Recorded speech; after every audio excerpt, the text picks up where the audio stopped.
Hello, welcome back to Final Fantasy XII, the Final Fantasy XII playthrough. It's my first playthrough ever. We are deep in it. We're in a dungeon right now that feels a lot like Deep Dungeon from Final Fantasy Tactics, so I've been loving it. And we will we'll see. Right now I'm just updating my title real quick though, because I hadn't. So the Dashathon. It is also the Dashathon today. Subs and bits extend the stream up to 10 hours. And then also first playthrough. Well, we don't have to have the first playthrough. That's a tag. So we'll switch ourselves over to Final Fantasy XII. Take off speedrun, add first playthrough, no spoilers, no backseating, done. Alright, there we go. Let's get going here.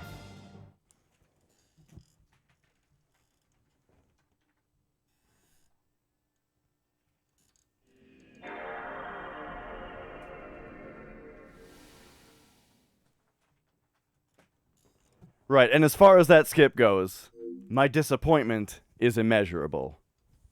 And my day is ruined.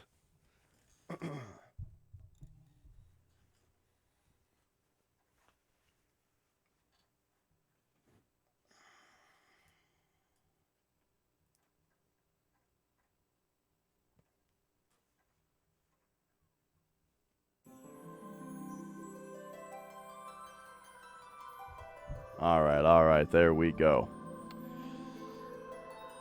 A bit of dying consoles. Your former PS1, which could play import games around 2000. Oh, interesting. So, what seems to go wrong with it? I know with PS1s, I've heard, like, kind of the most common thing to go wrong is that the rail that the eye runs on tends to wear out. He's the guy that posted that fake skip he is a well-known troll, sort of, in the community. Yeah, we, like,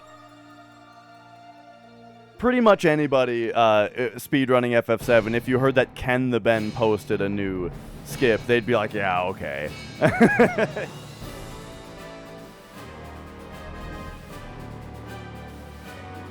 All right, here we go.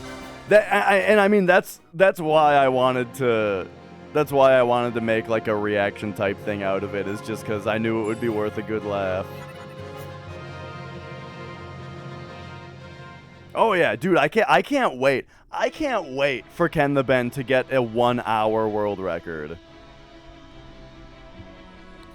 Alright, so here we go. This is where we are in FF12 right now. Quick, brief reminder that, you know, not looking for hints or tips, right? We're having a great time with this dungeon. A dead video port, gotcha. The little button which is pushed by closing the console. Oh, right, okay. Really? So even if you, like, pressed it with something that wasn't the lid, it wasn't responding?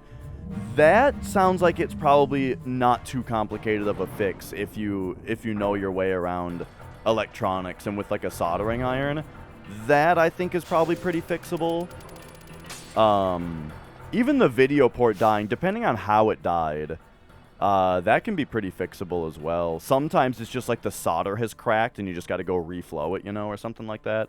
It's actually really hot down here, so I'm going to go turn the thermostat down a little bit, just real quick. Sorry, I keep not starting.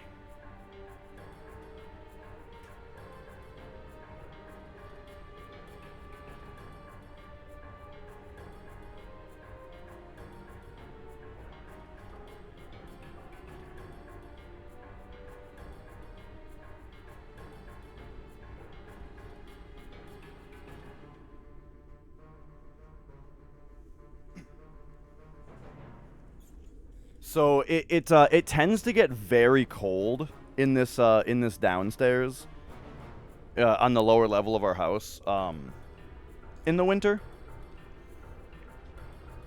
So, like, my strat, you know, is to, when it cools down a little bit, is to close all the vents upstairs and then just have the vent in this room open and then turn the heat on. So, like, all the heat comes down here first, you know?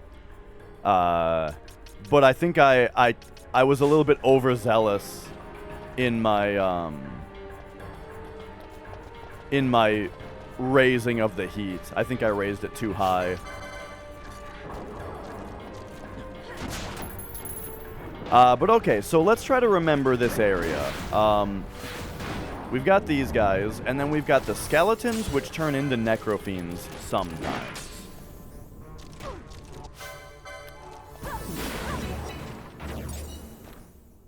And yeah, as far as right, like emulation is a very decent solution for preserving old games. And yeah, I mean, like, it's only kind of recently that I started getting really into, like, fixing electronics and all that kind of stuff. Okay, so this one is all... So this one's already done. However, I'm going to run in here and try to find some dark orbs. Because the problem that I remember running into is that we need an unknown amount more dark orbs in the next room. But not enough guys are, like, spawning. So here, give me this black orb. That one didn't spawn one.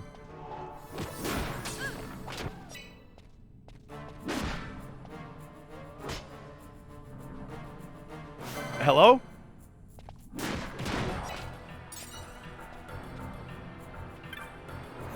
Nice. Okay, we got two. Oh, please. There we go.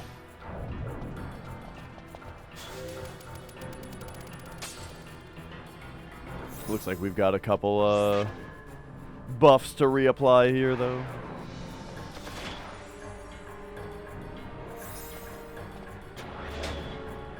All right, there we go. Oh, there's a massive dark orb over there? So I'm guessing that wasn't there before. Uh-oh. Hang on, we've been double disabled? Does Isuna cover that? I don't know if Isuna gets rid of disable, but I'm gonna try it. Does it say what it gets rid of? No. Well, let's try it real quick. Oh, nice. It does get rid of disable. Okay, perfect.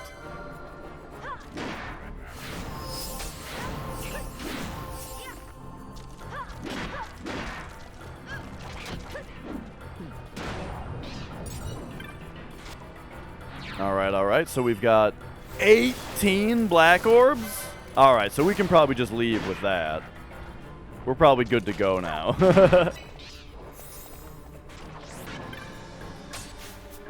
But hang on, gotta push him out of the way so we can grab this one. Mazer. This isn't the first game that I've heard the term mazer for something that appeared to be a laser before. I wonder what it means. Or, like, where that comes from. I wish I could think of the other game that has it. It might be another Final Fantasy game, actually. Is it like, I feel like it's one of, like, the Super Nintendo Final Fantasies. Had a boss that did a laser beam, but it was called Mazer.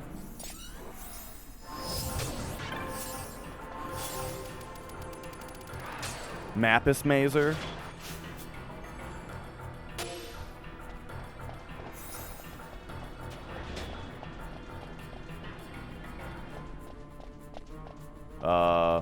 I got myself lost already. Okay, there we go. Okay, so this was quadrant number 1, which we had already lit up. I think what we have to do is light up all 4 quadrants. And this is quadrant 1. We already lit it up, but again, I ran in there to just try to farm a couple black orbs because I was having trouble in the 4th quadrant, which is the only one that I haven't lit up. I was having trouble finding enemies to drop black orbs from. because they just, they just weren't spawning fast enough. So I figured on the way to Quadrant 4, why don't we just stop in the other ones, make sure that they are lit up, and,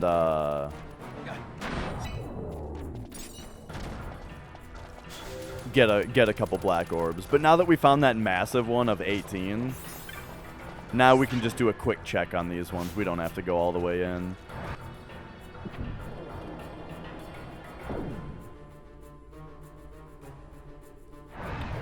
There we go. Maser and Grazer are lasers that use specific wavelengths or types of energy, stuff like gamma rays. Oh, really? That's very interesting. I did not know.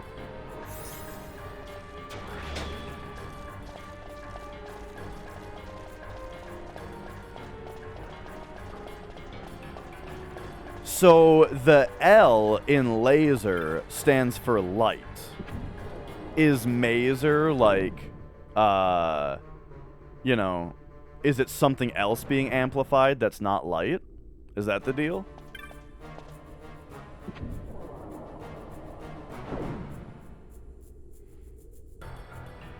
Microwaves? Dude, whoa! Microwaves are fucking nuts, by the way. Just like what they do. Wait a second, I want Baltier to do this.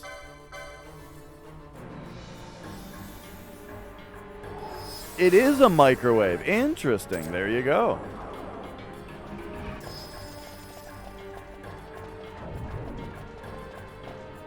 But you know what I mean? Like, microwaves are nuts. It's crazy that somebody invented that.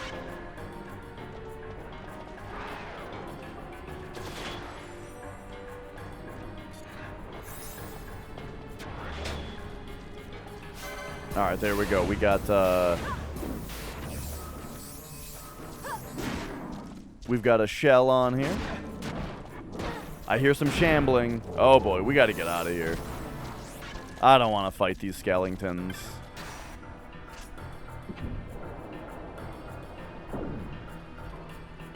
Oh yeah, it's back in the, it's back in the VOD.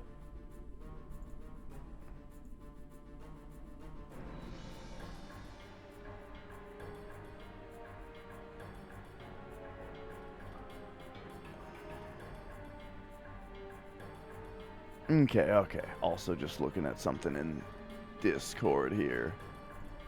Man, it's crazy how the right analog stick on the PS2 just immediately tires the hell out of my right thumb.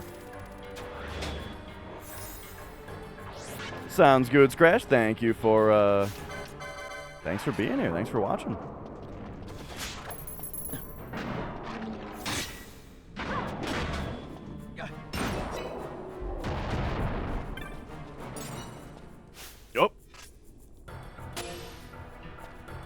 Alright. Let's set some black orbs here. Boom. We needed 1. Just needed 2. Awesome.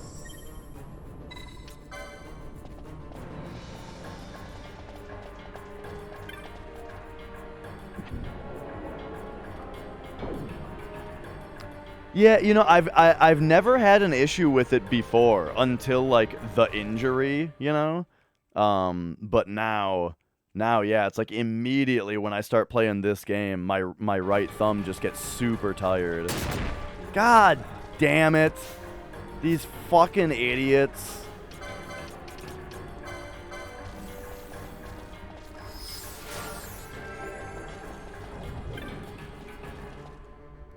Alright, so now we can get to Abyssal.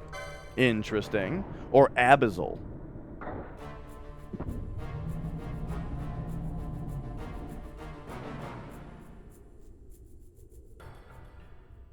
Yeah, I don't know. Look, what I really think is that it's just going to go away. So what I can tell you guys is the hand recovery is actually starting to go very, very well. Where, for the last few days, I've just been feeling very good and very optimistic, and like we're we're over the hill, you know? Like, we're definitely on the road to, like, good recovery now, where my tendons are no longer just, like, burning every night, you know? So, that's very, very good. Now I just get some muscle soreness is really all that's really left. Is, like, just back here on my thumb is getting sore. But, you know, that just it'll just go away. Is what I think. Like, it's all getting better already, so we're just gonna wait a little bit longer and let it just get better. Alright, alright.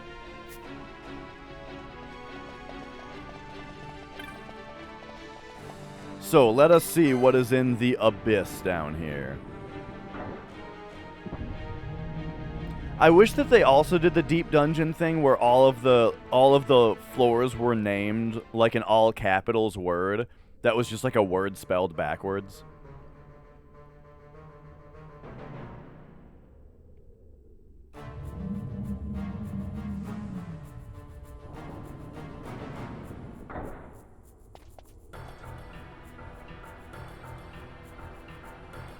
Okay, it is more of this. I was really glad when we found that massive black orb, because I was thinking, you know, there might be more. Okay, let's try to be kind of careful here, everybody.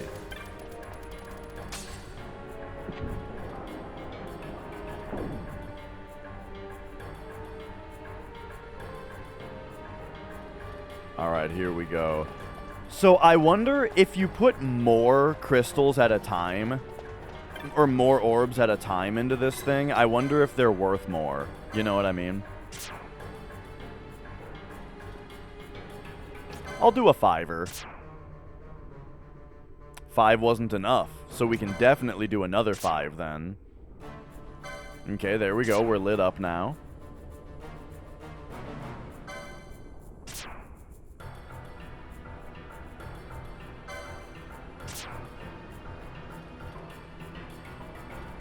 It might actually be more efficient to just light each place up minimally so that you can see, and then make a second round where you finish it all off. You know what I mean? And the reason I say that is because if we don't have enough orbs to light up the next one, at least minimally, right away, then we have to run around the dungeon when it's super dark. And that sucks. And I could have prevented that, you know?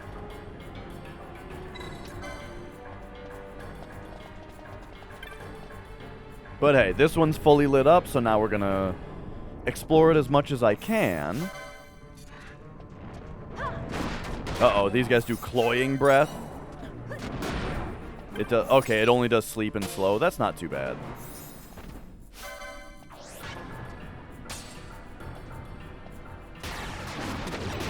Well, sleep is pretty annoying.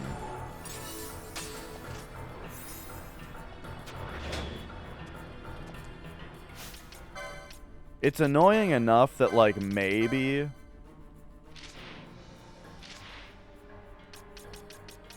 we just get rid of it here. Immune sleep with the Nishijin belt.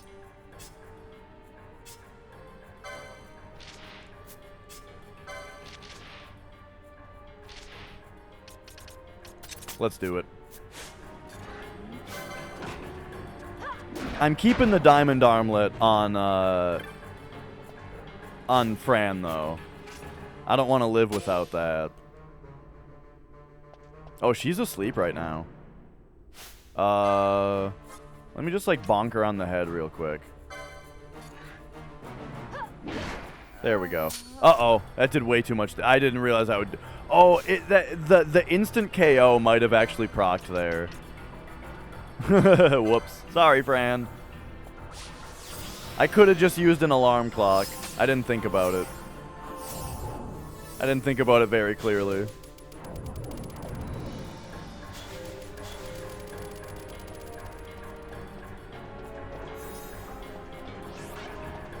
Okay, anyway.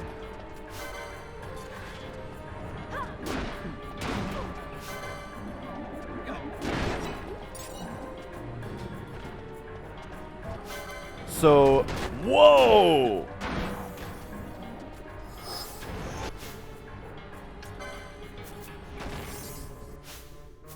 Okay, hang on. We've got... Hello? Can I get the black orb? There we go. So they can slow us, but that's not that big of a deal because, you know, we have haste on Gambit anyway. I've got that shit on Gambit. Gambit kind of sounds like a streaming service when you say it that way. Dude, is that on Gambit?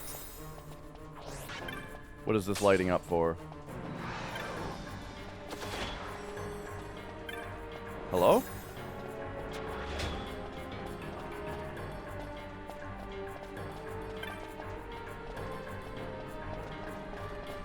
Is there like a chest on the other side of this wall? There must be. All right, let's figure that out.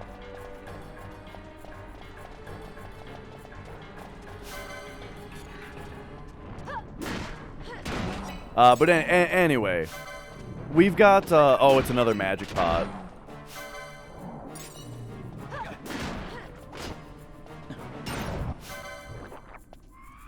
As I was saying, we've got haste on Gambit, so I don't mind getting slowed too much. But sleep is super annoying, so there you go. We've got a couple accessories to get rid of sleep. What happened? Did he... Oh, he must have teleported. So it canceled my attack. I gotta get warmed up here. As you can see, I'm not exactly... Oh, I'm not exactly warmed up today. Give me that black orb. All right, beautiful.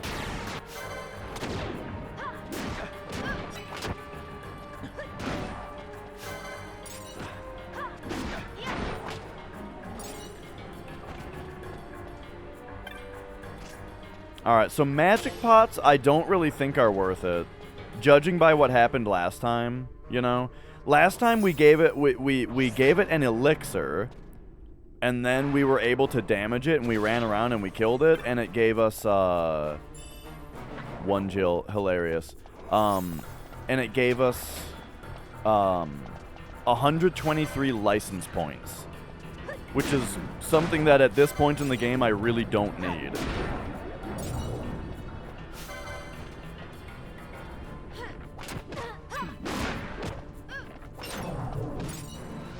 Hang on, let's get these hastes casted. Or just cast. Wow, I did it. I said casted.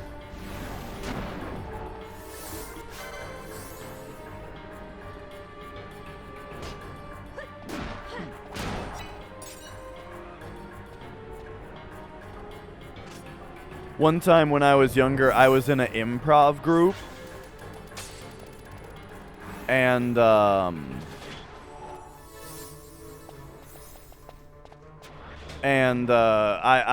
I said a line, right? During our improv sketch, I said a line.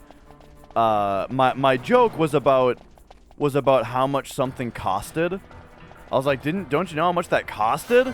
Right? And it like, if you knew the setup, it was like supposed to sort of be like the punchline, right? And it got a huge laugh, right? And I was happy that I got this huge laugh off this joke. But then it turned out that everybody was laughing because I said costed. And the past tense of cost is cost.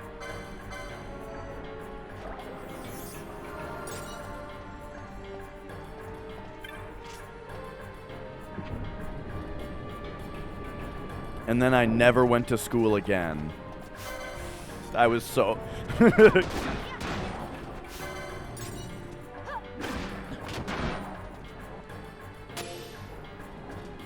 I feel like these zombies are easier than the skeletons.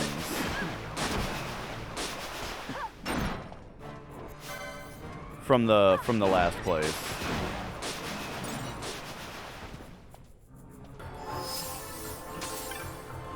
What up, Gags?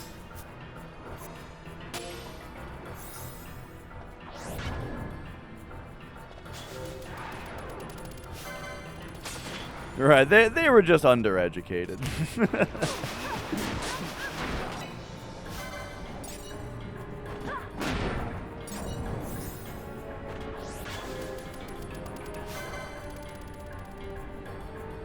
bum ba dum bum bum bum bum ba dum.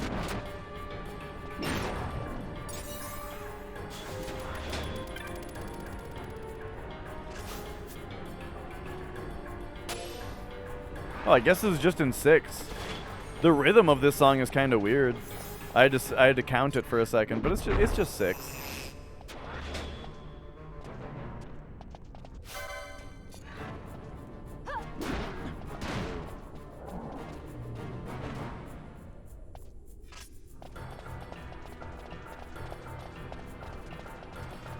This is a very interesting rhythm. Dun dun dun dun dun dun dun dun dun dun dun dun dun dun dun dun dun. It's like it's in 6, but it's almost like it has a 7 feel. You know?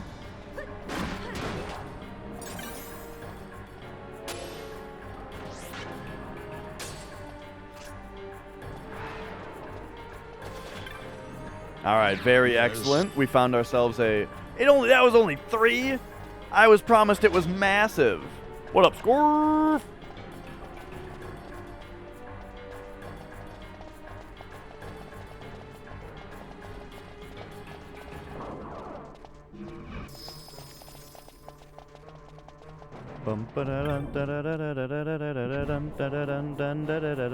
Oh, here we go.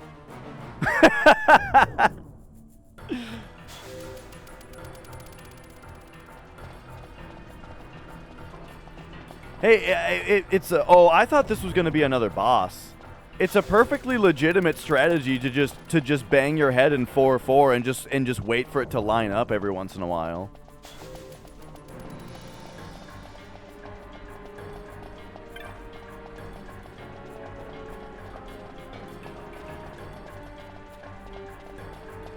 But that's good, Ebenezer. I might steal that. What the fuck is this room? This room is very suspicious because there's just nothing in it. It makes me wonder if like, remember when I fought Phoenix on the first floor? This almost makes me wonder if like I missed something on the second floor that was supposed to trigger something to happen here. You know what I mean? But I'm just gonna move on as if we, as if we just properly explored it. And we'll see if it seems like I missed something.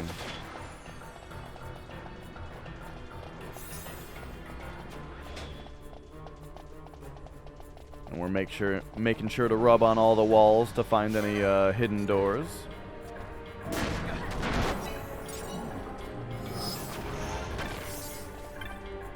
Up. Up. Up.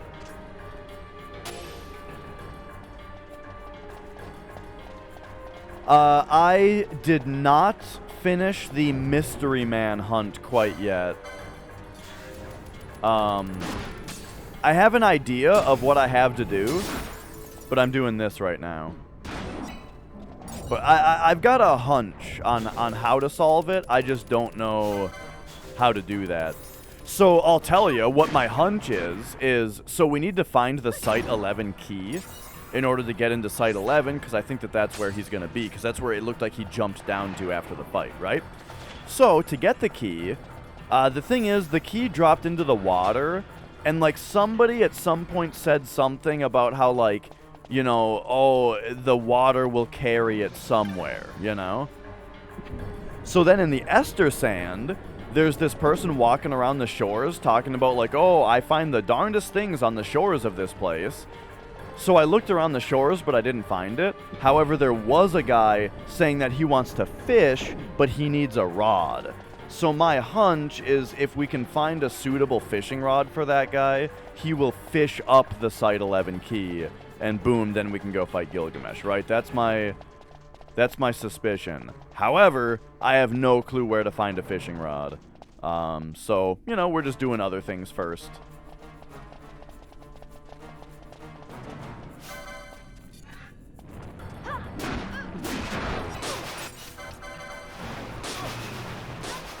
Oh, yeah, the timer's not running. Good call, Minin. Alright, so we are at 119.55. We'll just say 55. 119.55, 55. And let's go. Alright. Beautiful.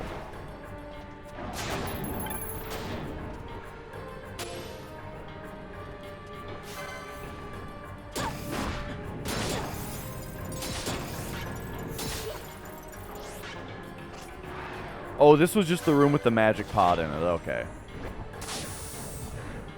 I mean, maybe I have to take out the magic pots. Maybe they do something special. You know what? Let's see. If I take out the magic pot, what if that makes some... Wait, no. The magic pot on the first floor was behind the Phoenix fight, not in front of it. So... But, whatever. For completion's sake...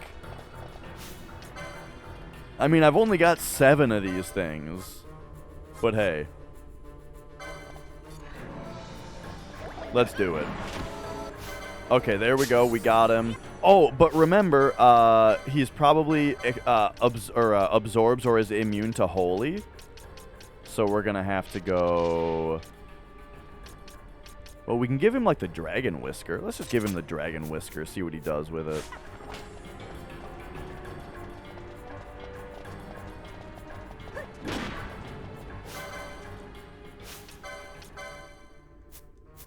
Hang on.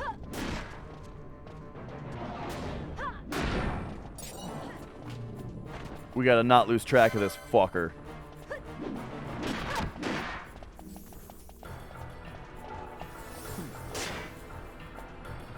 Oh, yeah, Grim. Right. So,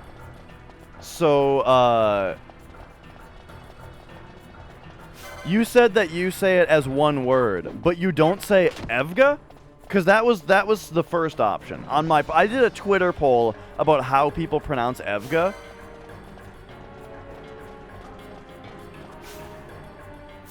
And Grim, you were saying that you say it as a word, but not as Evga?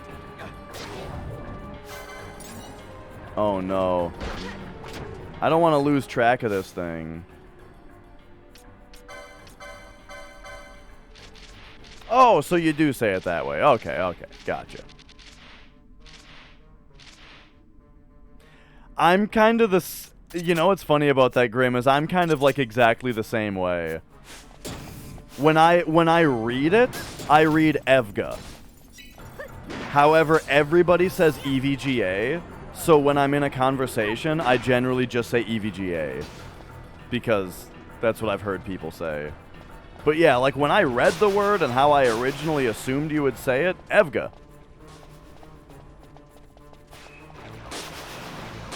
Oh my god, there's so many enemies. We're gonna get killed.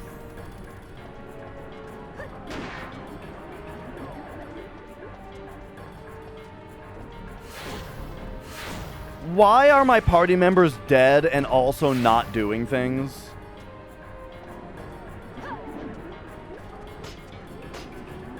I'm getting myself killed. Oh, this is fucked. I'm actually, like, very annoyed about this. Like, I'm way more annoyed than I should be about what's happening right now.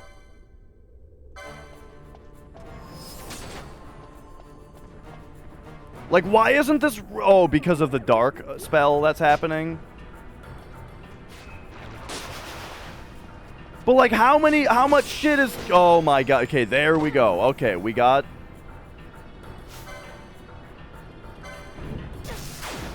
Oh, cool. Now we're dead. I'm so much more... Oh, fucking awesome. Yeah, we're just dead to this. I'm dead to the... I'm actually, like, really upset. I'm just dead to the magic pot. Because we can't cast any spells.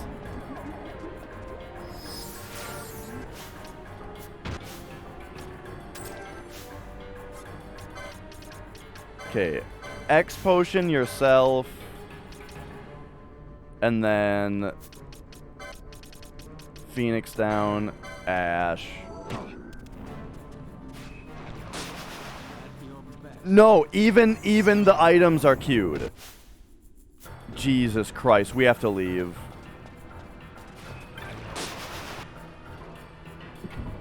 There might even be enemies out here too. I'm so annoying. Or I am annoying also, but I'm so annoyed by this.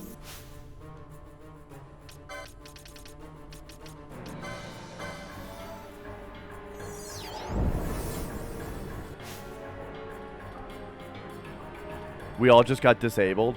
Or reversed, are you kidding me?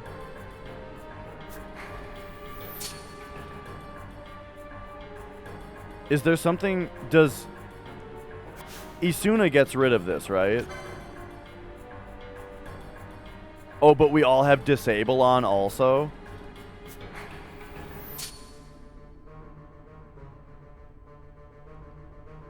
Okay, so there we go.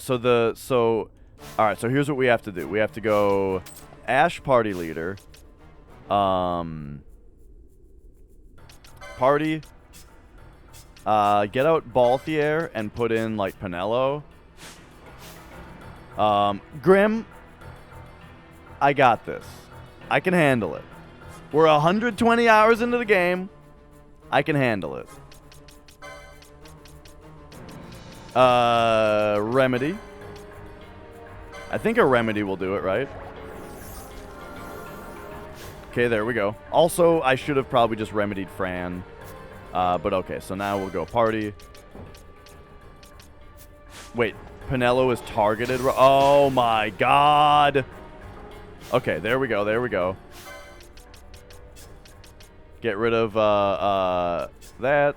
Put in Balthier. Okay. Ash. Isunaga. And Fran's dead. God damn it.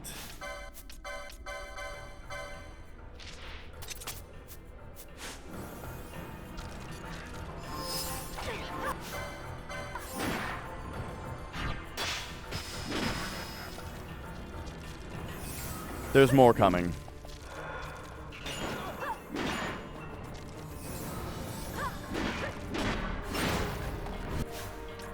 I'm just so irritated that this all came from me killing. What the fuck? This all came from me giving an elixir to a high pot, which then started running around like crazy. And the only thing that we're gonna get out of that is 123 license points that I don't even want.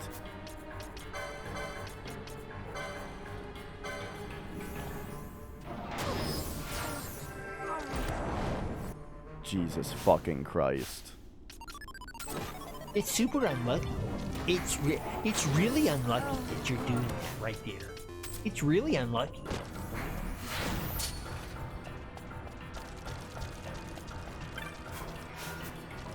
Yeah, take your sword out. Don't...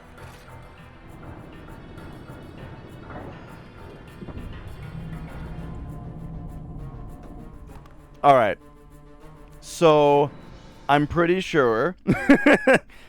So I'm pretty sure that magic pot is gone now. You know, it's probably just gone. And it had like no health left either. Hey. Okay.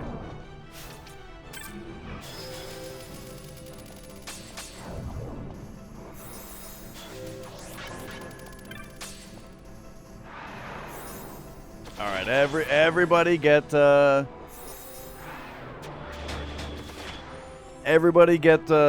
buffed back up here.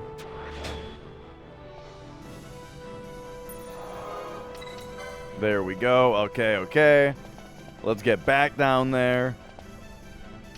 And let's see if everything is in the same spot still. I don't want to save because we might have used an elixir for no reason.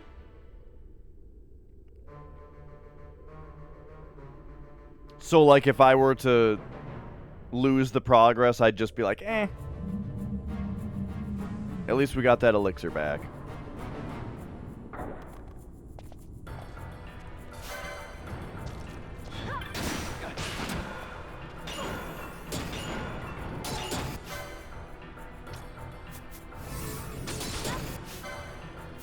I want the Necrofiend first. There we go.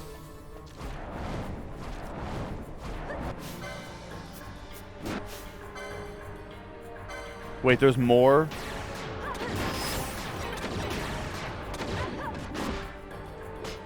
Ay, ay, ay.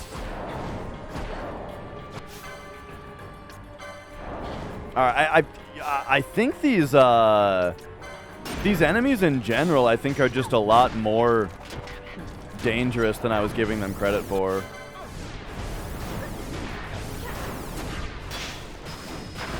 What the fuck just happened? Like, what fucking enemy just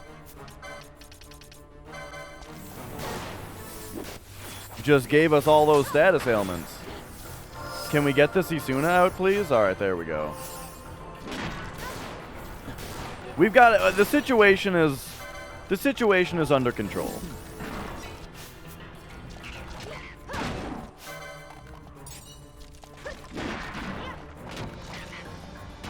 Alright. What's up, Chris X? Alright, there we go. The situation is under control. You can, but Balthier has a holy weapon that hits them for quad 9s all the time. So, like, as long as Balthier is attacking, we're just melting them, and it's not really that big of a deal.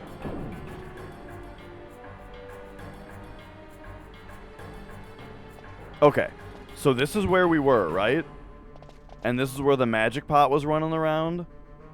But indeed, there seems to be, it seems to be not running around anymore.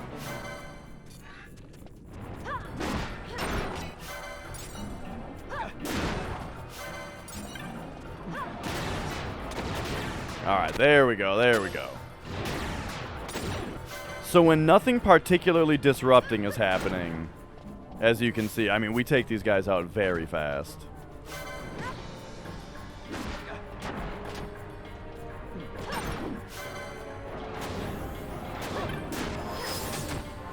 Damn, these enemies are doing a lot of damage.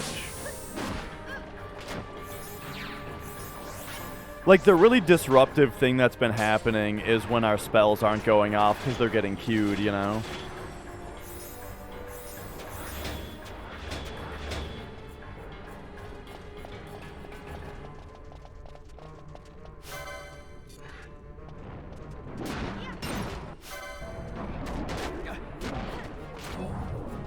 Cloying Breath we're not overly worried about anymore because we've got, immunity to, sleep.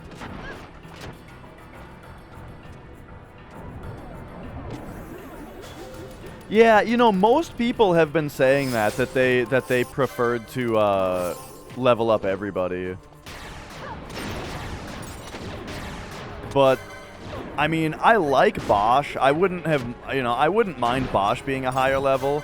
But Vaughn and Pinello, I just have no attachment to those characters whatsoever. They essentially don't exist to me. So, I'm not really missing anything without seeing them around. Then again, though, this is the PS2 version of the game. For people who play Zodiac Age, I understand that on that one you actually pick, like, jobs for the characters, which makes it more useful to have more characters, from what I hear.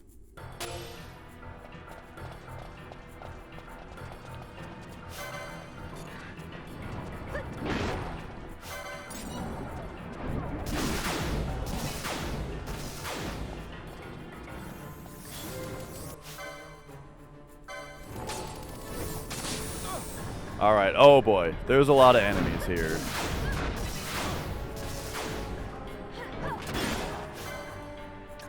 So it does seem to be the Warlocks that are the biggest problem, because they're the ones doing, like, hella damage. Oh god, Balthier is busy curing right now. Oh, and he's dead. Bro, what the fuck? You walk into a room every once in a while and just 8 enemies spawn and destroy you. Jesus Christ. Tu papi mon niño! Oh, man.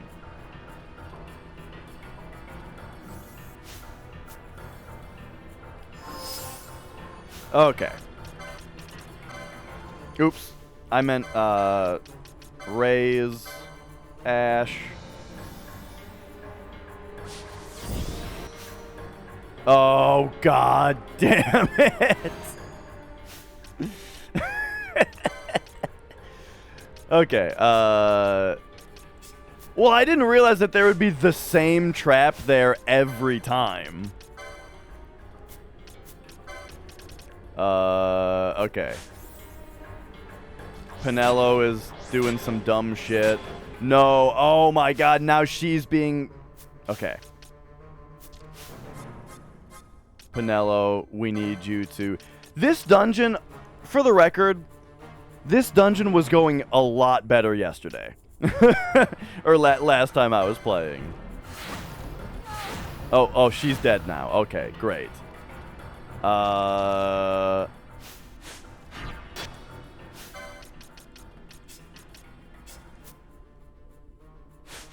Okay, Bosch.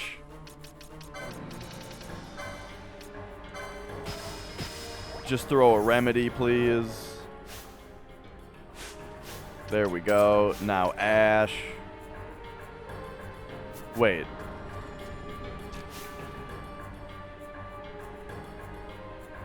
Okay, so remedies don't get rid of disable?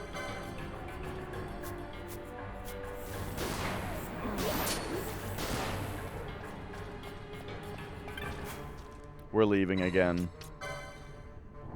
Okay. So here's what I'm gonna do, right? Here's what I'm gonna do. We are going to yeah, I don't have any ribbons. We're just gonna go to the next door, because I already lit that one up. The only thing that I was trying to clean up in there was the magic pot, which I don't really care about anyway. So let's just...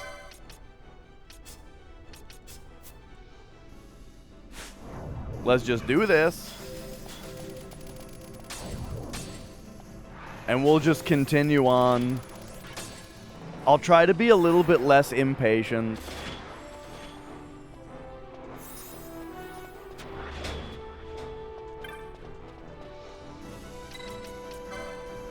And we'll get going.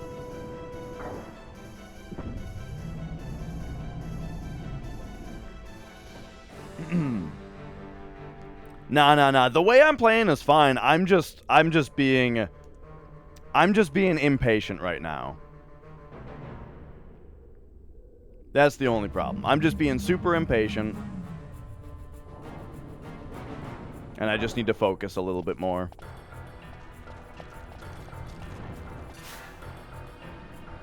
Oh, the Necrofiends are teleporting to us. Okay.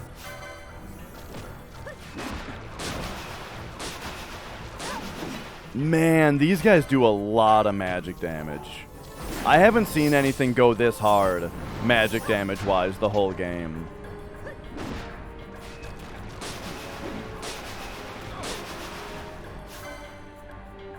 Also, I just love when the Necrofiends teleport, and it makes you not target them anymore.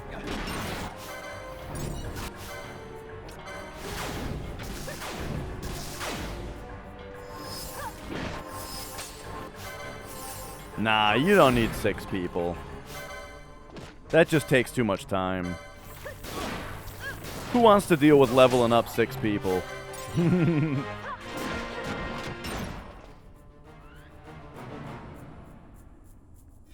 Alright.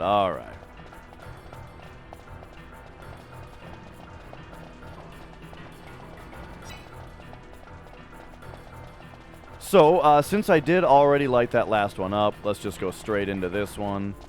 Whip around like that so that we don't get hit by the trap. And let's do it. Here we go.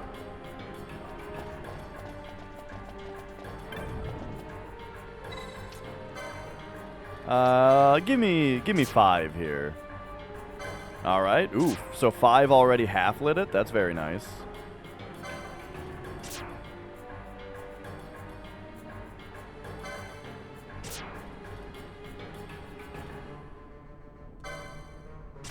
A benefit to letting characters buff themselves. I mean, I do it because I don't want to have to go into the menu every time.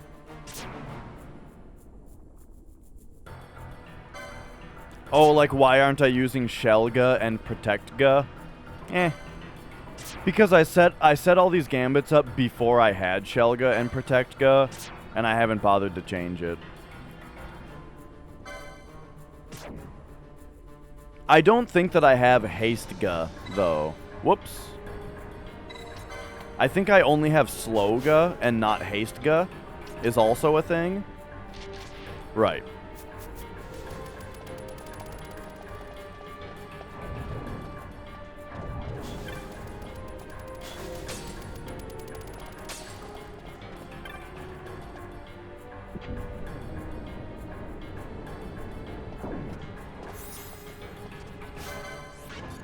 Okay, yeah, see, 5 of these fuckers came up at once.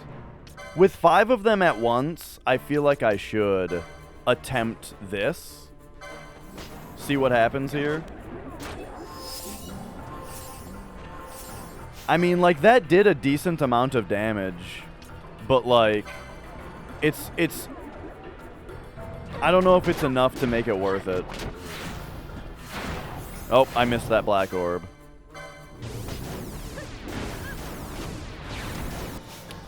Who's confused? Both those other two are confused? Yikes.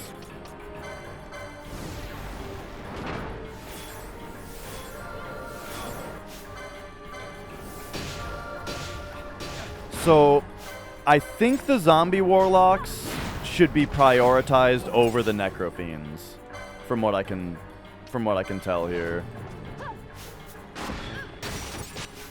I would like the black orb, please. There we go.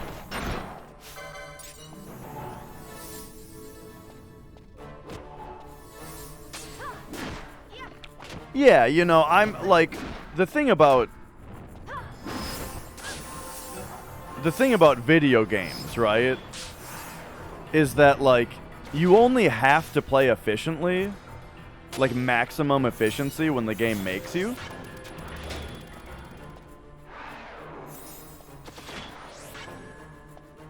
And so far, I'm not being made to. It would definitely be nice to have a ribbon, and keep in mind, I mean, I've kind of had my eye out for a ribbon this whole game, but haven't found them yet. But that's fine, we're just dealing with it. I don't know, I feel like I'm being very heavily criticized right now for my extremely proper playthrough here.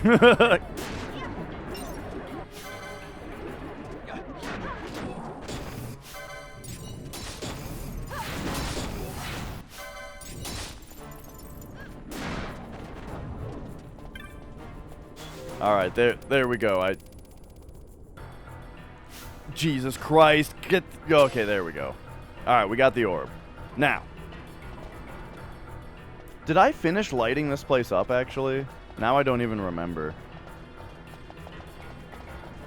Also...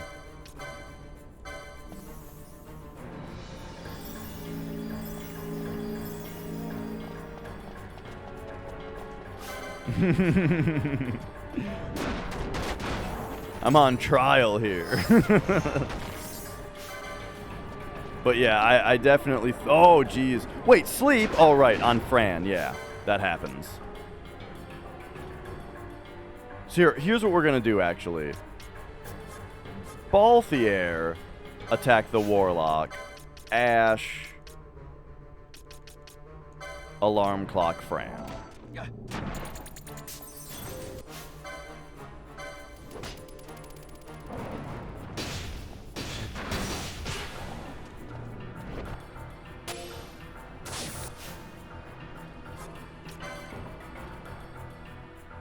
Oh, she's silenced. Okay.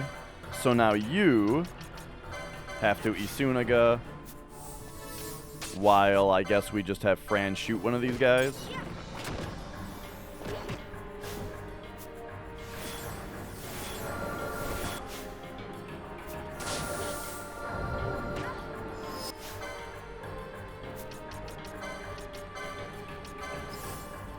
We better pop one of these real quick also. Okay, okay, okay. Here we go.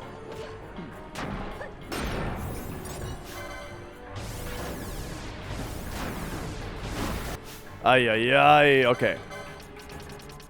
Yeah, the Necrofiends... Okay, maybe the Necrofiends are a bigger deal than I was thinking that they are. Excuse me? Did I not... Like, did I not just do a... Oh, boy. This is... Okay. There's something going on here that's more... That's a bigger problem than I thought it was. And I think what that is, first of all... Oh. Okay. Well, we're confused. There we go. Here's what we're gonna do. Real quick, I'm just gonna solo take out this guy. Okay, there. That guy's gone now. Phoenix down Balthier. And then while I Phoenix down Fran, we're gonna have Balthier,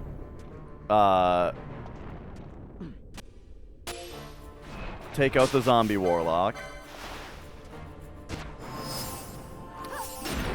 I guess the Phoenix down didn't go off because I gave another command instead. Okay.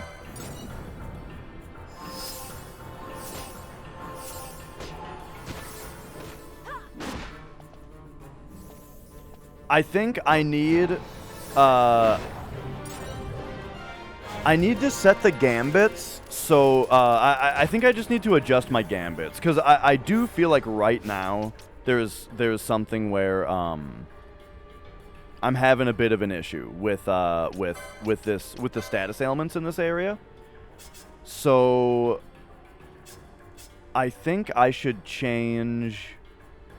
First of all, I think that Balthier should not Kiraga or Kirija unless Fran can't do it.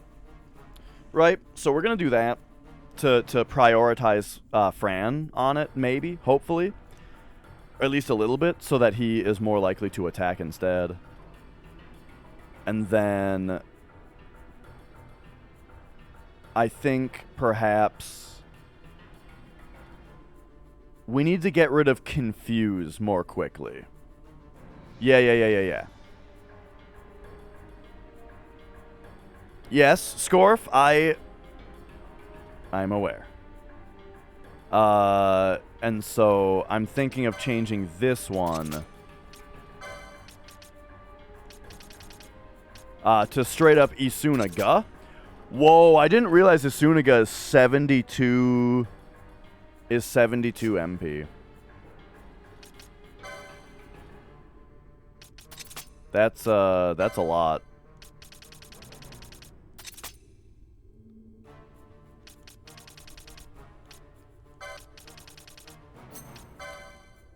I do still want to have the Blindna thing on here also, though. You know, that's important. Actually, put that here, though. Yeah, okay. We're keeping the blind also, so I need to recreate that one now.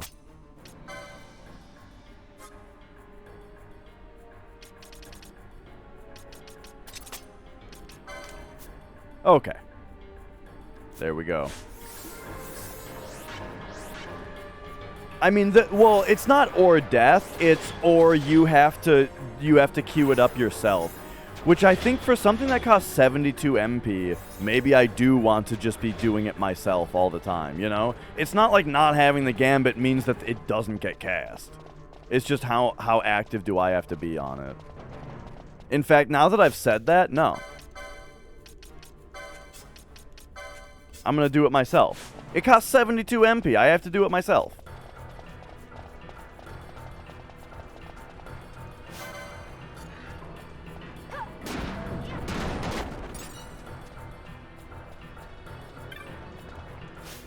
Okay.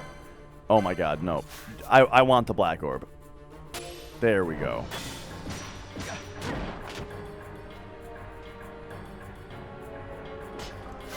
What? Did the gaze somehow make us stop targeting him?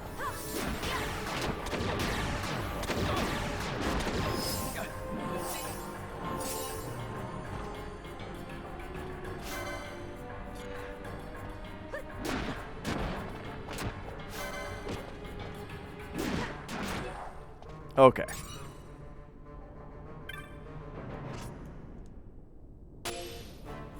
Okay, okay.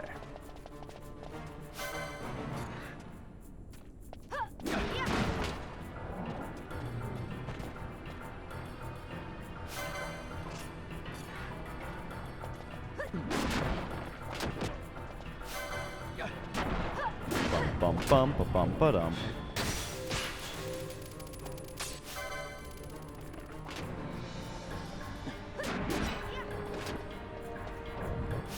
When I asked the question about the gaze a second ago, if I had like automatic subtitles being generated, I wonder how it would have interpreted that. Oh, hello. It's the Nightwalker. Hey, teleporting enemies, my favorite thing.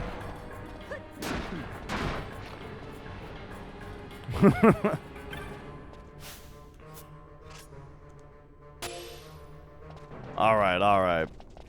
Let's be done with this area. On to the next one. Even though, hang on, I did notice something a minute ago about this room. Give me a second here. I noticed something interesting over here.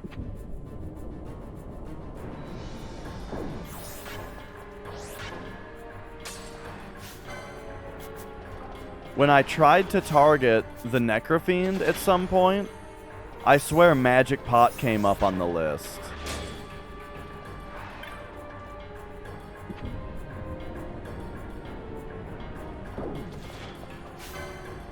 Right there. You joke, Scorf. You joke. But look at that. Ah, look at that. I didn't hug this wall cleanly enough.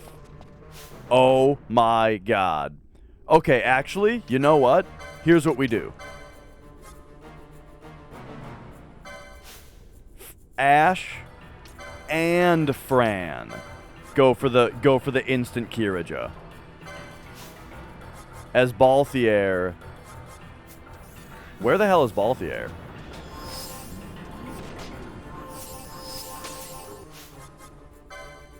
Balthier, you're on cleanup duty here. There we go. Okay, okay. Now it's just full of Necrofiends. While we're also on, what the fuck? I don't even know what happened there. Was that the Magic Pot that did that to me? Okay, so Balthier, you have to get killing. While you, arise Ash. I guess... Uh-oh. Oh, yeah, okay, hang on. No, the Magic Pot is attacking us. Okay, well, that's very silly and very... Oh, my God. Oh, my God.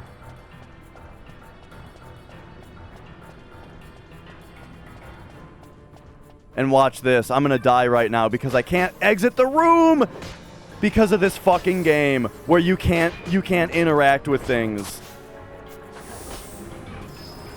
You can't interact with things in this game. Have you ever noticed this? Okay.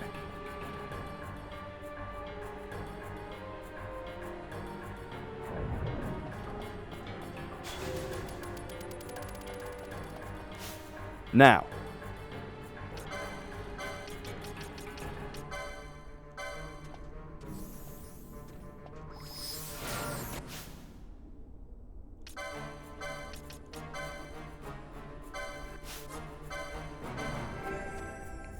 I guess we Kiraj.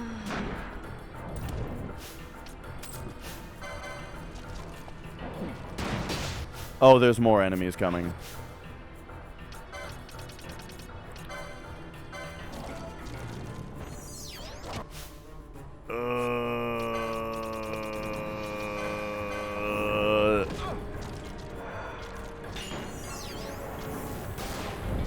This area, dude.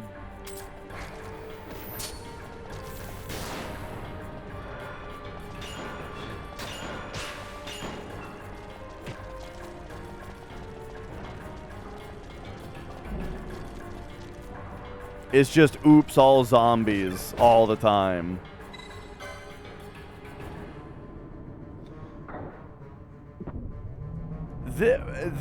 Boy, this third floor, it looked like it was going to be easier than the last floor.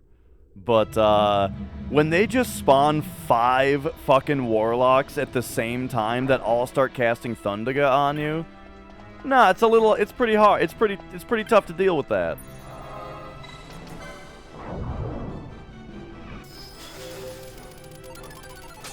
It's super unlucky. It's really unlucky that you're doing that right there. It's really unlucky. All right, all right.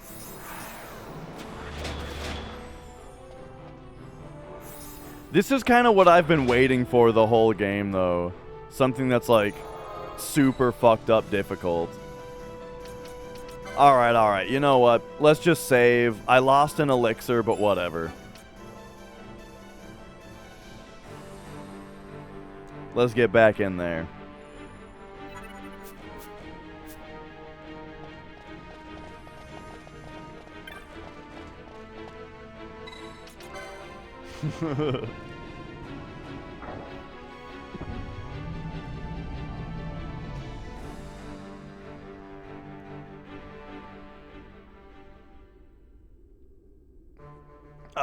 Okay. Now, oh, hang on.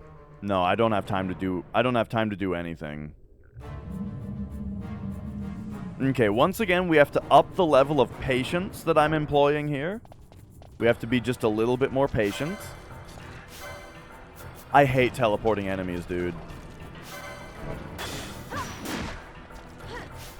Okay. Confuse happened. So, we're just going to do a regular Isuna on Fran here.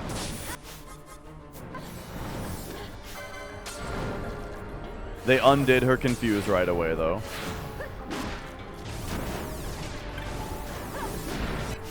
Okay, hang on. Now Balthier is confused. Okay, he just slammed Fran for 1,000,000 damage. Now Ash is okay, the confuse is the most annoying thing. What do we have stopped from us right now? Sleep. Sleep is annoying, but confuse, I think confuse is worse. So we have to just get rid of that.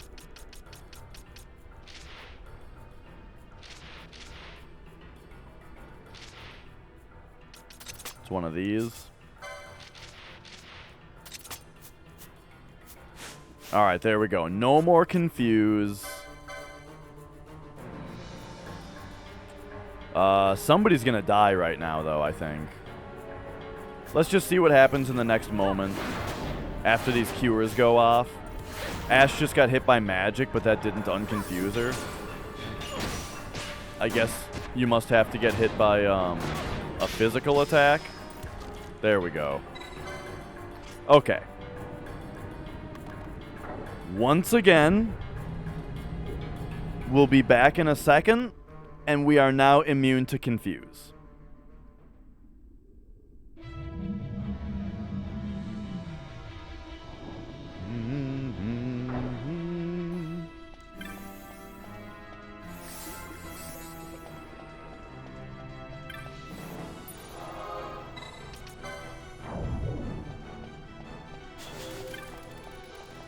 Alright, alright. Let these two heal up here.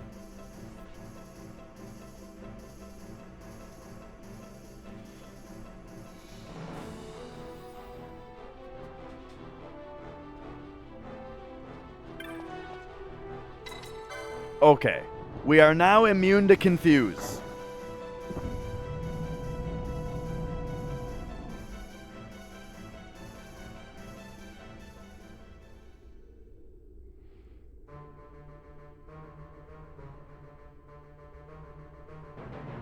So when we get slept, we can just use alarm clocks, you know? It'll be fine.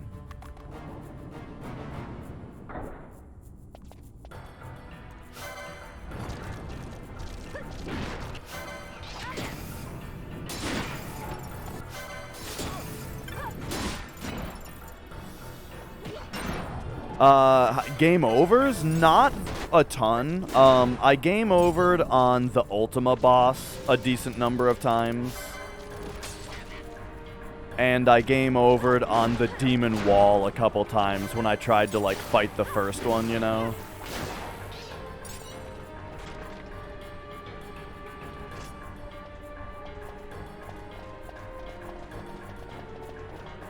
But other than that, it hasn't really been a problem.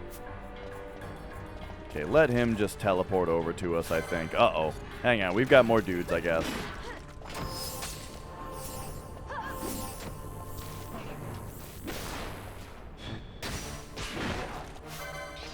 Oof. Okay, disable's very annoying. Let's just have Fran remedy that off. So we very much need our main damage dealer here.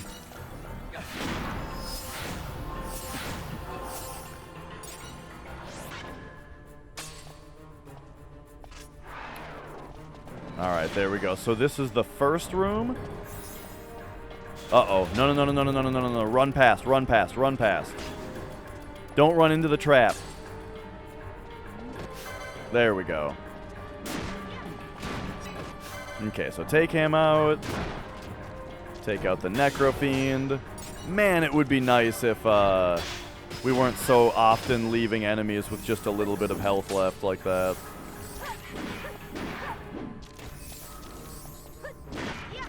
Okay, nice combo.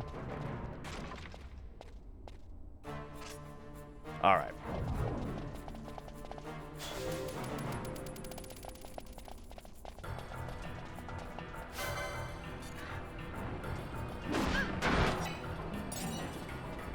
It's nice that we can at least take these guys out really fast.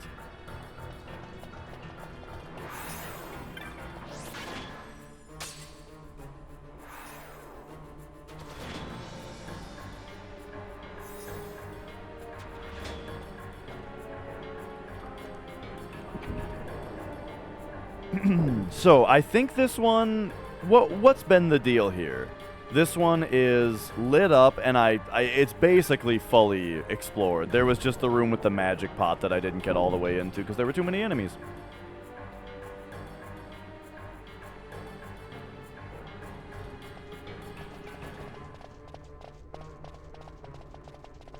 Alright, so on to the third. So we are half done with this floor, by the way. It seems pretty dire because of all the problems I've been having, but we're half done.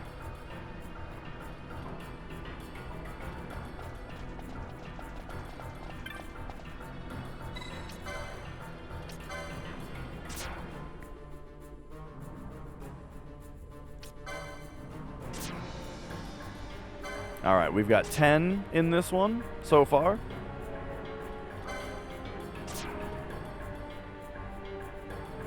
And it looks like we're going to need to farm around. So the only problem with not like defeating all of the enemies in the last one is that we're a little bit short on black orbs now.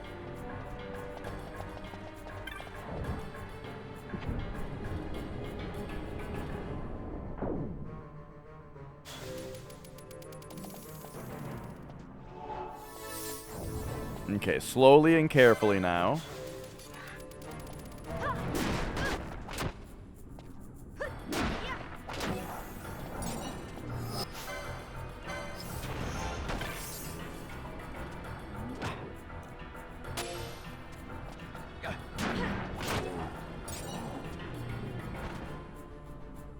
It would be interesting if there was like a way to prevent them from spawning fiends. Alright, but so far so good on this one. Ooh.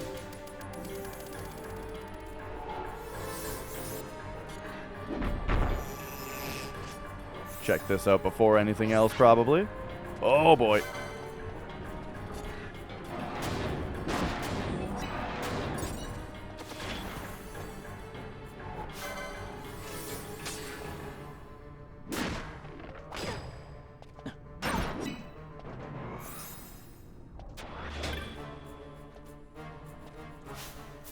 Yeah.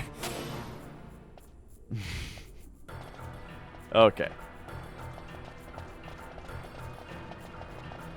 Just a tiny little room here.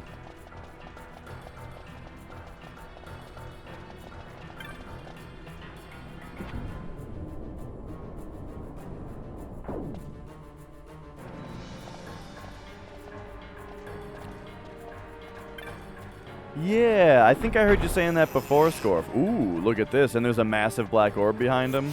Okay. Warlocks first. Watch out for the magic pod in here also. Okay, Necrofiend? Yes.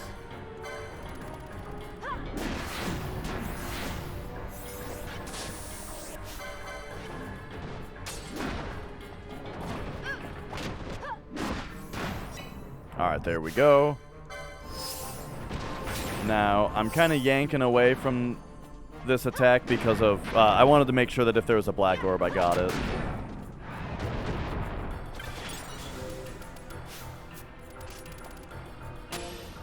Alright, very nice. 15 black orbs. That is quite excellent.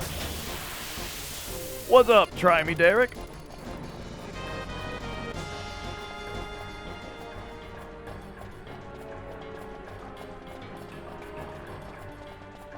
Alright, here we are. So, I'm just gonna hug the wall real quick here. Alright, no other fake doors. Let's pop in here, see what we got. It's another zone. Oh, alright. Gags has redeemed Riff Out for 3,000 squats. I love when games let you just hit a button that stops all of the audio. Oh!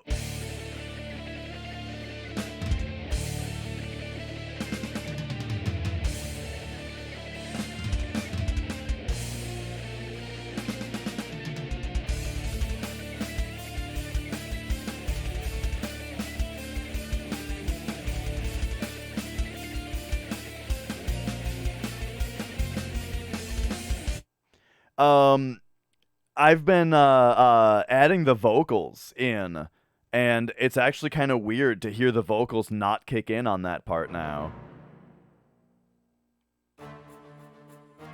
Okay, hopefully a bunch of zombie warlocks don't stand up as we run towards this guy.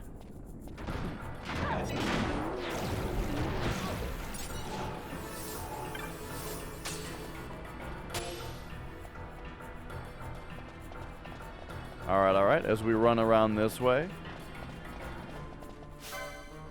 Okay. We've already learned that, Derek. We already learned that the hard way earlier.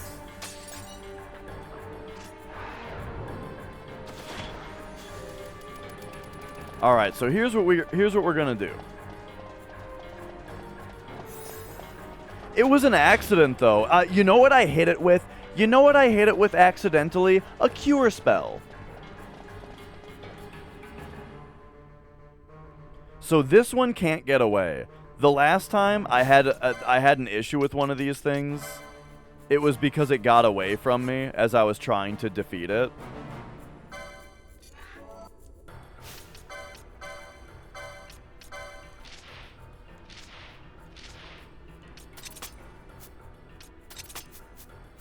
This time,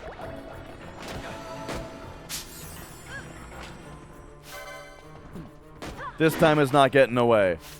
Oh, also, hang on. There's something else I wanted to do,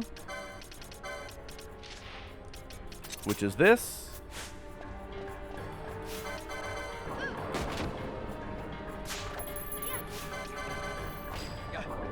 Come on. Oh, yeah, box it in. Oh, we can't do that.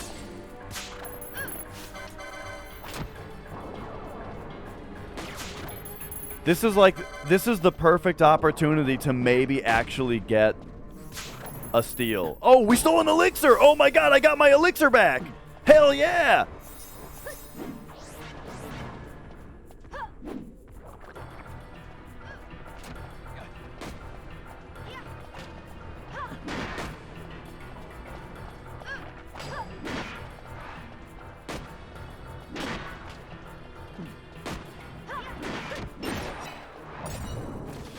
All right, well, perfect. And then we got an ether out of the deal. Okay, okay. Also, speaking of which, so Ash has 500 license points.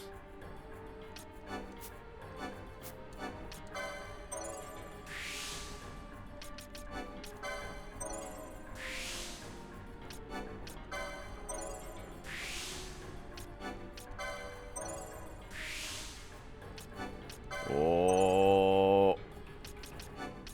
Oh. Okay, Ash has one item left. The whale whisker.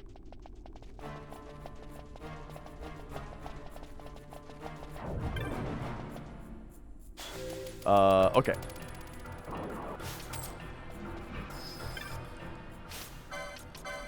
And then real quick, just in case this makes a difference. Nope. Thanks, game.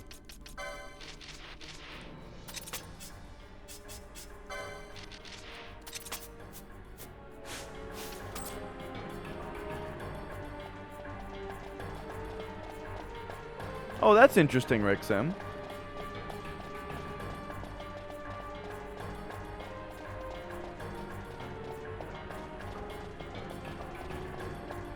All right, all right.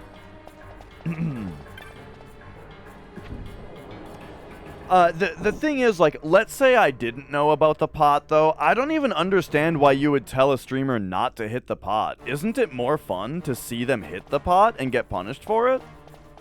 That's the thing that I really don't understand about those types of spoilers. Is like, doesn't it just make the playthrough less fun?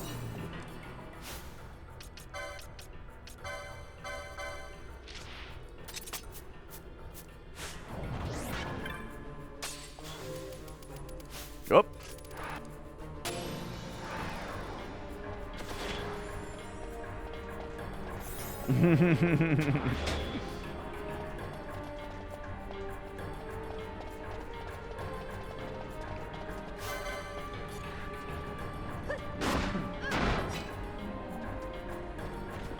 All right, here we are. So, if I remember correctly, yeah, the closed door here is where we came from.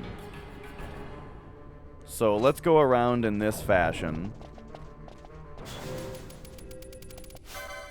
All right, Warlock first.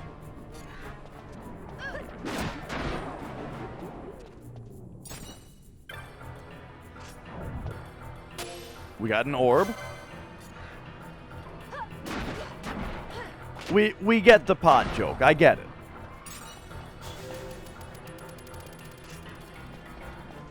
All right, all right.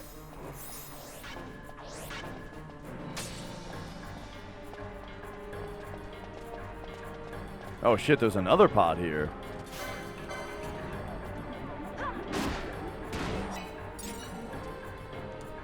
I suppose in the moment here we can throw an alarm clock on Fran.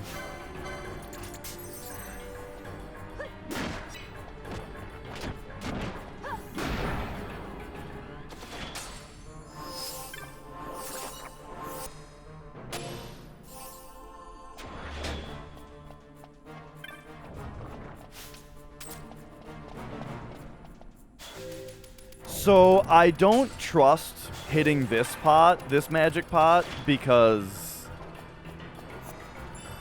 I feel like warlocks might spawn in this area.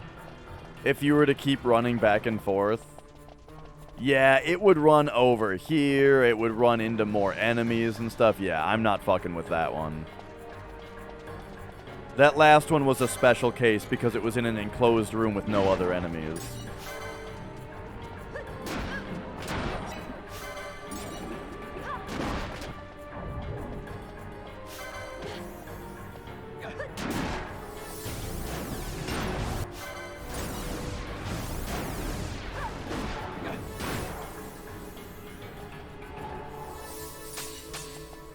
All right, so whoa.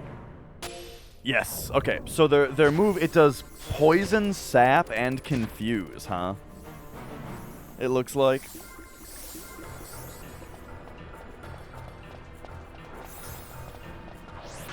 Okay, so just getting rid of the confuse ailment.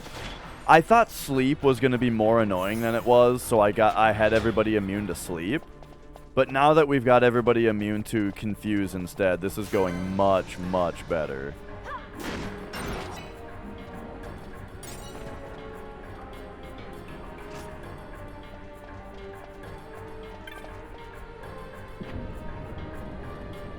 Bum ba bum bum bum ba ba bum ba bum. Oh my god, Scorf, I told you, I already hit one a second ago. We hit one with a cure spell. We saw what happens. This desert is stupid.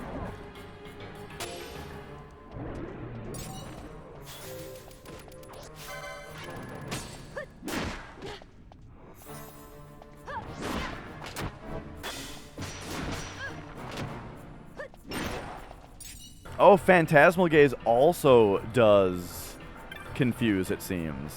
So, okay, yeah. This is...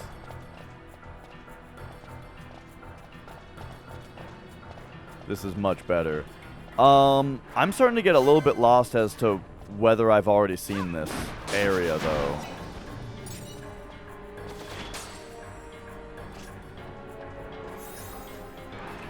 Like, hang on, where have we been?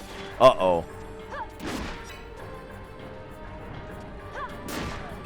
No. I think I've seen this. I think I've seen this spot.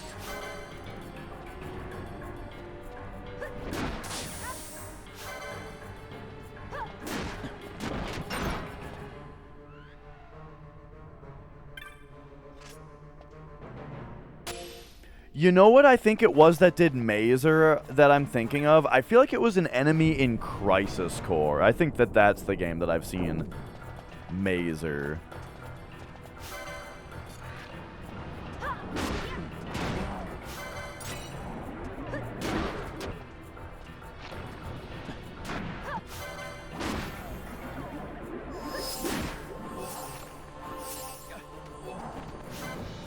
Nope.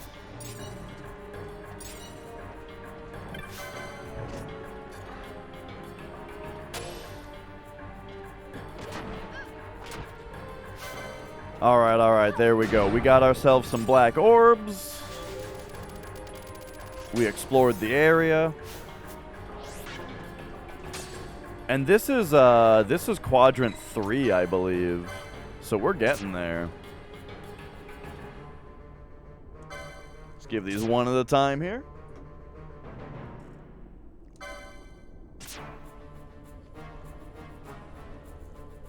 Because any one of these should have us be done. I think one of them took 21, though. And this one is at 19, so this one might just be another 21er. Nope.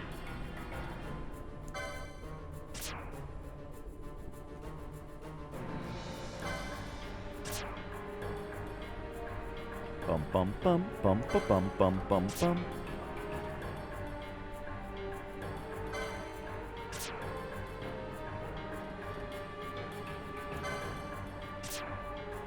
Oh my god. There we go. 27.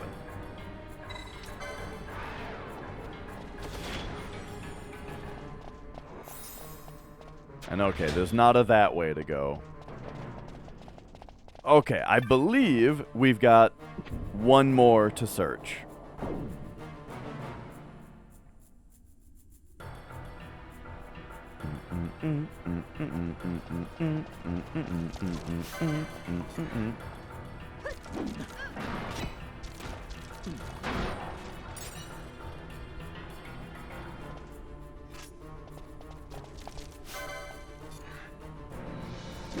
Yeah, and I gotta not let these guys pile up a bunch.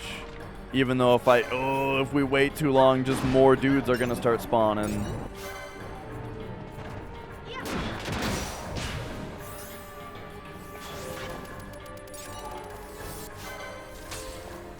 Oh boy. Alright. So, you.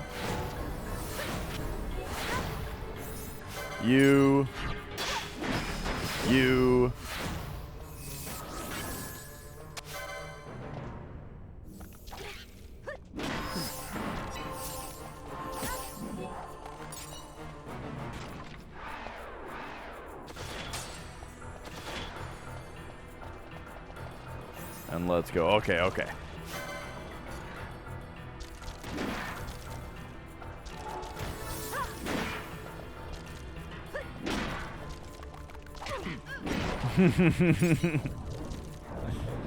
Balthier with the big sword is great.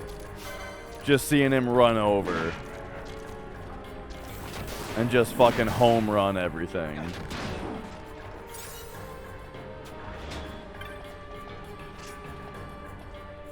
Okay, here we go. The final quadrant.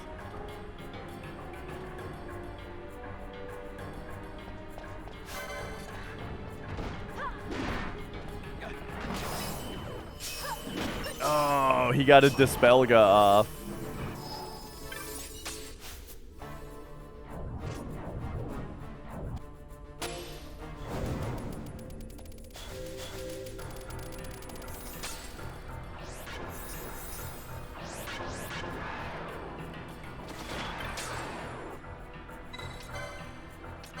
Okay, let's see about this pedestal. Alright. 5 got it partially lit.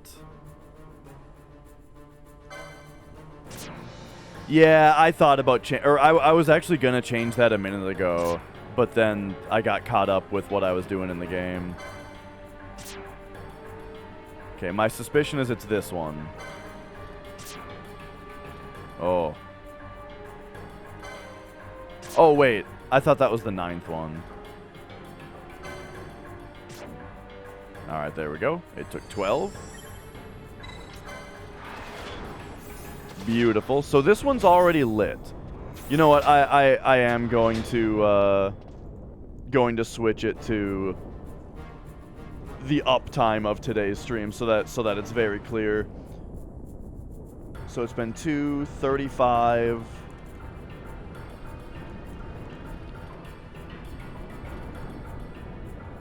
All right, there we go.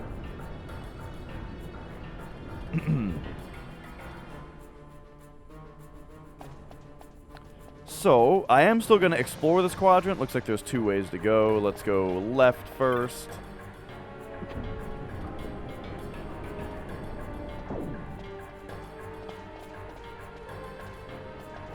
Because who knows, we might need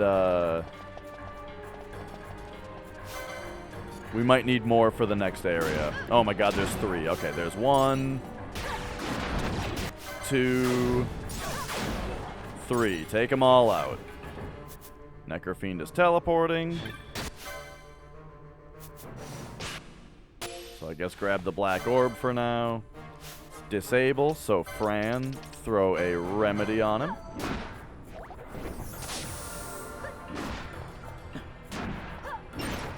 There we go.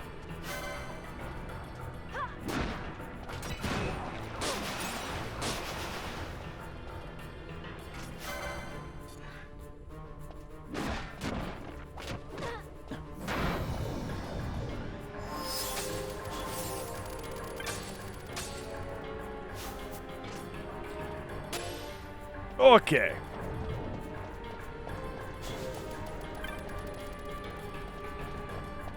Is this another case of there's a treasure chest on the other side of this wall? Looks like it.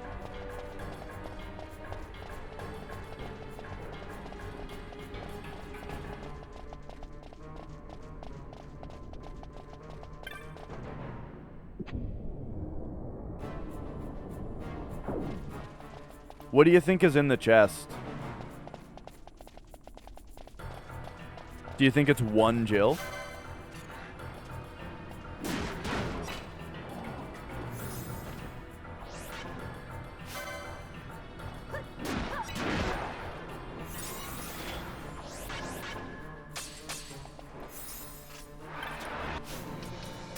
I think there's about an 80% chance that this has 1 Jill in it. 94. Wow. Rolling out the red carpet for us. So this is a tiny one. This one wanted 12, and it's just a super tiny area, it looks like. And now the exclamation... Oh no, there is still an exclamation point here.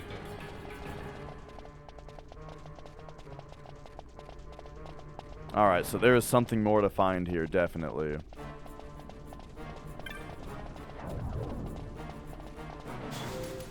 Oh, unless that's just lighting up for the pedestal. No? Oh, I missed a... Okay. Got it.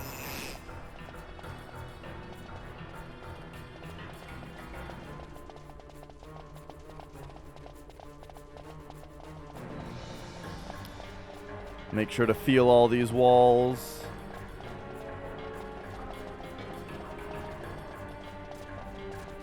Okay. There is not... So there's 4 of these guys. And there is not a magic pot around.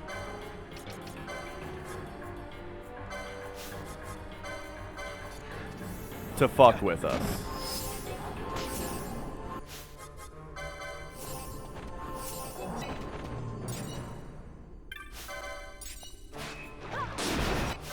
So there we go. That seemed to get rid of 2 of them. Okay, there we go. There we go.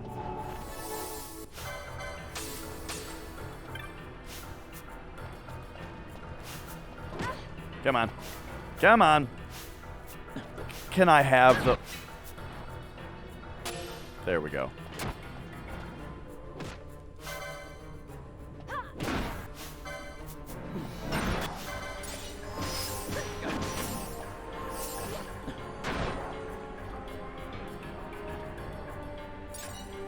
Alright. So, that brings us here to this chest. A circlet.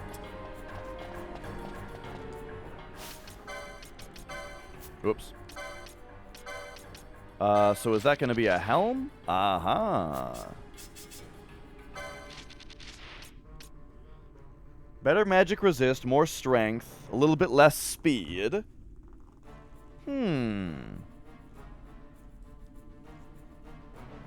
Lick my asshole. Asshole. Seems good.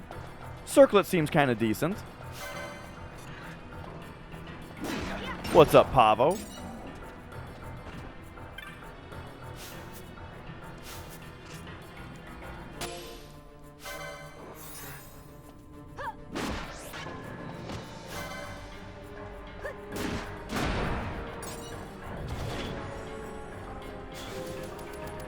All right, nice combo. I'm loving these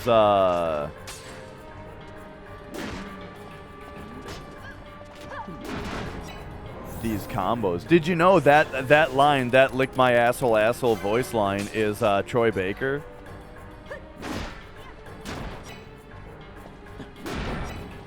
It's Troy Baker's reading of Air Force Gator.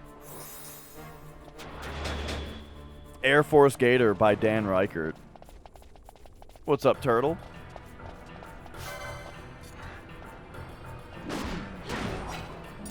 Which is a book I should definitely own. That's a book that I would probably actually read the whole thing.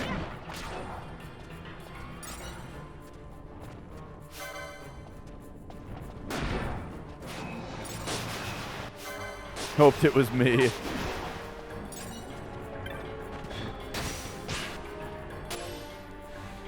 Hello, is it Treedelweiss? Hello. How's it going? Balthier is disabled, so please remedy him.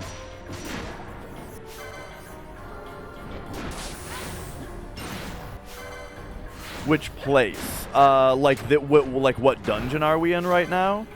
So this is part of a dungeon called Pharos. But it's like after you do the normal thing in this dungeon, you come down the elevator down to the... We're in the one called, Abyssal right now. Remedy Ash. Remedy Fran.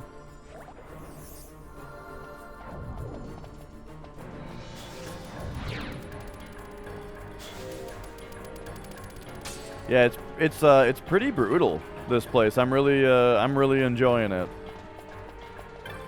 But all right, there we go. So we've lit up all 4 of the quadrants in the Abyss floor now, so we'll see what's next. Great job, idiot.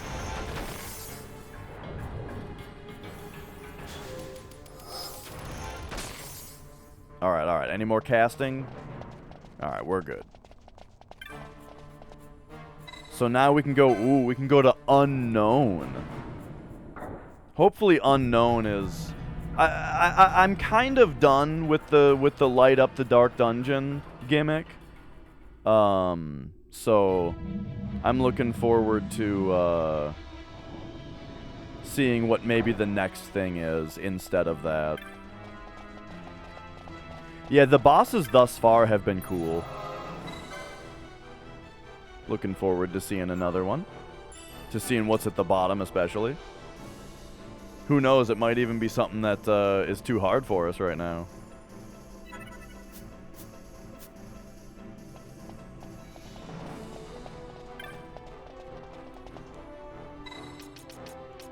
Take me down to Unknown. Let's go.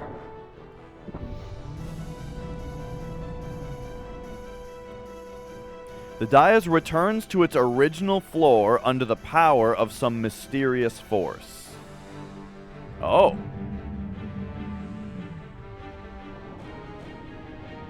So, that makes me think that we can't... Mysterious force, you say, huh?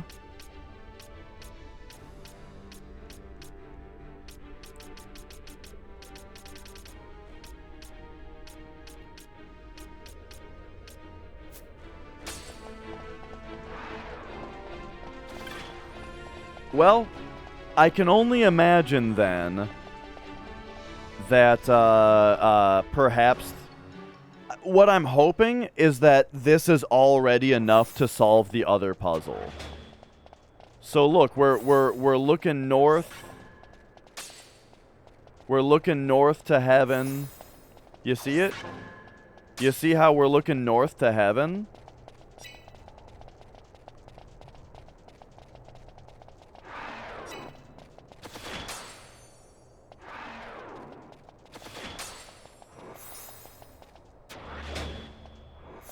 All right, let's go here. And we're stepping south to Earth now.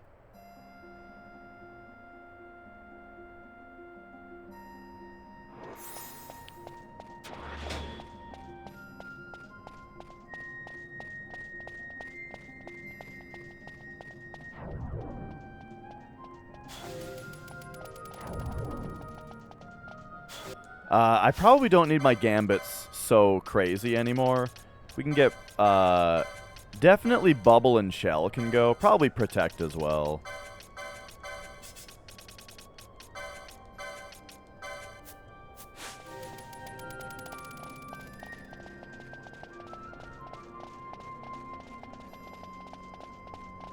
Alright, so what we're doing right now is I am basically back to investigating the waterfall puzzle.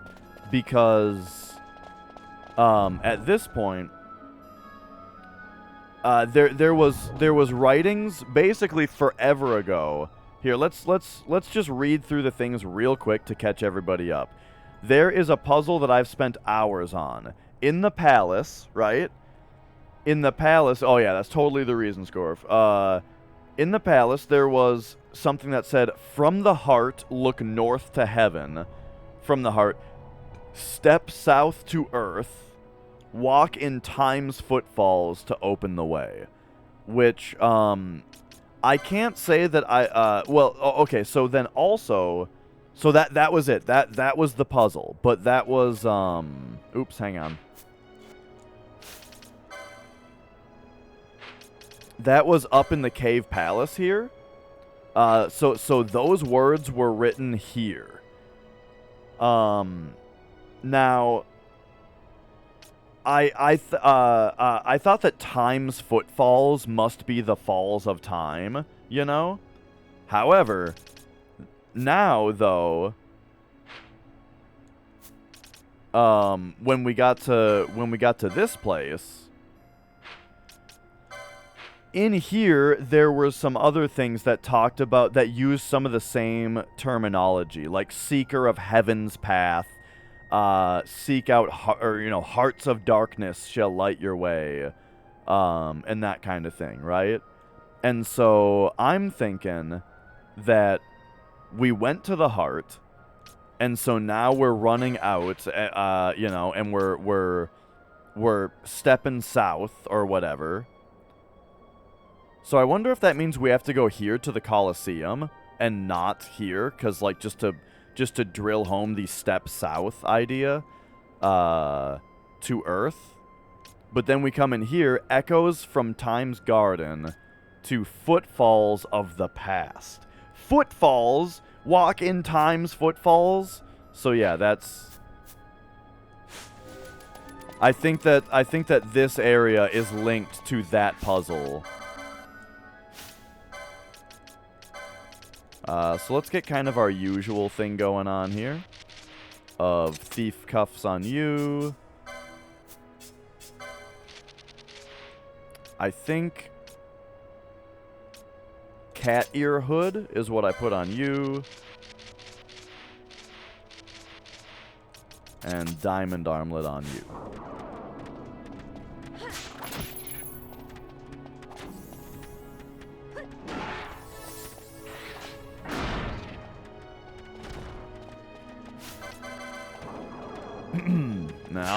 Alright.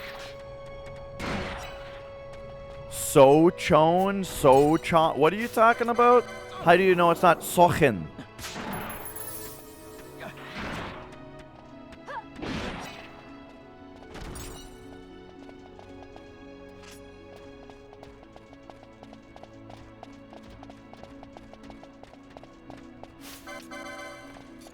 Oh, I see. Oh, okay, right. That makes sense.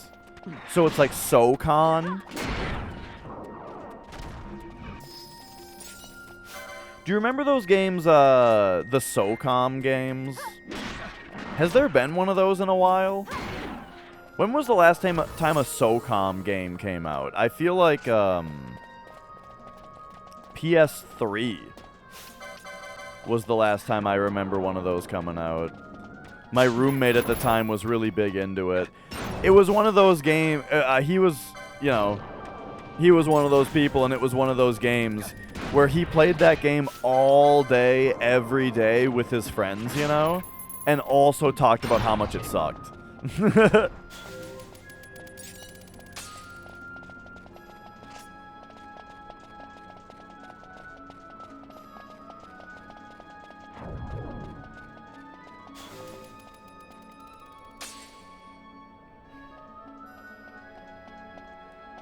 Having a game that had an actual headset and being able to talk to people. Yeah, I remember the SOCOM for PS3. I think it was bundled with a microphone. Or at least you could, maybe you had to, it might have just been one, it was probably just one version of it was bundled with the headset.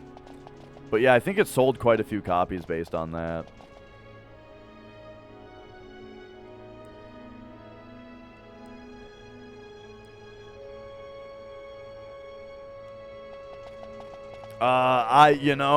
Rixim, I'm not sure. As in, like...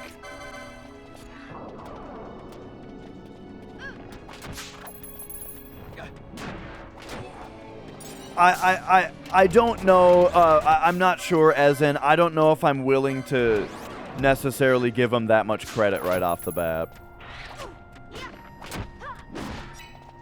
But they made Raccoon City. Oh, okay. Raccoon City, or Operation Raccoon City, was, not a particularly well-received game.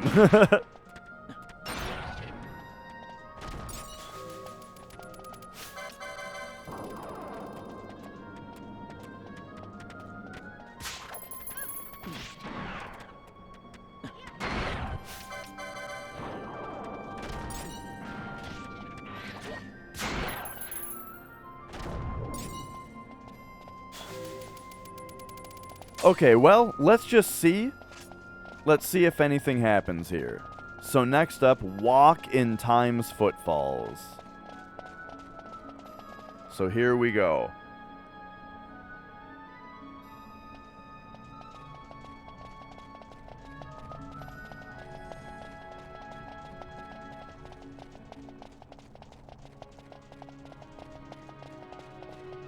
The footfalls... Wait.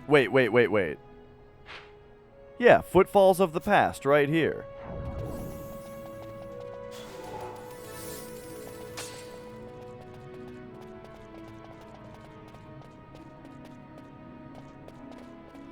So, the problem is, the fact that we weren't able to actually do the thing at the end there... Like, the fact that the dais just, like, rejected me, basically, and brought me back up to the top, makes me think that, like, we haven't actually found the heart yet. We can't actually do the waterfall puzzle yet, because, you know, because we didn't actually get into the unknown floor. But I was thinking it was also just as likely that the rejection, you know, that is something that I thought of, Turtle. I tried doing a bunch of walking in the puzzle before. But yeah, I was gonna say, you know, I can't tell if, like, us being rejected by the dais was the first thing, or if we have to, like, do something else first. Whoops.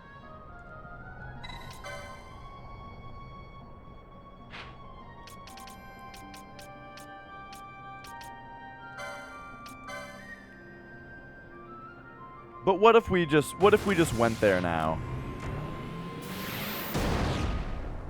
To see if anything's different.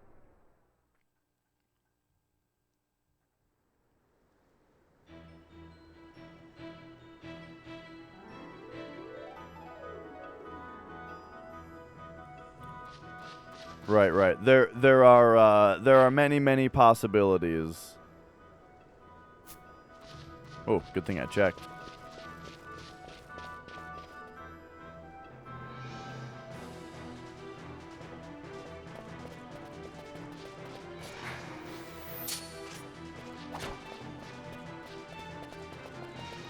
Alright, we don't gotta worry about any of these guys.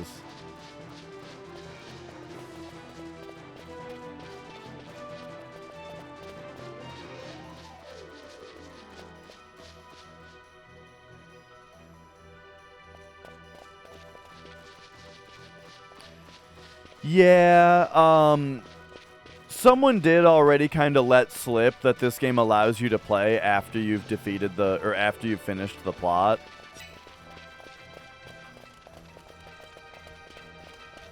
But if that weren't the case, then yeah, several people have also referred to the post game of this game, which also implies the same thing.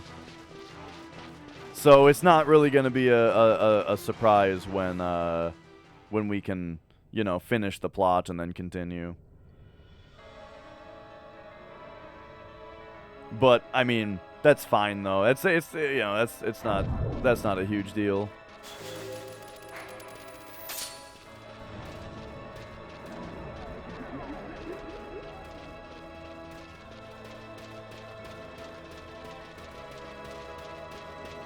Okay, here we go. So we are back. We're back once again in the Cave Palace. I love the look of those guys, by the way. We're back once again in the Cave Palace. And I don't have a lot to check. I basically, like, I am not confident that,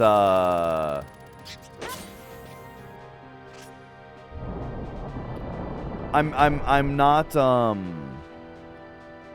confident that anything is going to be changed here, because I haven't gotten any confirmation of that from the game, you know.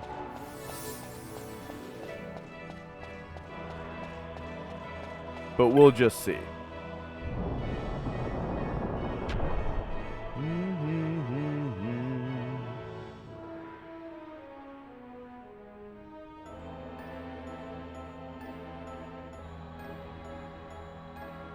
Bum, bum, bum, bum, bum, bum, bum, bum, bum, bum, bum.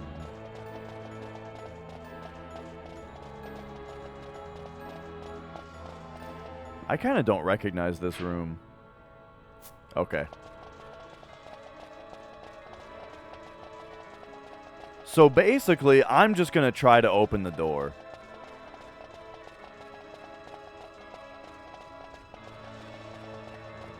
Like, this doesn't even have to do with the waterfalls. I'm just going to try to open the door.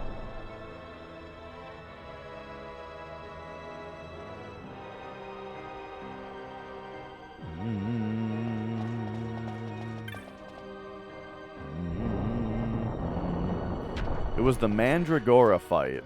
Oh, in that room. Yeah. I just didn't recognize, like, the little pathway.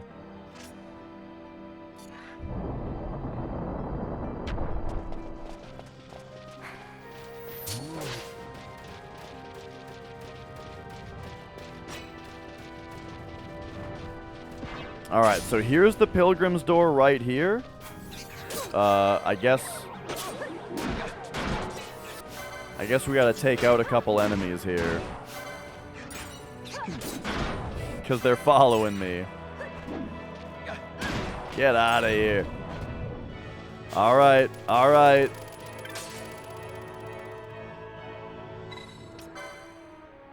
Damn. Indeed. The Heart of Time.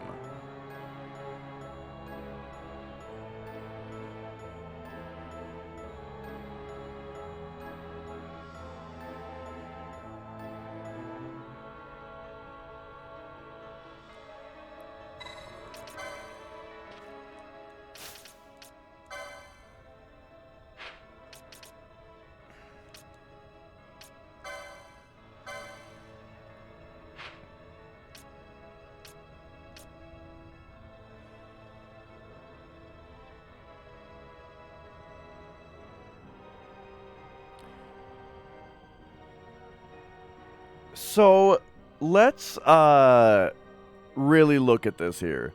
So this one is Echoes from Time's Garden, and we're talking about the Heart of Time.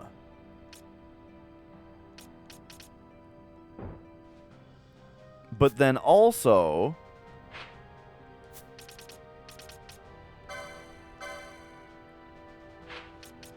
this is the Falls of Time.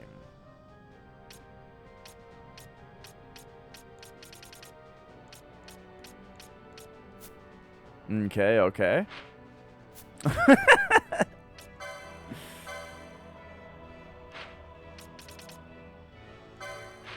Most, like, try doing this jokes kind of fall flat.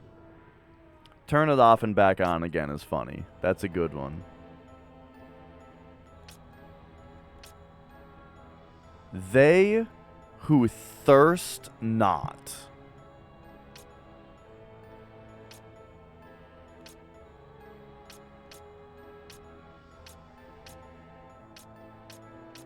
And this is all the Wellspring. Horizon's Break, Horizon's Cusp, the Reach.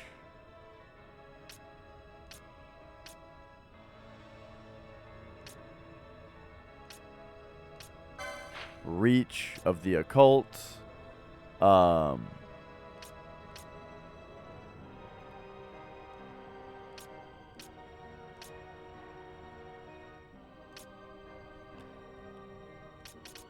Apparently I didn't fully explore this place.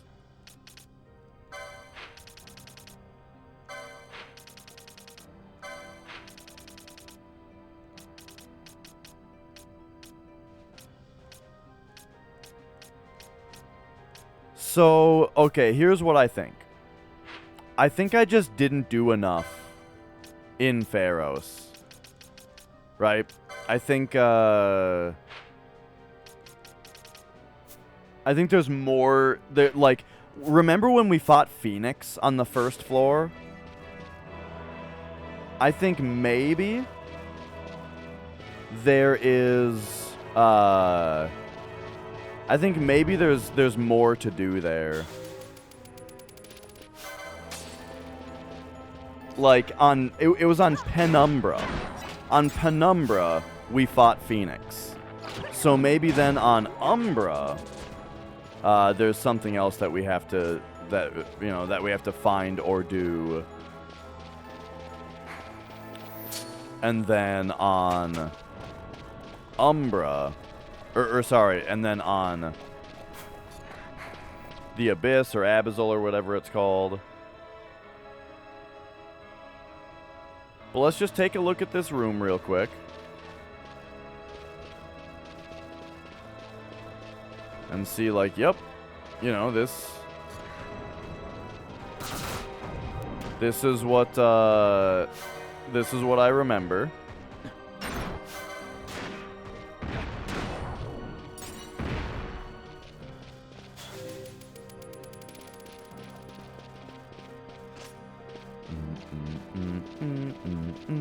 But it's also possible that, like, when they say that, you know, walk in times footfalls to open the way, maybe,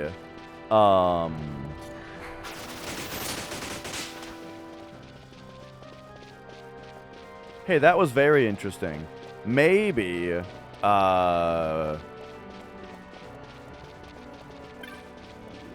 opening the way is just referring to... This was just a chest, right? Yeah.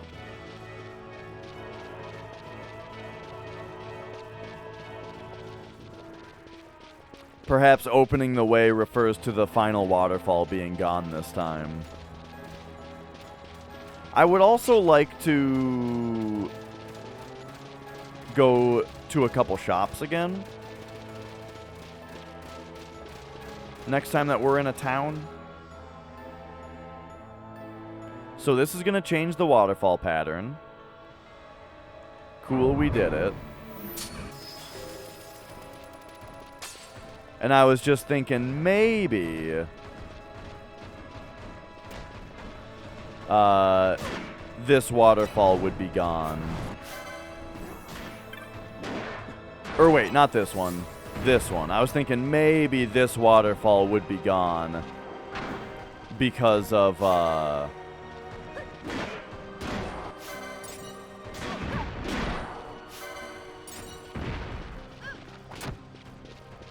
because of what we've already done. I also kind of wonder, like,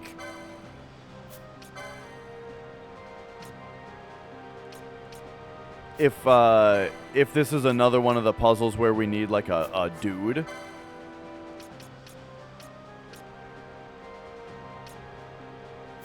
But I don't remember if any of these guys were like time-based. I don't think that they were. But we don't get to see their whole names.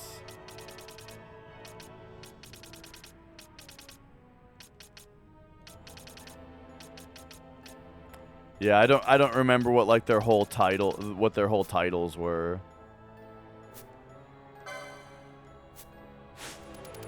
But it's probably not that anyway. Oh, that's a good point that it might say it in the bestiary.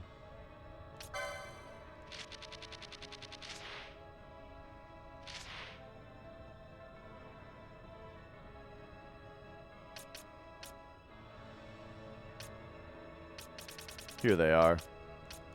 Espers. Okay, so yeah, you got the Gygus,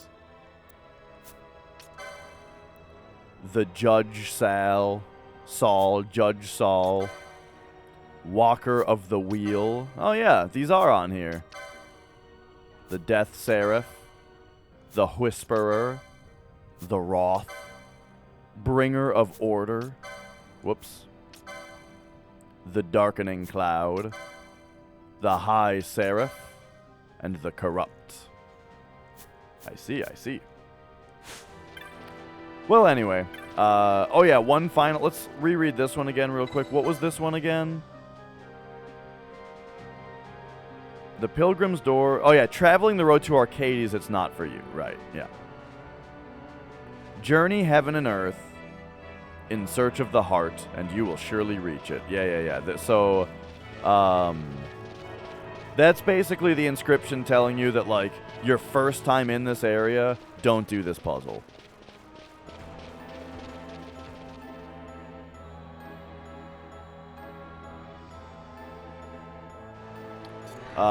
So anyway,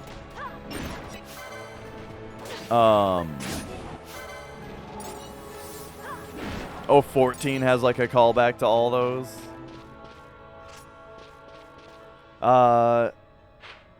So would it be faster to go up there to the orange crystal or back down here to the? I'll go back down this way. Oh, whoops! Wasn't holding R2. But yeah, right. Not super surprising that these kinds of titles are renamed. Because the Espers are also the bosses, like the not their titles, but the bosses are in tactics, right? Like the Quake or the Holy Stones turn the dudes into the different monsters that are like the different Espers. Like Quake Lane was one of them, but also what was the other one that I particularly remembered? What does Waygraph turn into? Is it Tiamat?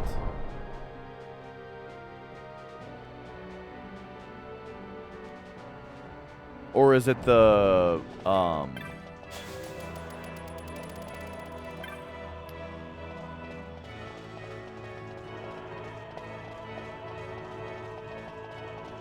the one that started with an M?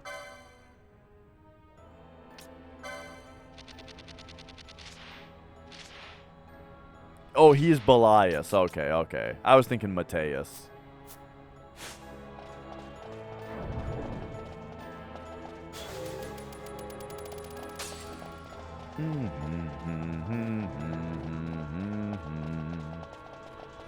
Oh, but in the PS1 version, is it Belias but like spelled with the V?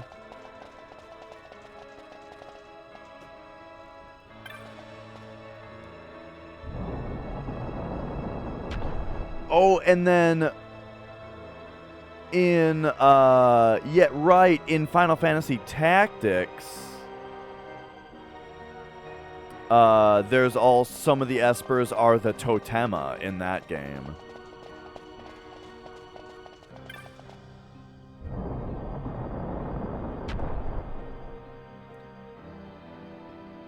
All right, I will be right back. I gotta run and grab something, but yeah, I think I need to return to the dungeon here and figure it out. So, like, really the only two things that I am thinking that I have to do in this game are find finish this Umbra dungeon,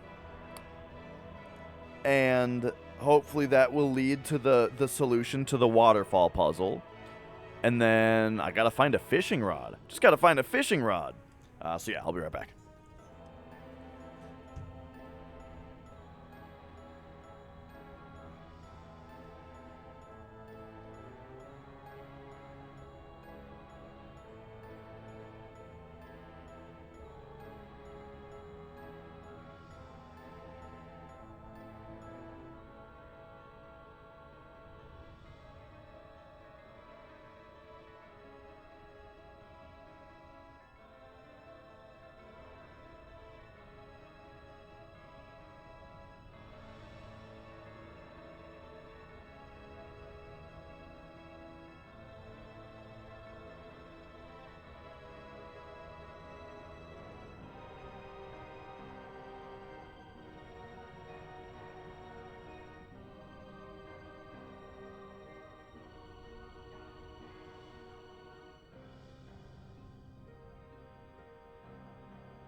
Alright, so I still think that the most likely place for us to find a fishing rod would be the port town.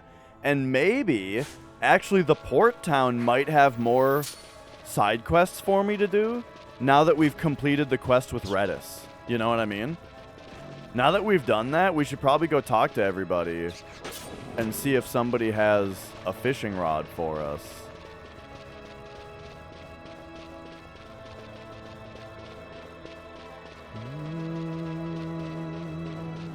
And then, I guess one other lighter thing that's like a maybe we should investigate this kind of thing is that, some kid said something about there being a dragon that, like, follows the aerodrome around or something.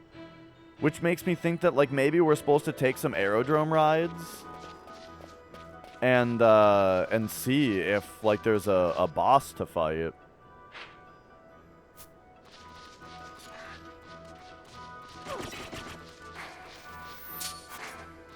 Oh, hey, we can go back to... we'll just keep the demon shield on for a minute here.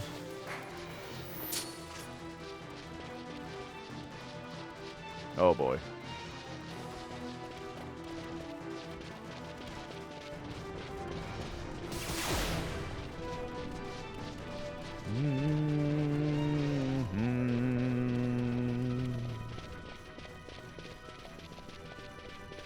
We never really interacted with the windmills or the old shrine here either. Didn't someone say that there's something special about the shrine here? I don't remember. That might have been... You know, that I think it was just part of a hunt. That, like, we had to be around them or something like that. But yeah, there's those, like, there's those 10 windmills that the Googles were working on.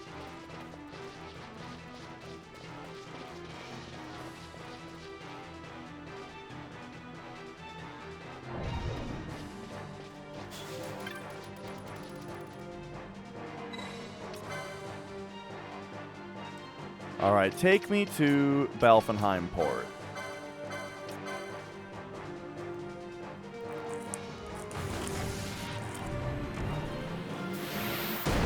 I'm loving this airship.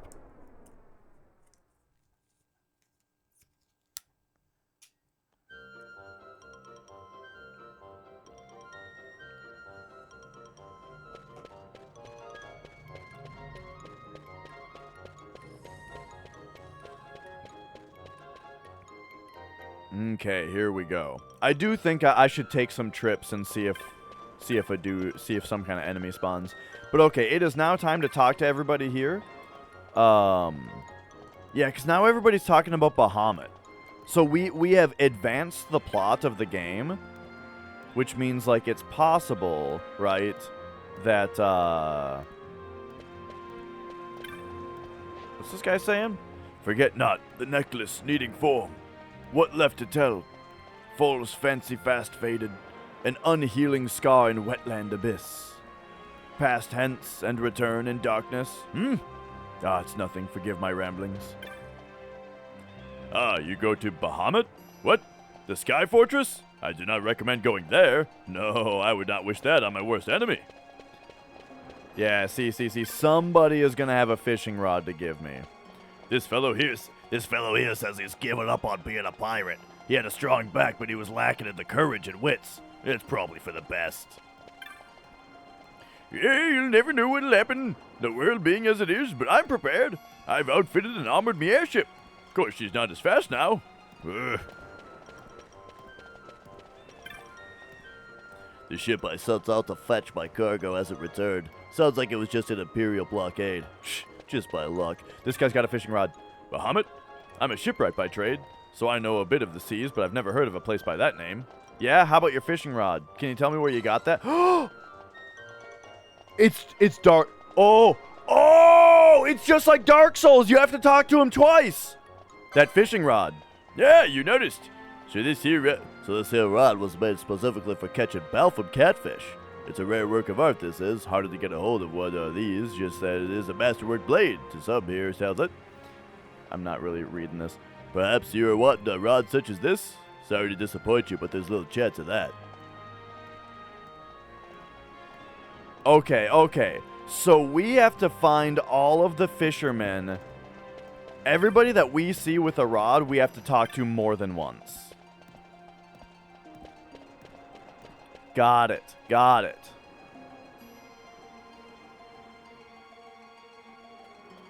Yo, Blink.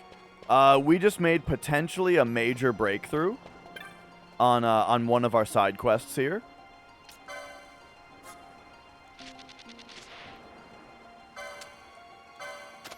All right, let us sell some stuff here. Oh my god, look at this. Oh yeah.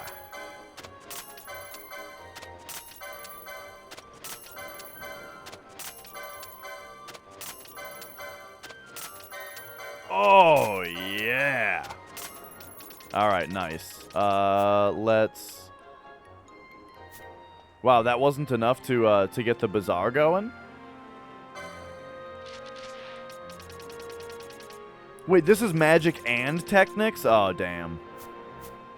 Or wait, or is Technics a different tab or something? Oh, no. Alright, we'll have to go to some other places to see if there's more Technics to buy. But okay, so where else have I seen somebody fishing? Probably down here.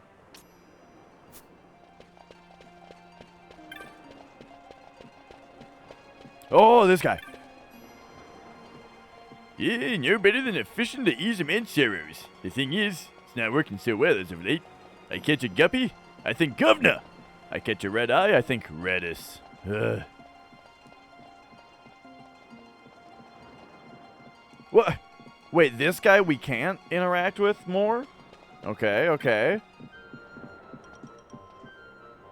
So this other guy might actually be, like, the actual ticket.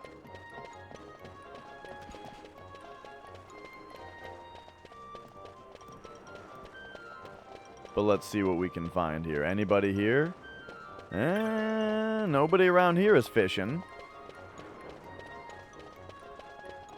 The fact that there is a guy that we can ask about a fishing rod, though, also gives me confidence that even if we can't get, even if we don't have to talk to a fisherman, that it's at least somebody here we have to talk to, you know?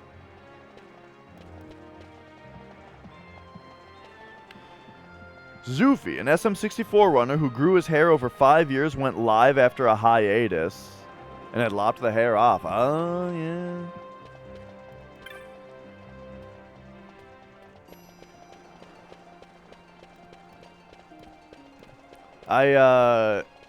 I did shave my head bald about 5 years ago.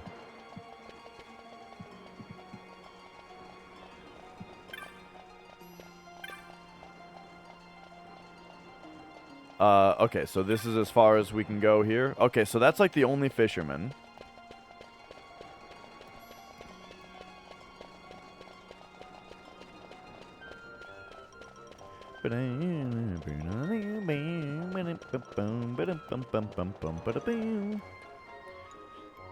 Okay, so I'm gonna go to this fisherman over here. I'm gonna give him another stern talking to. Actually, on the way, I'm gonna go into the residences and talk to the people in there. Because I also feel...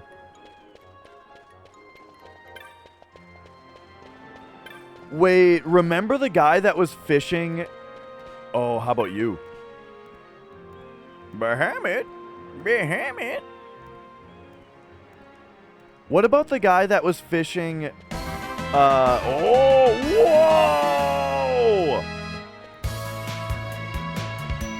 whoa! Radium with 10 motherfucking gift subs.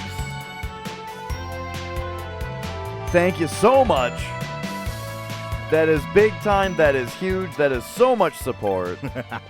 It means the world. And Cornfed with the big 420 to follow it up. Oh my god. Thank you guys for all the support. Oh my god, a boost train is close again. That's also big time. If one other person besides Radium and Cornfed does some kind of support action that the boost train is interested in, it has to be someone else, then that does a boost. Which, if you guys haven't heard about that, it's a new thing where instead of a hype train that just gives you emotes, it actually sends out recommendations to this channel to other people. And oh my god, there it is. Jesse, with 500 bits, has begun the boost train. That's big time. Redis Freeman. I really feel like these places. Oh my god, and it's already level 4. The boost train. Holy shit. So yeah, I mean, you know, we can only hope that that's very good for the channel's visibility on the greater Twitch. So I appreciate you guys so much. Duck Station crashed at Carry Armor. Ooh, man. I heard, I think Wooly had a Duck Station crash kind of recently. Oh, I had a crash when I went to fight Ultima Weapon once in a hundo. I mean, it wasn't a real run. It was practice, but still. I was practicing, you know? And when I initiated the second Ultima Weapon fight, it just crashed. Well, it was a hard... It didn't crash. It was like a hard lock, you know? It faded black and then just didn't load the battle module.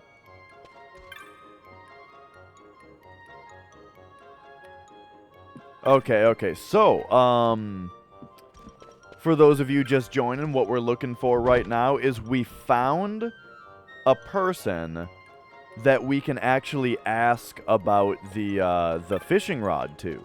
We can actually ask them about the fishing rod, which is a huge step in the right direction as far as getting this puzzle figured out. There are several other fishing individuals around the world. I just haven't been talking to them all multiple times. I had to talk to the guy multiple times in order to get the prompt to ask him about it. The most suspicious fishing guy that I can think of is the guy that's fishing nowhere. He's fishing not in the water in Old Arcades. I should go talk to that guy more than once. I feel like I already did, though, because it was... The fact that he was fishing, just, like, not in water was suspicious. So I already talked to him more than once, I think. But I'm not positive. Weights were placed inside the fish?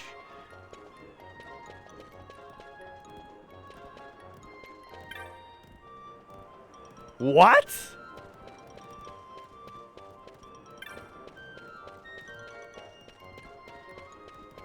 What?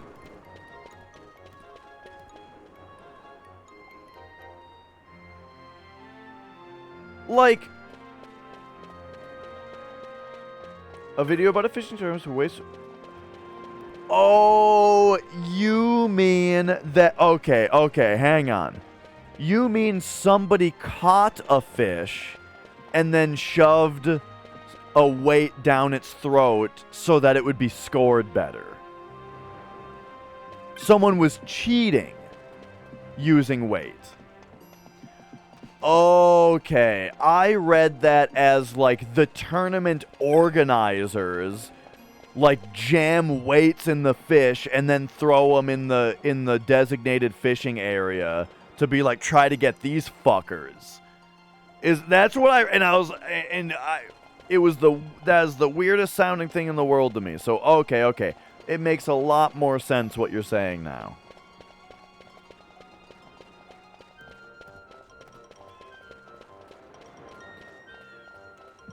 Where the fuck am I going? I need to go here. And I keep missing it.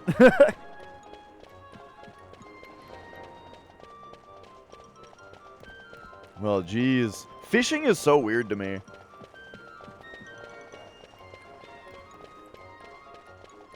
like, I understand it for food, right? I understand that people fish and they cook the food. Awesome. But, when I was younger, the only time that I ever, like, tried to go fishing...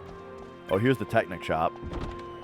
The first time that I ever was, like, fishing, I caught one fish, right? And I pulled it out, and I was like, oh, I did it. Look, Dad, you know. Oh, Dad, I got a fish. And he was like, okay, time to take it off the hook. And I was like, what do you mean? What are you talking about, take it off the hook? This sounds terrible. And then he's like, yeah. And it's like, okay, I'll do it for you once. I'll show you how to do it. And he's like, you got to hold it like this, like push its fins back and hold it like this so its fins don't cut you. And then, you know, it works the hook out of its mouth and then tosses it back in the lake. And I was like, nope, not doing that. And Yes. I never caught another fish again. And there you go. That's my life story as far as fishing goes. And there it goes. Level 4 boost train just went off. How about that?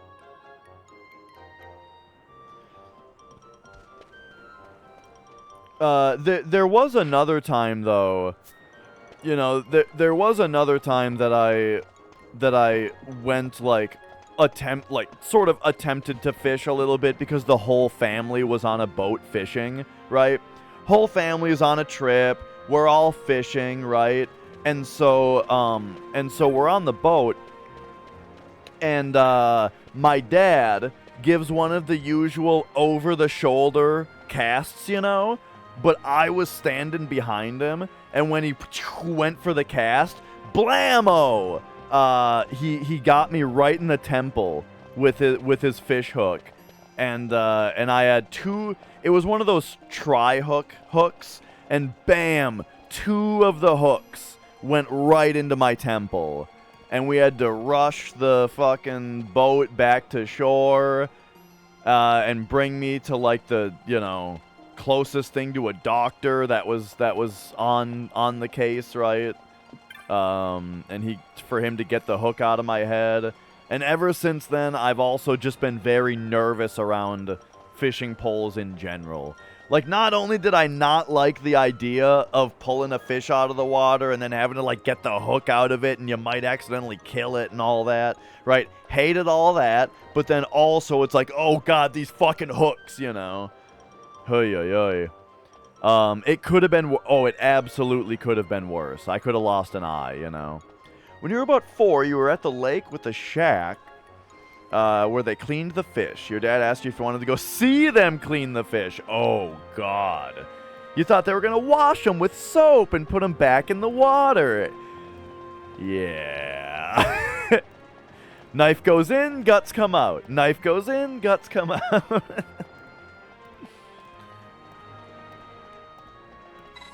You have some business with me? That fishing rod. Okay. Here we go. This is the only information about a fishing rod that we have heard anybody say.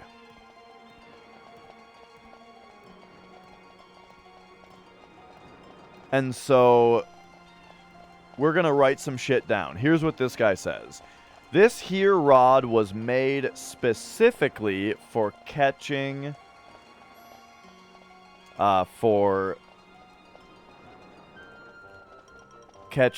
balfin catfish.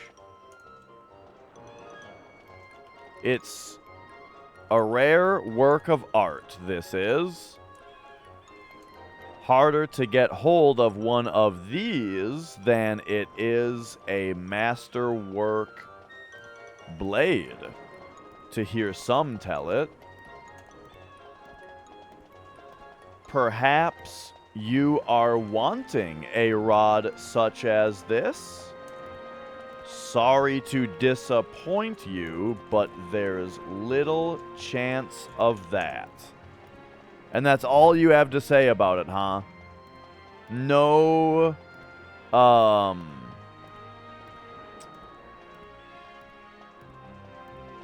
So, okay. So here's what I think about that. It sounds to me like what they're hinting at then is that, like, I need to provide this guy with a balfin catfish, and then maybe he'll give me the rod. You know what I mean? Like, if we give him the thing that he's fishing for, then maybe he'll give up the rod.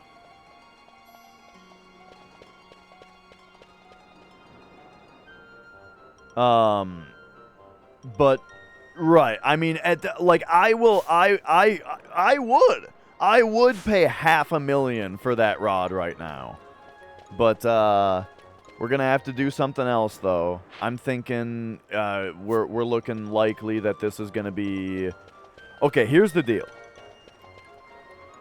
I understand about, you know, we're gonna run around and we're gonna try to get some information on this catfish, you know. Does everybody? Okay. But first, before we get the information on the catfish here, I do also want to try to talk multiple times to that other guy. You know what I'm saying? Remember the other guy? Where was he? Old Arcades?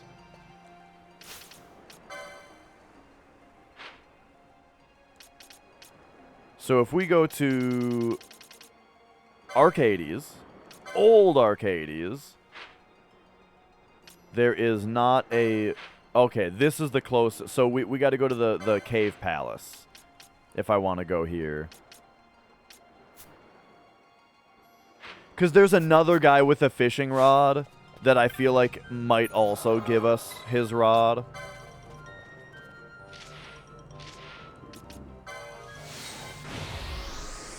I don't think it's super likely because I think I already talked to him more than once.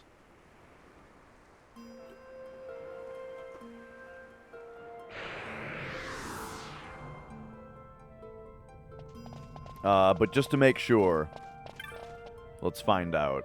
The fact that he's such a conspicuous fisher is what makes me think that it might be him, you know? And I'm pretty sure he's in Old Arcades.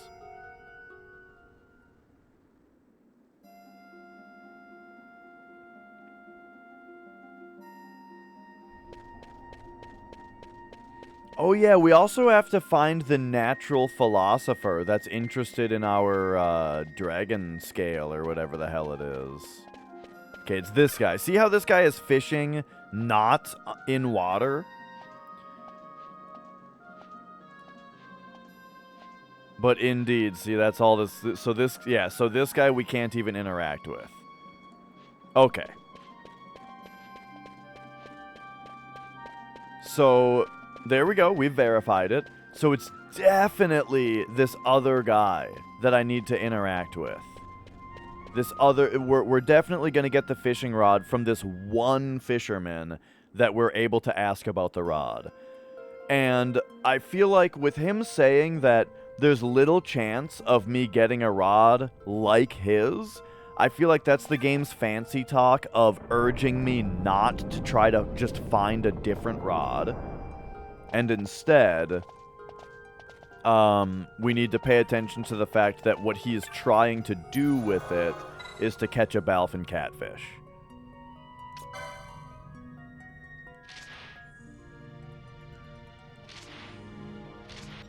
It has been a minute since we've shaved the game, hasn't it?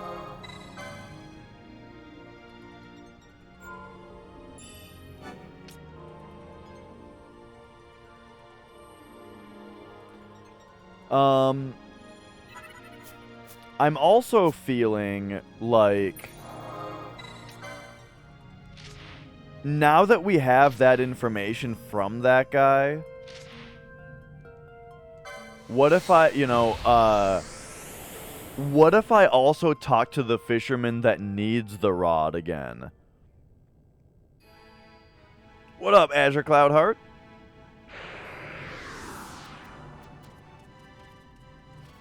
I mean, let's just see if this guy has anything more to say, now that we have that other bit of information.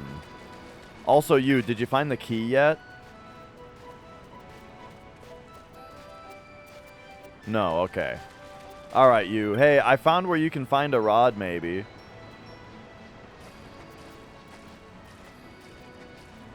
Okay. Never mind.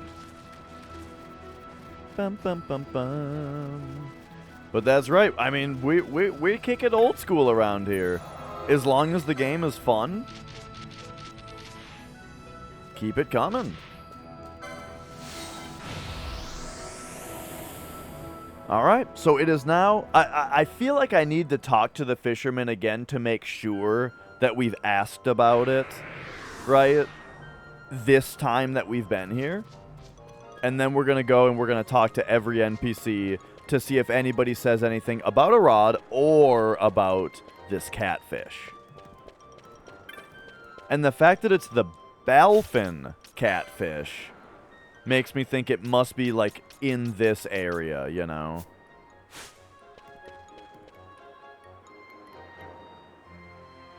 Oh, so the reason for that, Froust, is that this here is Vaughn. He's the main character in the game that you are when you're in town. And, you know, when there's no HUD, there's no combat or anything. But when we are in a... when we are out on the field where there's combat and stuff, then your, like, party loads in. And for my party, I'm not using Vaughn or Bosch or Pinello. I have Ash, Fran, and Balthier, with Ash as the party leader.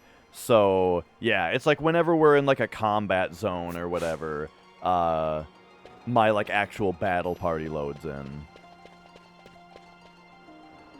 I think Vaughn is, like, the, you know... He might be the worst character of any Final Fantasy game yet.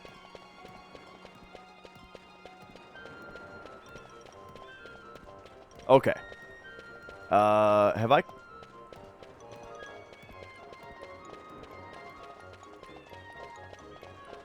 And here we go. Oh, yeah, I mean, I've been waiting for that too, Minin. Okay, so here we go. There we go. We initiated the dialogue where he told us that we're not getting his rod. So, Meow, let's talk to everybody else. Probably don't have to go into the aerodrome. But I also feel like, you know, you just gotta be thorough here, you know. How quickly I forgot every character from 9? Do people not like 9's I thought the cast of characters was one of the strongest things about 9. I mean, Dagger is a very weak character. And Zidane's kind of an idiot. And Steiner's kind of an idiot, but Steiner's a more lovable idiot. And then Vivi is kind of great.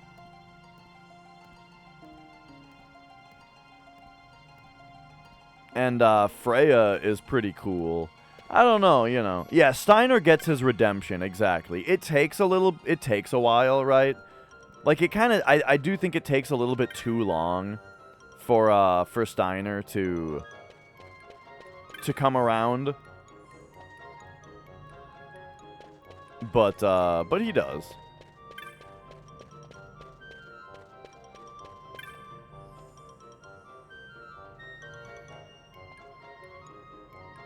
Amaranth, you know, Amaranth is kind of interesting.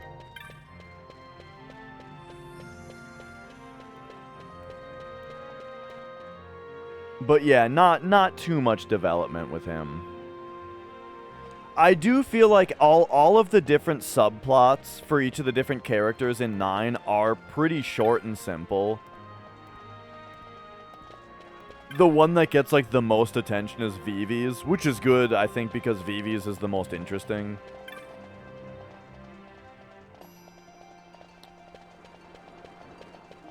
Okay, there's Fisherman. Alright, we gotta find out about this catfish.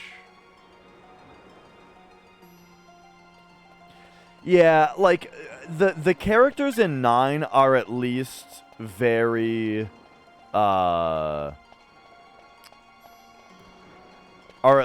like, visually well designed, and they have personalities, you know? They might not all have the most satisfying development, or like B-story resolutions, right? But they're all memorable, at the very least. Vaughn is just a nothing character.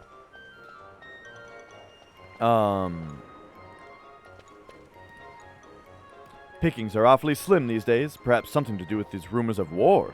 You know what? I should be talking to everybody, like, twice, though. Because they might say, like, something about Bahamut, and then they might say something about, what I'm actually looking for.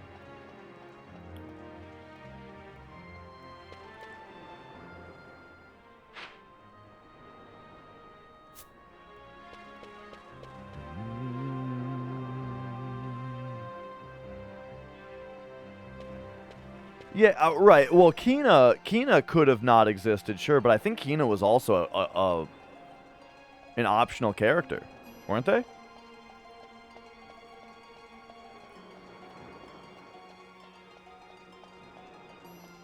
If I remember right, I feel like Kina was optional.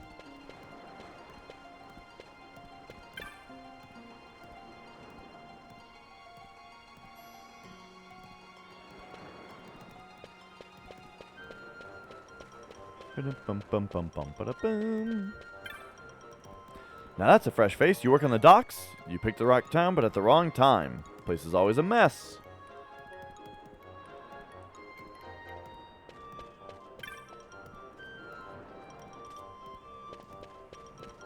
Oh man, it's gonna double my.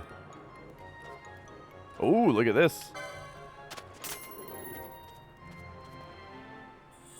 It's gonna, like, double the amount of time that this takes to have to talk to everybody twice. What up, Net Ghost?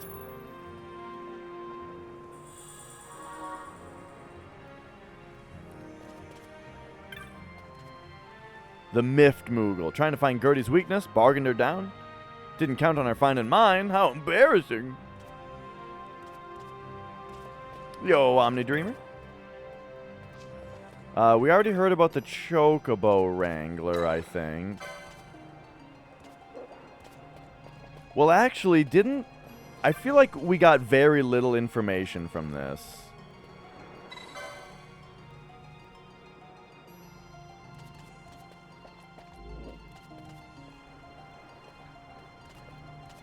So I've already read through all this a few times, but yeah, I'm not really sure what that's supposed to be telling me. As far as, like, what I'm supposed to do. Because that's another, like, side thing that I have to do, is get the rest of the cockatrices back. Particularly Chit. Because if I get Chit back, then I get the other one back, too. But that one I just have no idea on. Buying foodstuffs.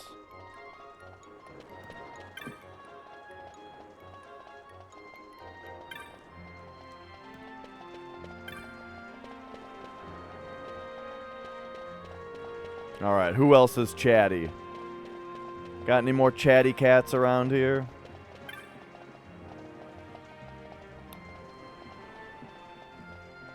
That guy we've already talked to a couple times since he's got the fishing rod. But how about you?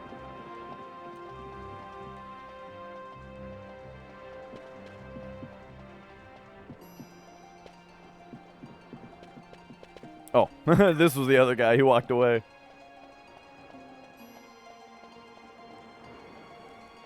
And then it's also possible, not that we're supposed to find, not that it's somebody's gonna say something to us, but, you know, we might just have to find the catfish also. Oh, the journey continues to go very well. Having a great time.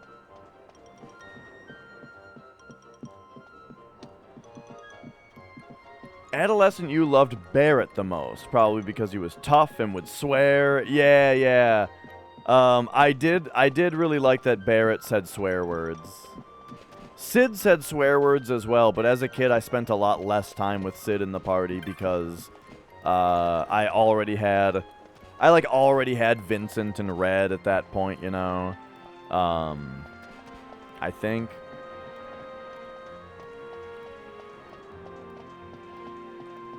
And like my first playthrough of the game, I was all about Vincent and Red in the party. Because adolescent me also thought that Vincent was just the coolest dude ever.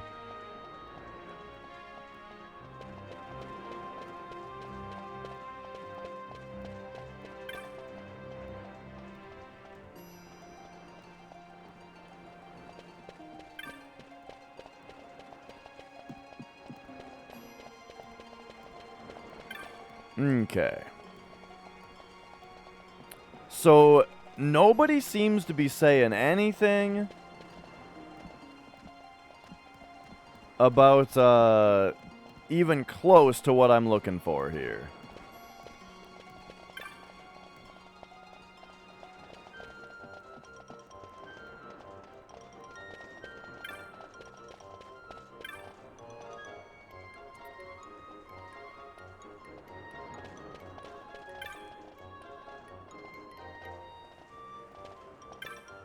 Wait, what's this? Okay. Oh, but what about the, I wonder if wait, what if there's more hunts now? Kind of, MR, yeah. We found a guy that talks about his fishing rod, but he says that we can't have it. What if that guy has posted, like, a hunt? And we just need to do a hunt. And then he gives it to us. Or something like that.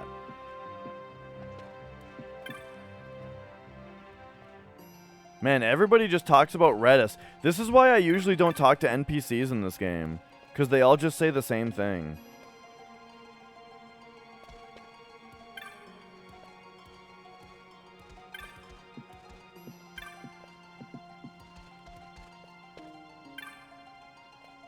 But okay, if we go to... well, this game came out after Tactics Advance. Oh my god, look at all these hunts. Holy shit, it turns out there's a bunch more. Well, here we go, I guess.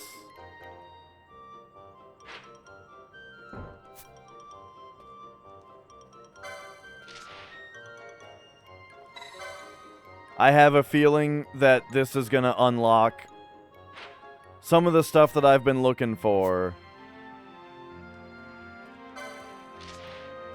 I've got a feeling that this is gonna lead us to it. Oh boy.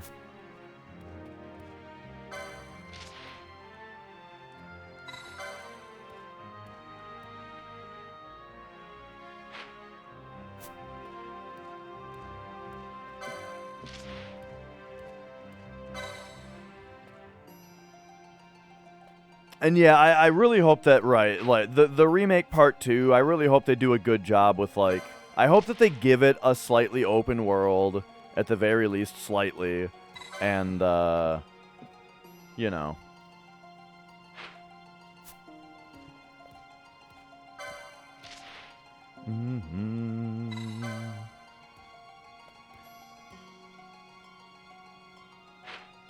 Okay, so none of these guys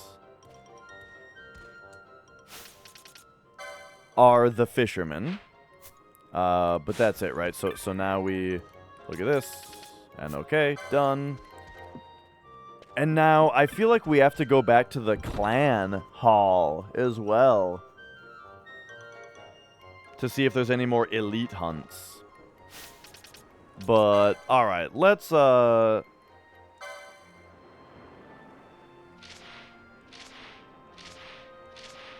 just pop down here, do this. Believe in an NVIDIA leak about a 9 remake? I don't know. A traveler who frequents the many aerodromes. Oh. Okay. Is this the kid that talks about, like, I swear I saw a big beast? I bet it's him. I didn't realize there were going to be more hunts. I thought I did them all.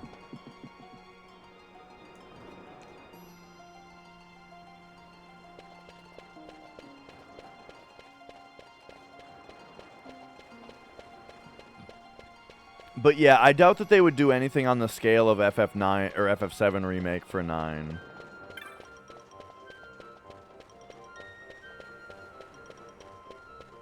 But I could see them doing remakes of games with their new style like they've been doing.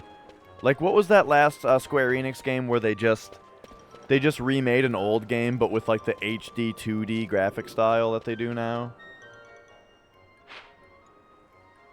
Or maybe it was only an announcement and not an actual release yet.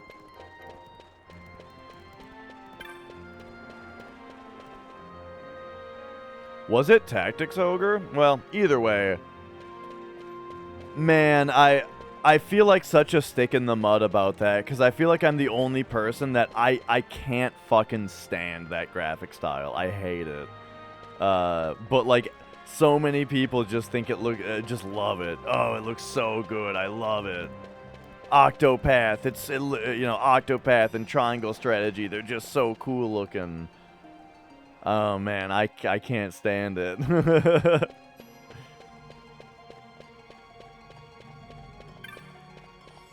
Alright, where's that kid? It's this kid, right? Yes, here we go. Alright, a worm on the deck of the airship. It was the legendary Death Gaze, I'm sure of it. A sky pirate on the deck told me that's what it was, but my mother and father don't believe me. Don't mind him, he's just tired of traveling. The three of us went on the deck before we landed. There wasn't so much as a rat, never mind a worm. If there'd been a rat, now wouldn't that have been a scene, eh, Mother? But Father wouldn't change that about you for the world. Okay. If you can find the Death Gaze, I win, yada yada. Alright, well, let's see where we find it.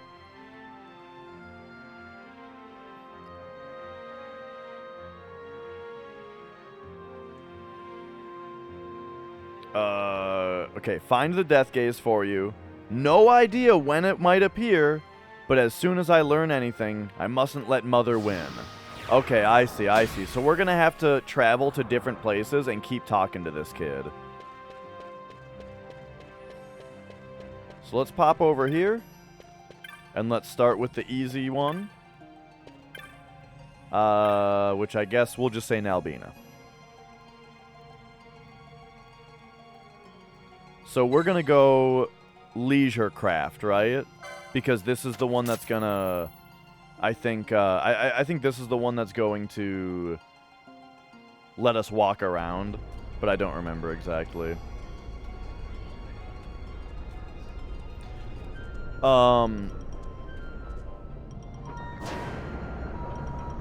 If they fixed one problem with 9, that would be great. That problem being the combat taking so long. Totally. I mean, that's the thing that I liked about 9 the least. Are the remakes more to capture and capitalize on nostalgia? Or because actual good ideas are so rare nowadays? I mean, I think that they're making the remake because everybody has been asking them to make it forever, you know? Like, people have wanted a Final Fantasy VII remake since, like, since, like, the launch of the PS3, you know? And for a long time, they were saying that they wouldn't do it. Okay. So here we go. We're gonna have to go up on the deck, I think. The air deck.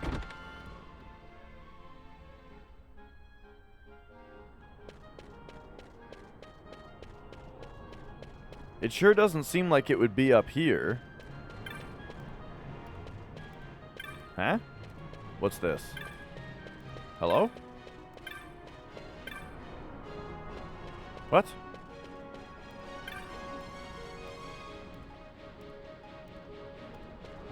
Oh. Oh, that's all that is? Okay, weird.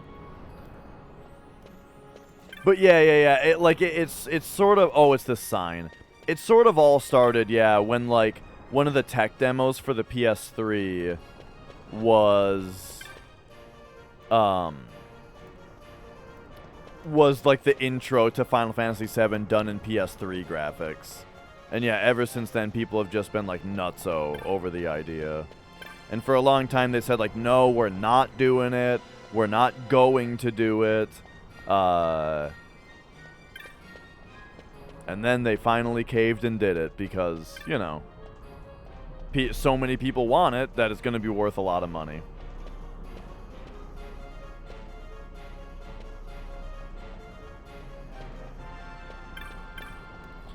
But yeah, I enjoyed the remake more than I expected that I would.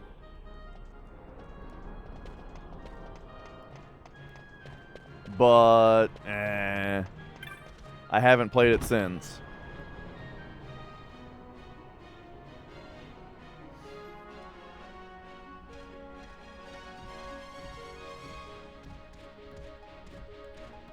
Okay. I think maybe we should try to find... Like, can we find the kid in here?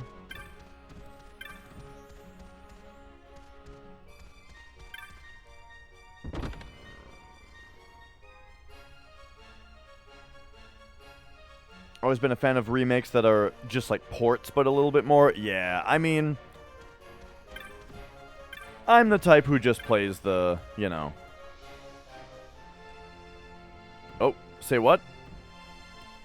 If we'd like to retire until we reach port, you should find the cabins quite comfortable. Should you wish to use a cabin, speak with the chief steward. Oh, okay.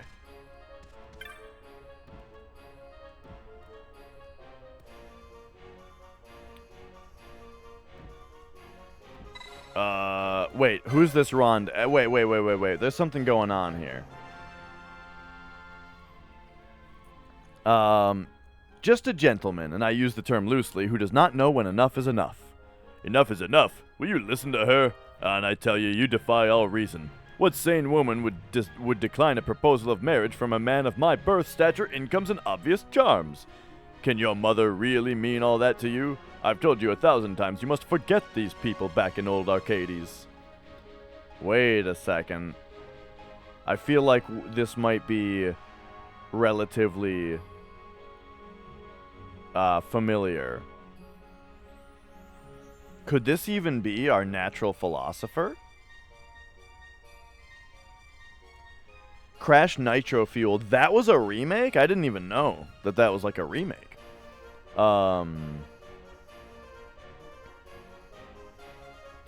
But yeah, remakes are always like a weird topic for me just because I just play the original versions of everything, you know? Yeah, that's what I was saying, Blink. But I didn't actually know that it was a remake. I thought it was just a sequel. Forget my own mother, the mother who raised my sisters single-handedly after my father died in the war. I would never marry a person like you. How many times must I tell you? You seem to share your sister's dislike of the noble house Lyrschel. But what grudge could you possibly harbor against us? You and your brothers are among the most vulgar men I've ever met, and I've known many vulgars. Using your father to find out where we work. Speaking of work, I'd better get back to it. If you would kindly take your leave, I've a proper passenger to attend to. Yes, your passengers. An idea comes to mind. Might I interest you in a game of sorts? What manner of game? Last year, for your mother's name day, you and your mother's name day? You and your sisters each sent her a gift you'd found along the routes of your work, yes? What of it? This year, I propose that you each gather a flower for your mother, and that this boy here informs each of your sisters of the arrangement. If he can deliver the message to every one of them, my brothers and I will abandon all hope of marriage to you and your sisters. Absurd! You expect a perfect stranger to willingly go from airship to airship delivering this message of yours? She has a point. 6 ships, 6 sisters. Quite a lot of work for someone we don't know. Better to forget the whole business. And me? I'll begin making the necessary preparations for our wedding. I'm sorry you've gotten involved in this, sir. If you do see my sisters on the other airships, perhaps you could show them a letter for me? They're chief stewards like myself. Okay. I can't remember the last time I had more fun. Already visions of you and your sisters joining the noble house shall fill my mind.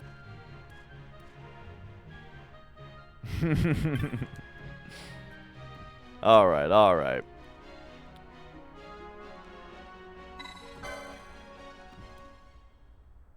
So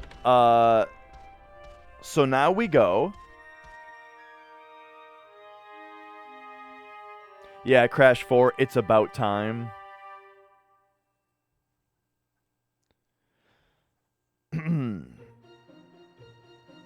Crash Nitro Fueled is titled a remaster? Wait, what?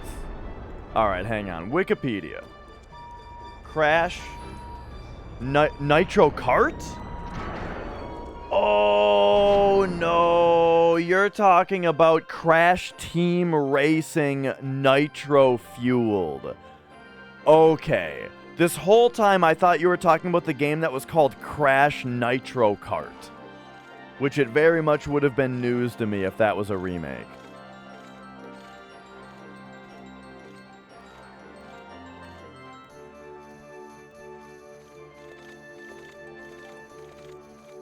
But yeah, I am very confused as to why Wikipedia would call this a remaster when I would agree that it is a remake. Okay. He kind of looked like Mustadio. I can see that. I can see the comparison. All right. Where's this kid now? The Traveler kid. Arguing with his parents. Here he is. Mother and father still don't believe I saw that worm on the airship. That's why I need you to find it and kill it for me. It's called the Death Gaze. I see it sometimes when riding the airships. It was quite far off when I last saw it, but it'll come back. Okay, we found him.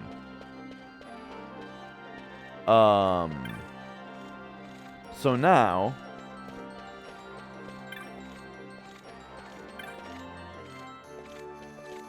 we are in Nalbina.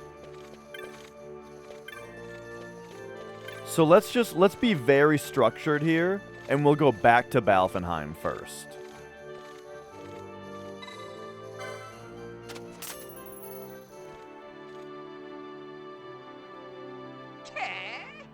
Overblood. I have not.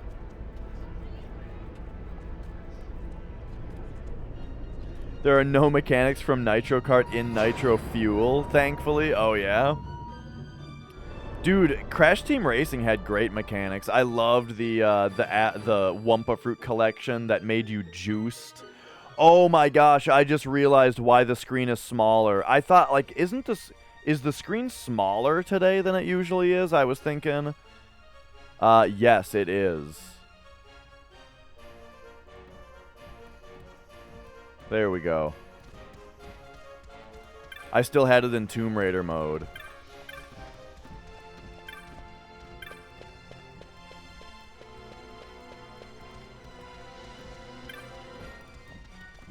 Some ears likely just perked up. Did somebody say Tomb Raider?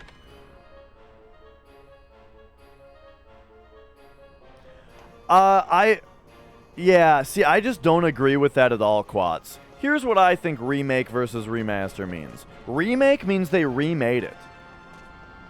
Right? It's just what the words fucking mean. If they had to make the game again, then they remade it and it's a remake. But if you're taking, like, the same game and essentially just, like, recompiling it with a higher resolution, then you've remastered it. You just made a new master out of the same source code or whatever, you know? I don't know. That one's a little bit more nebulous, but if it's a remake, it's because they had to remake the game. Which happens a lot.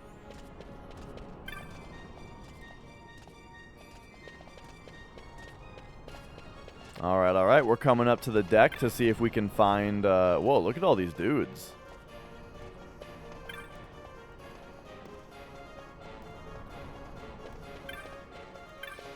See if we can find anything here about the worm. The machinist. Speaking of Mustadio, we've got a machinist here.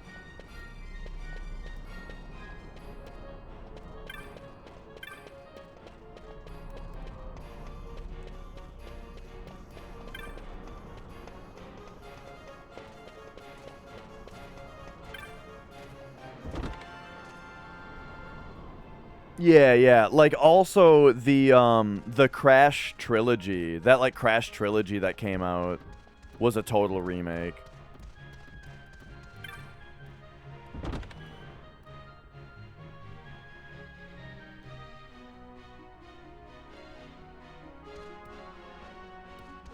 Right, exactly, Gags. It's just like with music. If they had to record it again, then they remade it.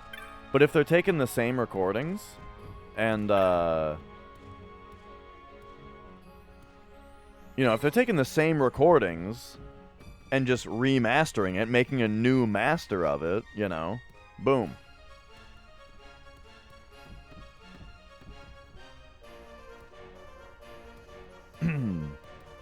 Oh, that's interesting. I haven't played the remakes. I've 100%ed Crash. I've 100%ed Crash 1, 2, and 3, but I've not played the remakes of them. They looked fun, though. I watched my brother play a bunch of the remakes. And man, I feel like those games would feel good on a keyboard. You've never played Crash? I mean, I'm sure lots of people haven't played Crash. They're great games, though. Really, really good games. Especially... I think Crash 2 is probably the best one.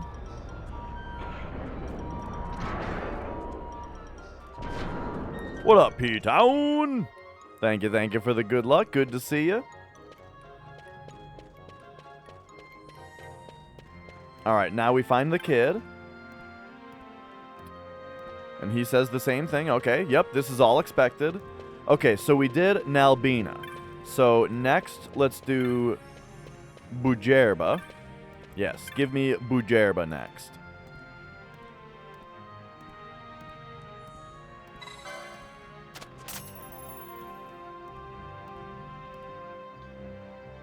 Yeah, I think Crash 2 is the best one. And then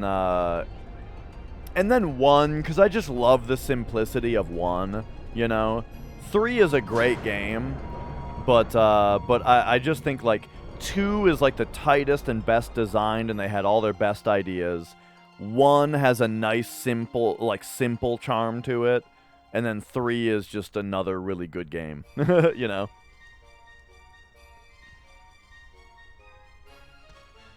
Something like that. Loved the blue gem thing in the first game. Yeah, that was a really great puzzle.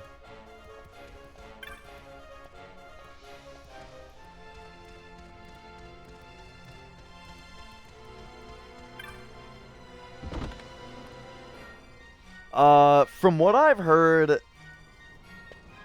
on The Last of Us for PS5, I mean, I've heard that they did redo the graphics, right? That one's like a partial remake, from what I've heard. Because from what I've heard, they redid the graphics, but it's the same, like, engine and coding and, like, all that is exactly the same. It's, like, just the graphics that have been redone. But they were redone, though. They weren't just, like, up-resed or anything. So, you know, I don't know. I should probably be talking to everybody up here, right? Perhaps? I don't know.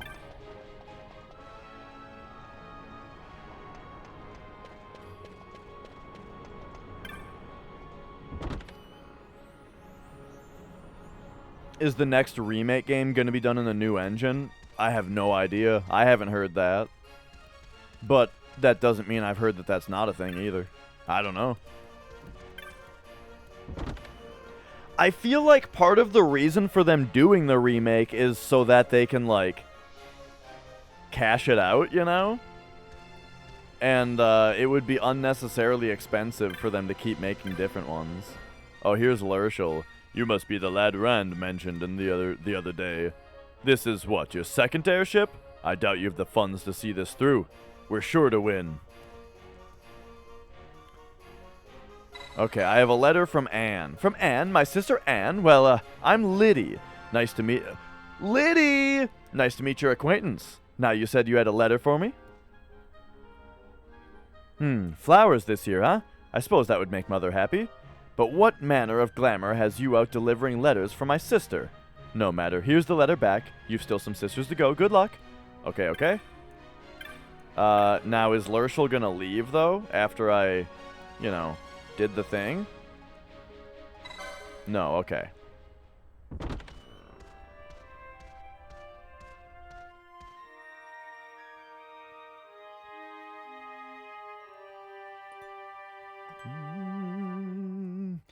I'm starting to get behind on chat. This is like one of those days where there's chat's popping enough where it's like I gotta, what up 12th? Where it's like I gotta just like, we gotta just stop and read chat for a minute here. But yeah, the Crash trilogy, absolutely a remake, no question.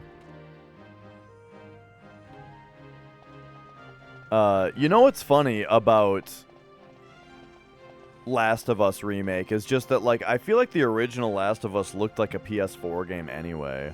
So then them, like, remaking it just on PS5 or, like, remaking the graphics, there's very little difference.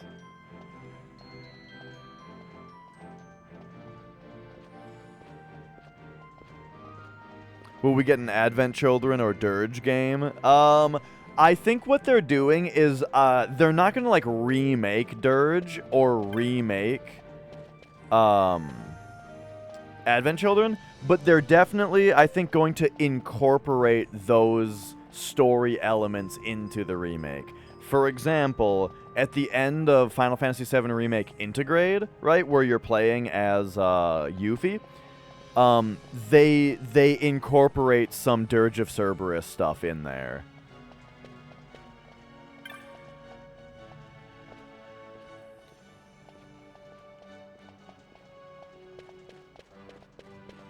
Okay, okay. We got the kid to talk to us. So that was, who's this traveler? Alright, so we are in Bujerba now. So I would like to go back to Balfenheim.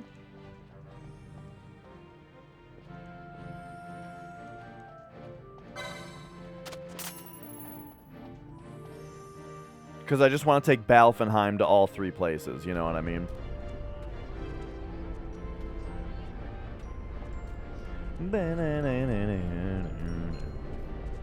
But yeah, I think that what the things that they want to keep from Dirge are just going to be incorporated in Dirge.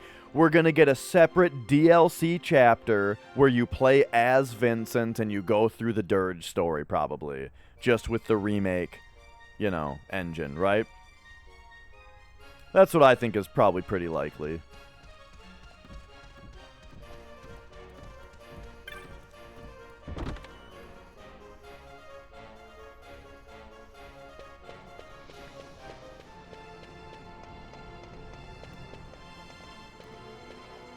All right.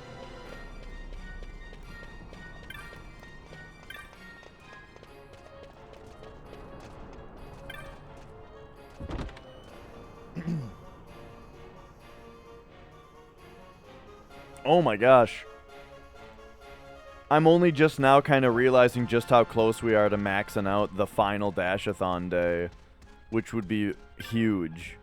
Oh man.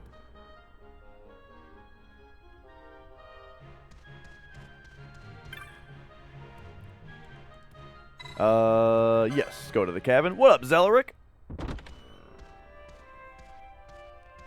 So now... Oh, did you see the badonkadonk on that NPC? Damn.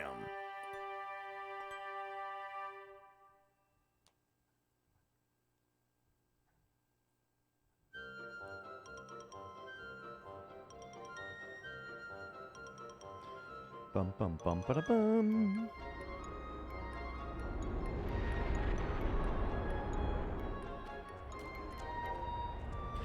Honestly, so this is something that I really don't understand why companies don't do. And maybe it's just because they're being too protective of their shit. But I don't get why this isn't like we can probably have a discussion about why a company wouldn't want to do this, but imagine, all right? Imagine for a minute that Sony released an official PS1 emulator on Steam. Official Sony PS1 emulator on something like Steam, right? So you have to pay for it. You know, you have to pay for it, but boom, it is official and it works and it's officially supported.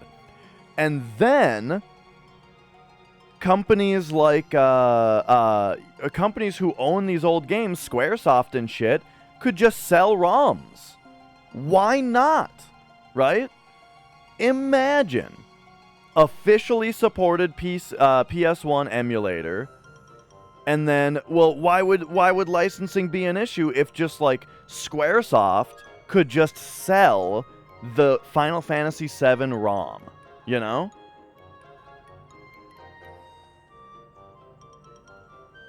Because one, you know, on one hand you've got Sony sells the emulator, Square sells the ROM. There's no like extra licensing that has to be done there.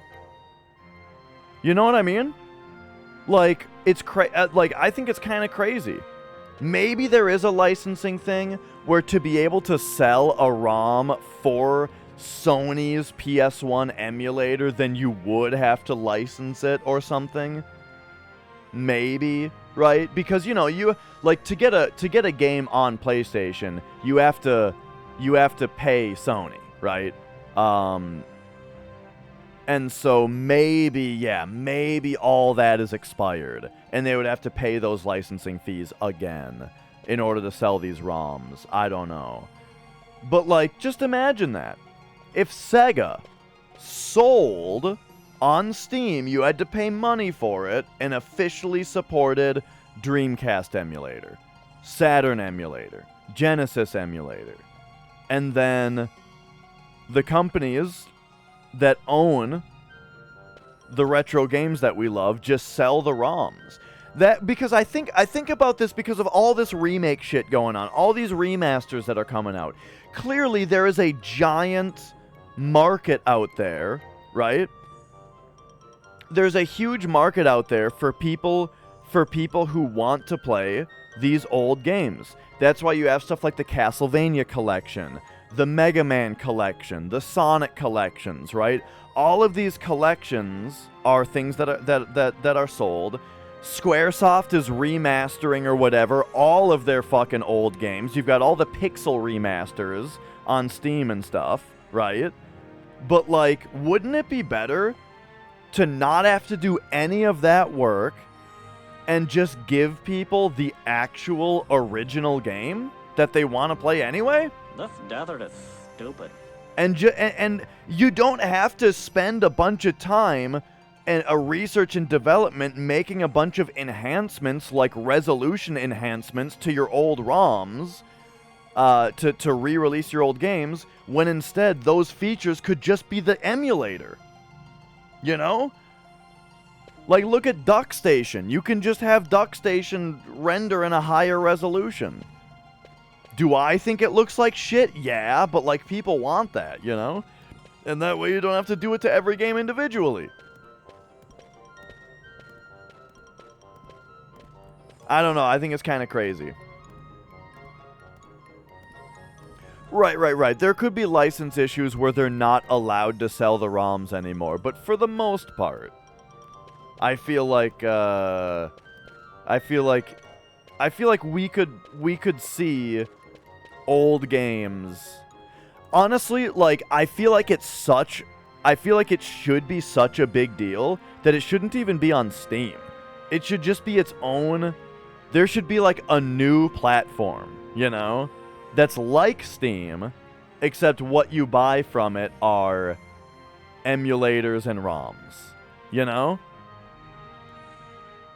That are officially licensed on their, that are officially licensed on there. They lose money on the console and make their money on games sold. So for consoles, that is true, yes. For an emulator, it wouldn't be.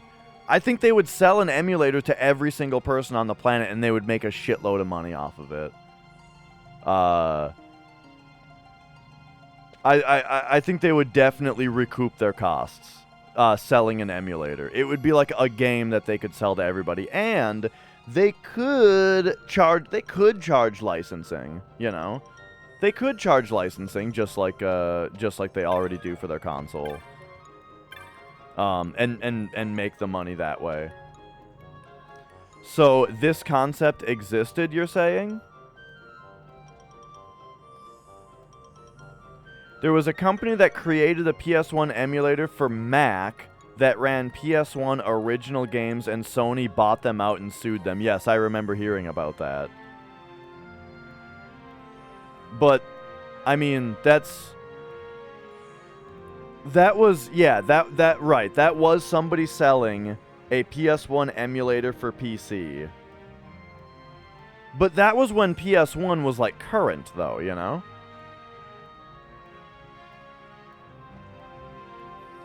And exactly, Froust, if you make a...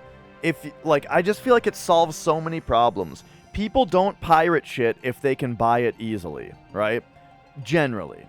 And also, you don't have to... We don't need all these remakes and remasters when you could just be selling the same game again.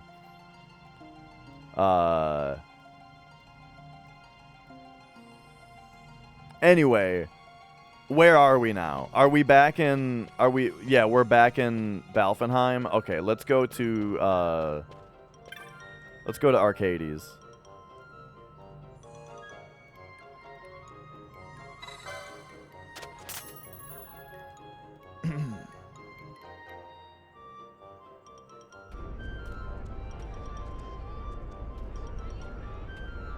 Wait, this...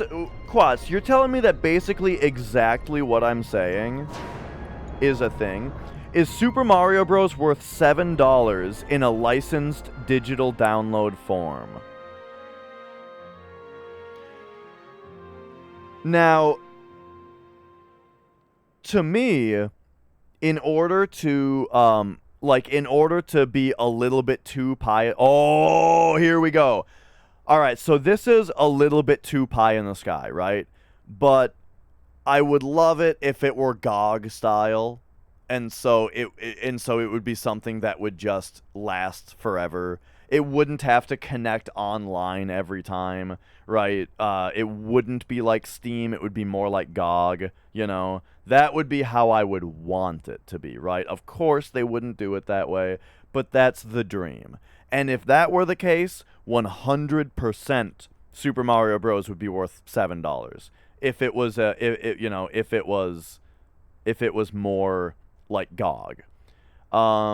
If it were more like Steam, though, where you need an online connection, they could take it off if they wanted. They could shut it down if they wanted or something like that. Then I would say that $7 for Super Mario Bros. Is worth it for a lot of people. It's worth it for enough people for it to be a viable business model, in my opinion. Whether or not it's worth it to you individually is up to you, but I think it would be worth it to enough people where it would be extremely profitable. The Death Gaze, oh yeah, volunteer to fight it. Let's go, baby.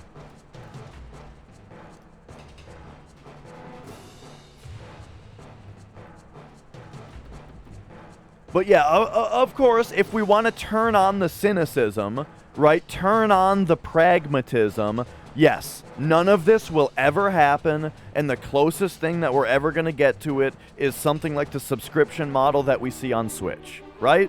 There you go. Of course. I'm just saying, I have a dream. I have a dream that retro video gaming could be so much better. So much more, well, like, modern retro video gaming for the average person could be so much easier and so much better. Let's do this.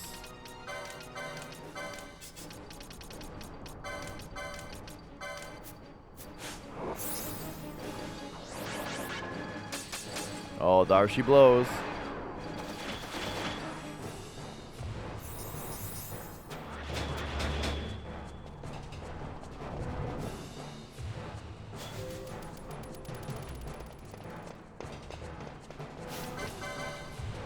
This thing looks really familiar.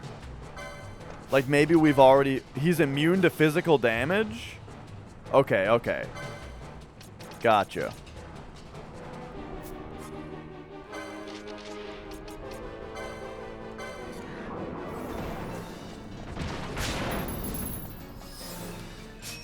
So give me a second. Okay, there we go. Well, if that's gonna be... If he's immune to physical damage... I don't know what he's weak to. So let's go for the... Let's go for the bio strats again.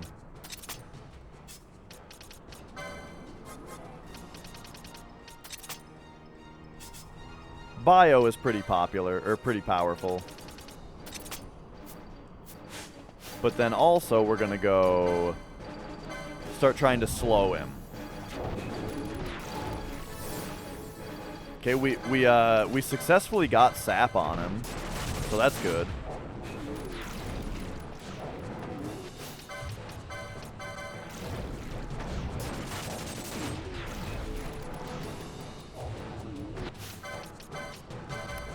All right, this is continuing to miss. We'll get him eventually. Oh, I should be stealing from him. Hang on a second. Hang on a second. Oh, well, he's got plenty of health left. Let's slow him first.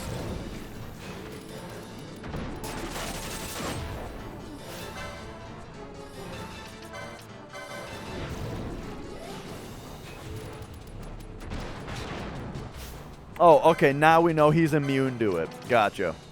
Well. Can we wither him? Technics? Wither? Nope, he's immune to that also. Okay.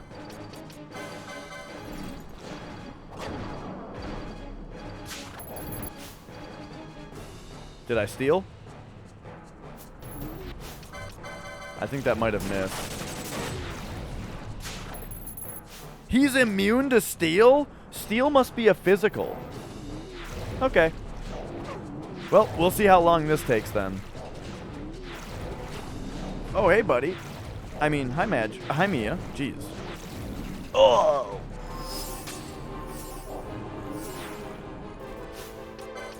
I suppose we can also try poison on him. Which is... Is that green? Oh, that's green.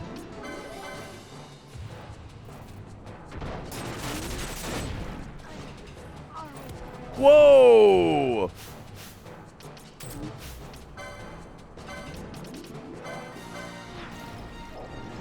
We might, actually, you know what? I don't want to use the MP on a rise. Let's just do a Phoenix down.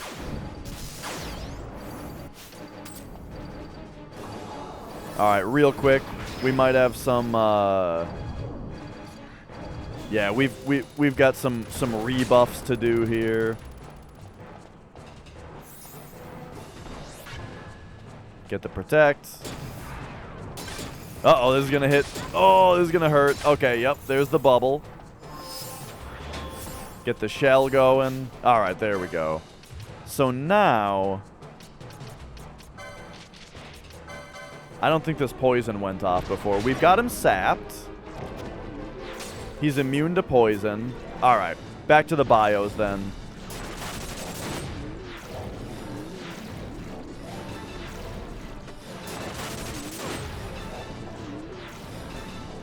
Okay, there we go. So he is no longer immune to physical. All right, we got a steal.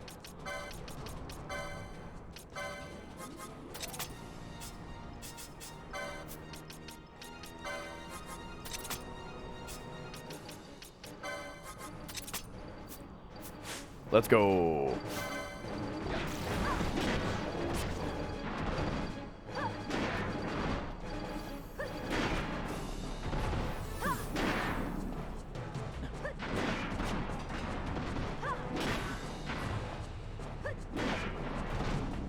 Oh, yikes, yikes, yikes. Okay, we need some, the boss is, like, going ham on Balthier right now.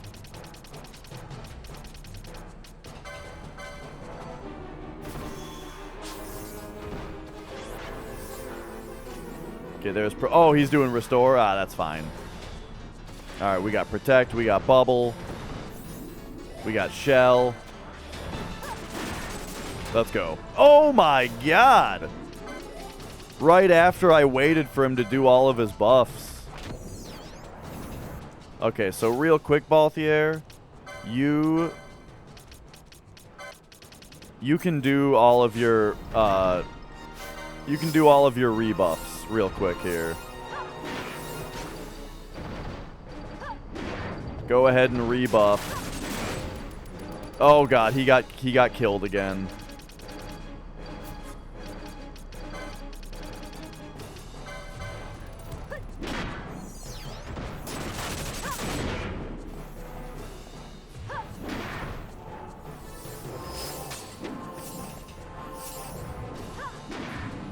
Alright, alright.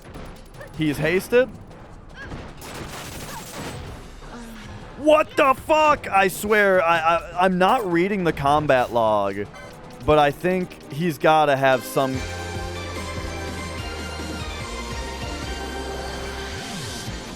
Wait a second. Wait a second now. Hang on a second. Does that say 50?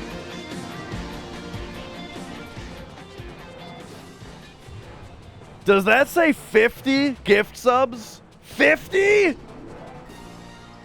From Froust? What the fuck, dude? That is insane. That is insanely excellent. I don't even know what to... Did you accidentally put in a 0? I don't even know what to tell you. I don't even know what to say. So instead of saying anything, I guess I'm just going to do this.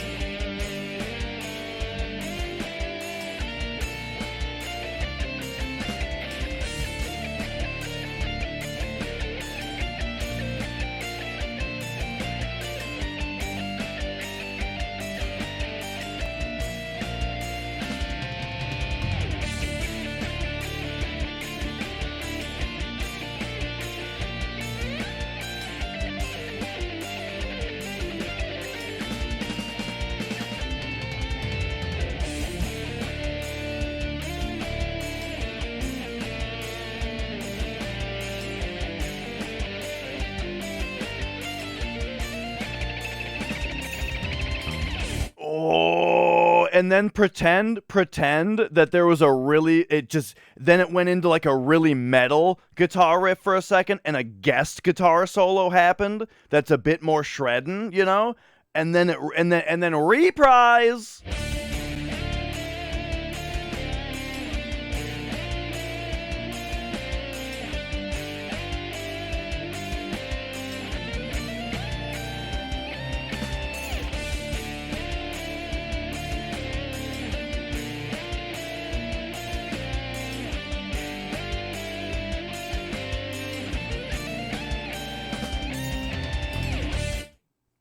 Oh my god. Well, Froust, thank you so much. Yeah, I mean we're maxed out now. We are we got the maximum 10 hours now. A lot more than that. That much more than maxed us out today, and that's absolutely huge. Especially with like, oh man, it means a lot. Doing the full-time Twitch thing, you know, can't do it without you guys. And that's exactly what I'm talking about. Damn, dude. That paid for the power supply. You are right about that. Whew. Okay. Well, what the hell was going on here? We need to... I think this guy is doing something that's instant killing some people. But I'm not sure what it is. Real quick, we need to... I feel like this was going better. Back when we couldn't physically attack him. I mean, this Firaga might be pretty brutal. Indeed, it was pretty brutal. Here's our bubble, though. So there's our bubble. Here comes the shell. All right, there we go. Nice. 12 with the tier 3 gift sub to Froust. Thank you so much, 12. Oh, man, you guys are... Oh! Hang on a second. He's tricky. He's being tricky. Okay, cancel. Fran, why don't you Isuna the boss? That'll get rid of the sap that we put on him. But it'll also... Wait, he's immune to Isuna? Oh, well, he doesn't have reverse on him anymore, at least. So that was temporary.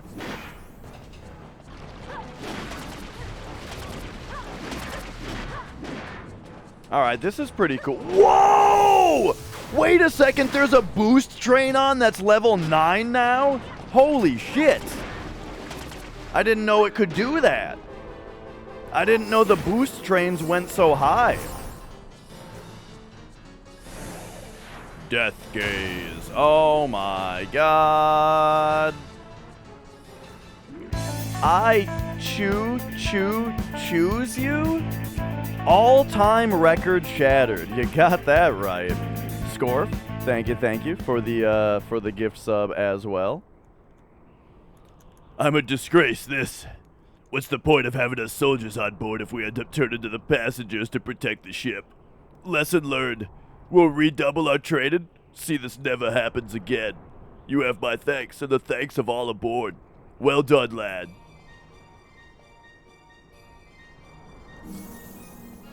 All right, we did it. Look at our who huddle that we're doing here. All right, sweet. Let's get back to the gambits here. Oh right, I forgot that I had changed Balthier here. Actually, I think I had him here. Okay, and then also let's get rid of the unnecessary stuff. All right. Let's go. So this was on the way to Arcades.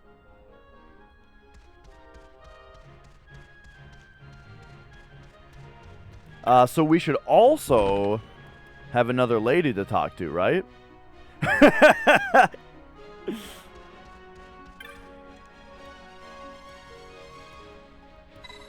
All right, sounds good.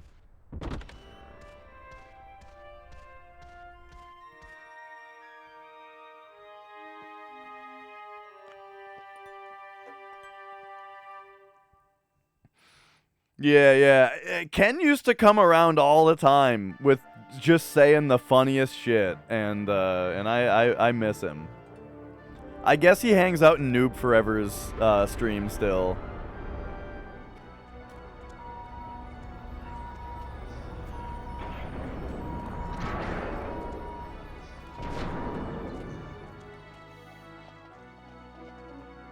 Yeah, the poor type, right? Because like. It was at like such a consistently slow speed, you know, that was, it looked like, yeah.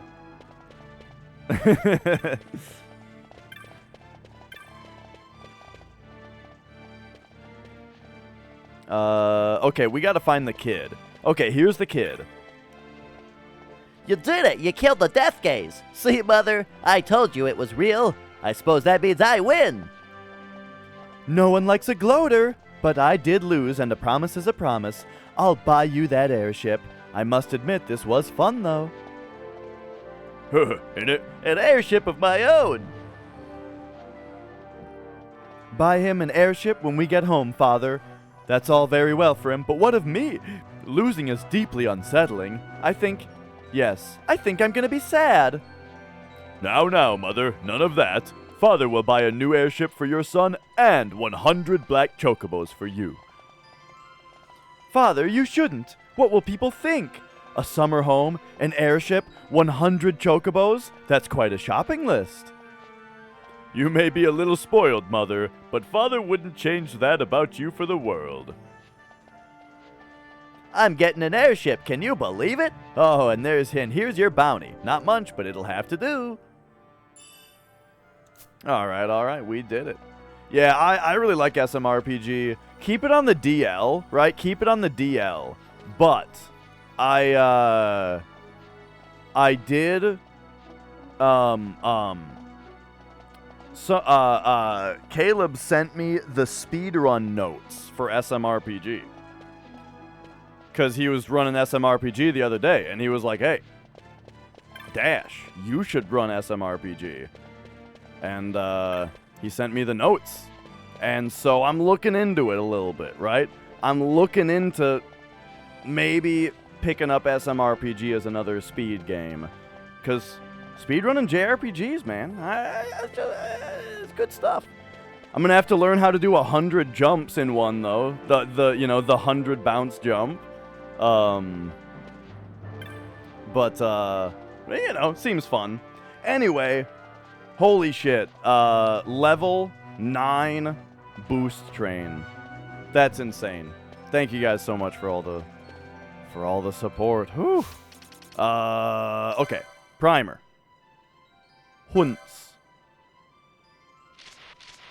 But yeah, if I do look into running SMRPG, I'll definitely do like a what Zeal did this recently for Ocarina of Time, do the goodbye playthrough where you play through it casually one more time, before you learn all the speed tech and ruin the game for yourself. You know what I mean? So yeah, we'll probably do like a goodbye playthrough of it if I do decide to pick it up. What do you guys think? Those of you who enjoy the FF7 runs, do you think SMRPG would also be fun to see speedruns of on this channel? Or is it, no, Madge, I only want Final Fantasy 7 and maybe 12? Yeah, I was thinking that, Flex. Yeah, that I was like, Lack Attack runs SMRPG also, so, yeah.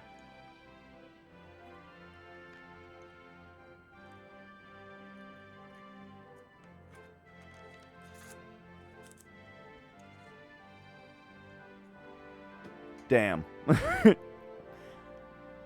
Lack Attack did well in the Big 20. Nice. I was looking at the Big 20. A lot of them are games that I'm already really familiar with, but some of them not so much.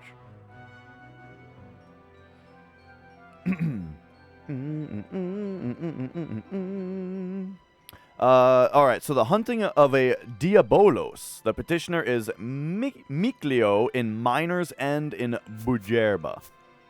Alright. Well, back to Bujerba then.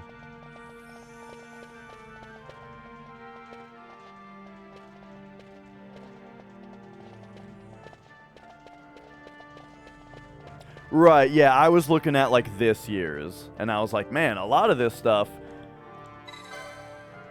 One of them is, like, get to level 4 in Contra, and you're allowed to use the cheat, and I'm like, damn, dude, I've beaten the entire game of Contra deathless. But, I'm sure that everybody is like that, right? You look at the Big 20, and there's, like, a couple games in there that you rock at, but then you're going to have to learn a bunch of other stuff that you're bad at also. Ba-da-dee-dee-doo.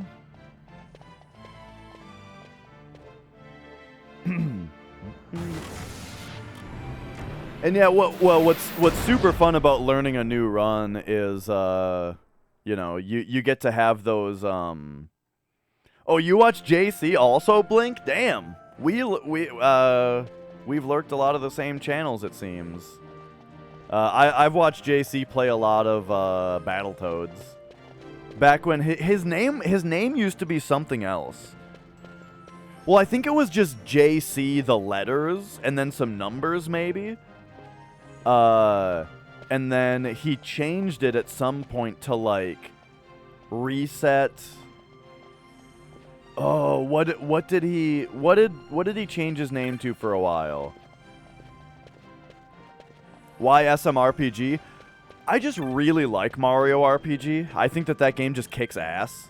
And also, it's an RPG, which I've recently discovered I have a particular interest in speedrunning RPGs. And the speedrun looks fun. You know, just kind of all those things, right? And it's also a game that there's already a few streamers that I watch who run it. And so I already have people that I would, you know, that I would ask about questions I have and stuff. All right, Miner's End is down here. So just go all the way south.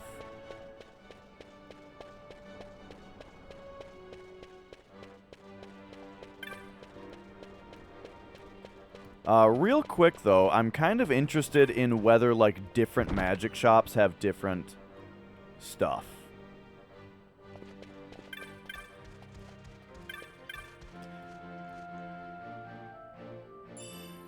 Ooh. Oh, another Forgotten Grimoire? Let's go. The Dragoon.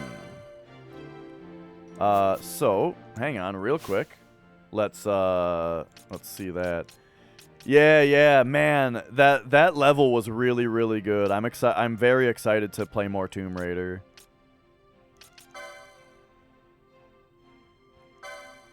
Oh, wait. So, as far as what surprised me, I never saw the T-Rex in the demo. I remembered that opening spot where you gotta swim over to the thing and then do the couple jumps. I remembered where the stone dragon was. And then, but yeah, like, once you get down from the boulders, right? The boulders followed by the closing spikes was definitely, that was the farthest I ever saw in the demo. Yeah, I never saw any further than that. Okay, what was I doing? I came into the menu for a reason. And then I started thinking about Tomb Raider. Oh yeah, I want to read what that item does. So, key items. Superior loot from dragons and plants. Okay. Very nice. Chat suggested NES games for him to play for an hour before moving on to the next one. That would be a very great idea, Blink. Oh, new Bazaar Goods. Another one. I did a shuffler recently where, you know, where it was like,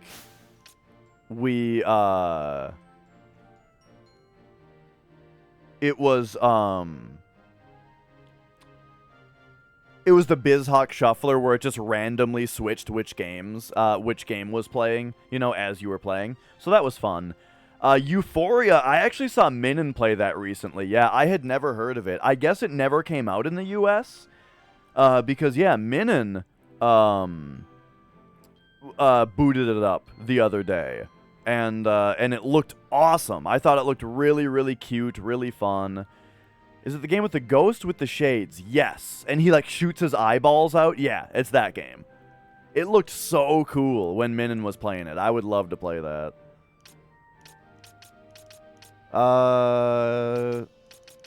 All right, inventory, key items. But yeah, doing something that's like, that's just like, yeah, one game for an hour at a time. Yeah, I think that, you know, that sounds like a great idea. I did do a marathon once where I just played a bunch of the retro games that I have, you know.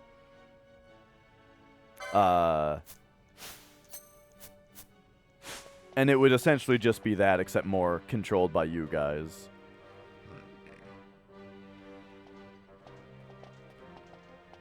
The only English version is the European version, yeah. So it would probably, I imagine it runs slow then? I wonder if you can get a fan translation of the Japanese version so that it would run at the NTSC speed.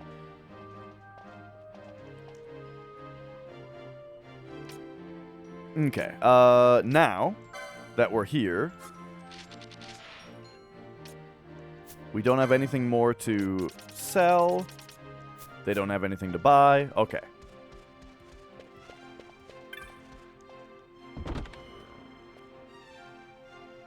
I wonder if if those couple grimoires were not obtainable until we did like another hunt or something. Like, did we go up in clan rank or something?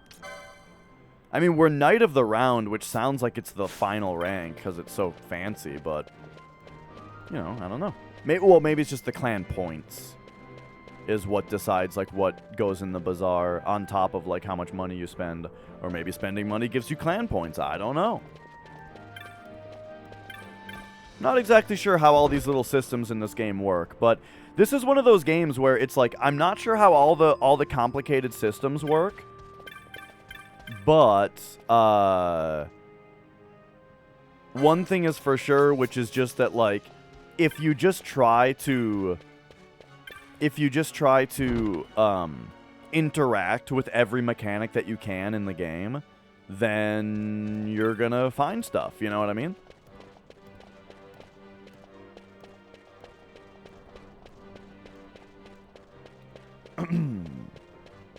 One particular quest you'd be interested in seeing me do on stream. Are you talking about in Euphoria? Are we still talking Euphoria? Or wait, which in this game? Is it a hunt? Oh, okay, gotcha. Oh shit, this is where we're supposed to be. This is the room. All right, hang on. So I'm starting to I'm a little distracted here today. So, alright, we need to find Mikleo.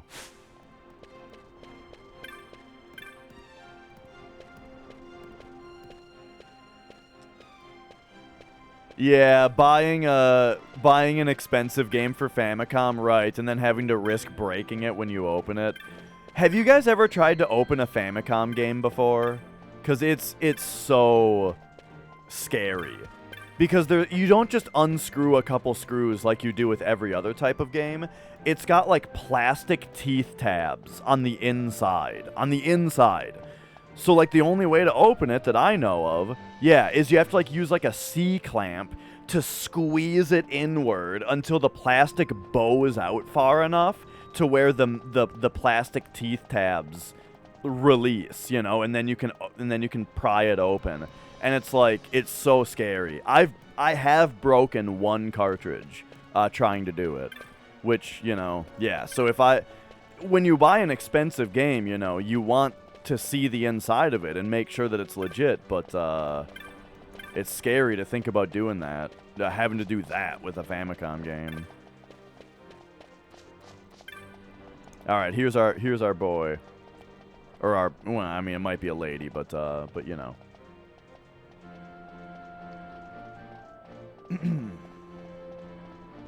Won't have a full NES collection because of stadium events. So stadium events, that's like the one, right? That was not like a game that was ever sold.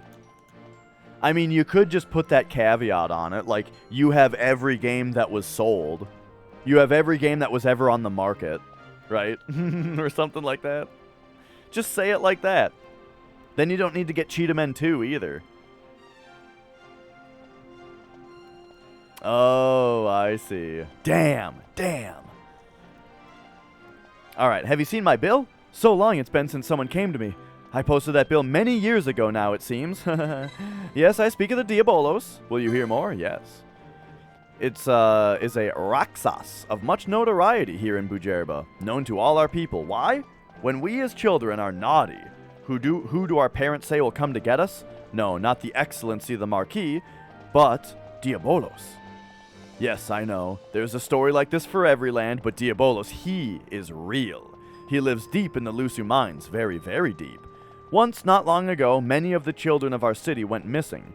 They were found cold in the mines. This was the most evil work of Diabolos, you see. Then, it was noted that only children wearing hats were taken. And so from that day forth, no child in our city will wear one. Most curious, yes? Many months, then years did pass. People forgot, but Diabolos, he has not forgotten, no. Even now he lurks in the mines, hungering. I told so many, yet found so few ears willing to listen. But not you, you listened. You've seen him, my bill. You will be the one to defeat him. I see you do not have a Site 11 key. You will not be able to enter where you must. Badra! First you get the key, then you hunt Diabolos. The keys to the mines are kept at the Staris residence. We already know about this. It is at the south end of Cloudborn Row. Ask there about the key. Wait. Staris residence, south end of Cloudborn Row. Hang on, we're writing this down.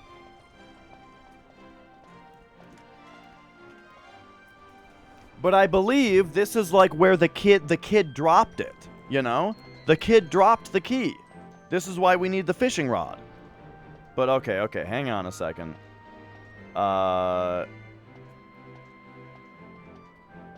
Okay.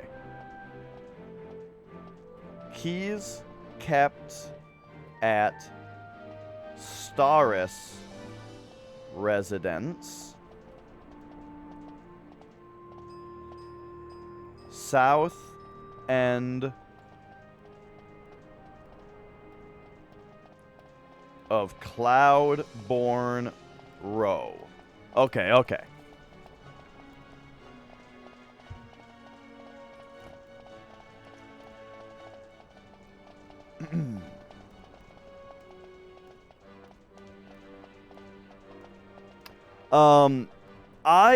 I like to MR, but I never really hear about them when they happen. There's only been like one big garage sale event around here. And I went around. There was a big garage sale event around here a couple years ago.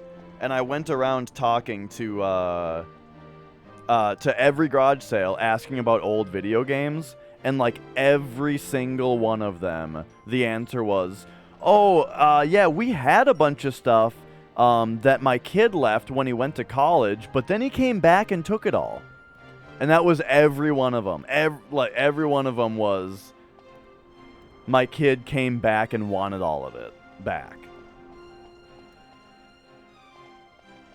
And yes, we are playing on a PS2 console. It's going into a RetroTink 5X is the HDMI upscaler. So I'm using component cables, YPBPR cables, out of the PS2 into a RetroTink 5X. That's going HDMI into the capture card. Okay, so Cloudborn Row. So here's Cloudborn Row, yeah, the Staris residence. Maybe they'll have more to say now about where the key is, but I'm almost sure that this has to do with the other thing. I don't use any switchers. I don't know. I don't know about like a loss of quality or like introduced lag or anything. Like if it's like a if it's like a digital switcher where like you use a remote to switch it, that might be a little bit different than if it's a physical one. If it's a physical switcher, then I don't think that there's any chance that it would add lag.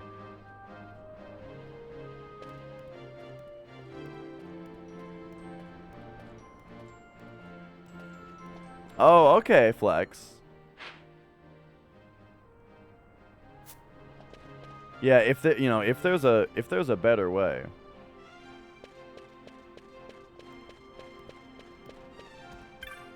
But yeah, I mean, I do a lot of unplugging and replugging of stuff.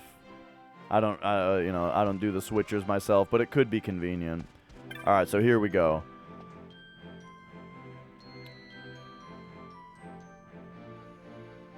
He just says, "I wonder where it is now."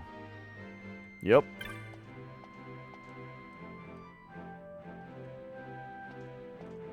Yeah, nobody says anything about the key because we already heard about it.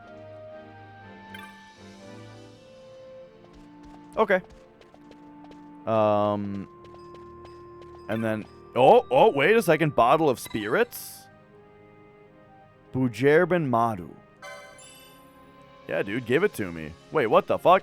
I mean, yeah, I know I just stole from these people, but like what the hell is that for?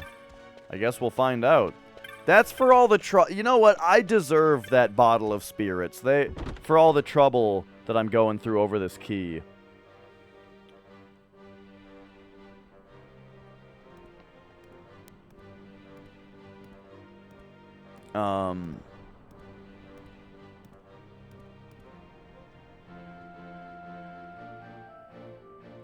But okay, I missed a shitload of chat here.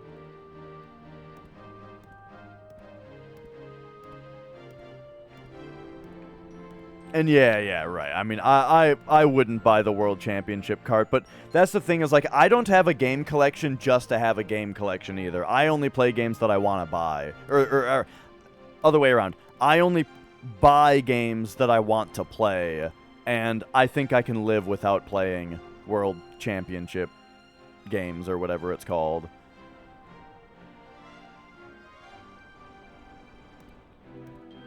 And, yeah, from what I've heard about the flea market thing, about, like, going to flea markets for games, at least according to Pat Contry, is you got to get there right away. You know, you have to get there the moment, like, as everybody is setting up, you know. You got to hit all those shops as they're setting up, because not only are you racing other people who want to buy games, but you're sort of also racing, like, the people who go there, the other people who go there to sell games, you know, like the resellers who don't care about games, but they buy up the other people's games and then sell them, you know?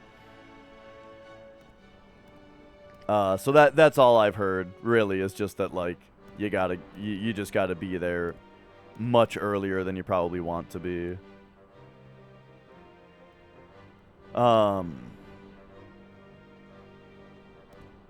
But yeah, as far as switchers go, I mean, there's probably a way to get, like, a switcher that's digital and doesn't cause any G money. You know, that doesn't cause any lag or anything.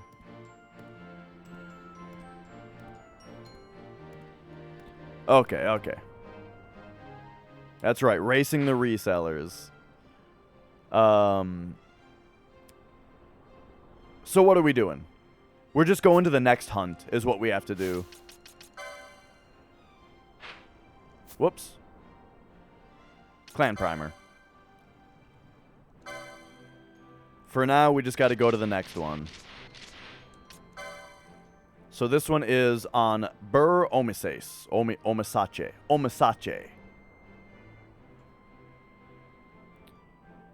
Ivan S. in the temple grounds. Mia, you gotta quit walking on stuff.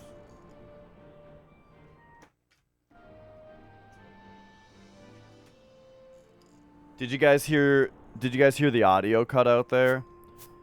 That was Mia stepping on the fucking AV cable of my PS2. I really dislike that the cats like to walk across the PS2 all the time. Drives me nuts.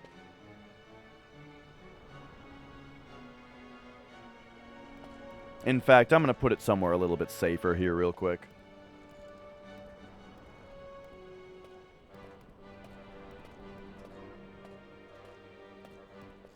Man, we don't even like need the counter here anymore because you know we're maxed out.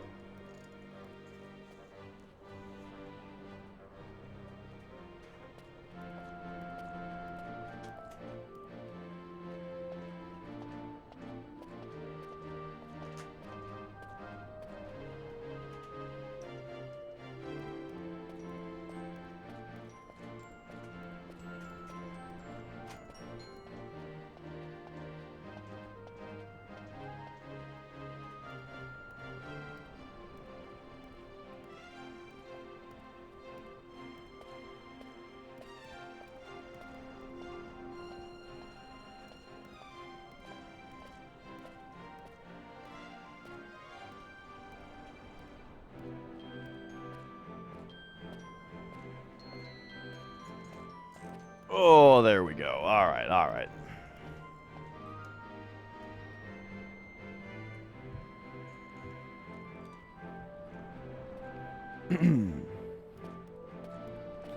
Spikes people get to discourage birds and drape it over the console. You know what? I've heard that cats really dislike surfaces covered in tinfoil. Have you ever heard that people like lay tinfoil across their countertop so that like if a cat tries to jump up on the counter, they hit the foil and they hate it and they leave, and then they don't get on the counter anymore because they can't see if there's tinfoil up there.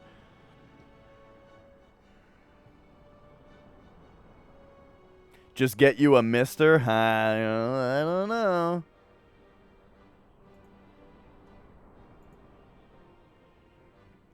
Yeah. I mean, the thing is, though, I've seen videos of cats being inexplicably afraid of many things that our cats aren't afraid of, you know? Like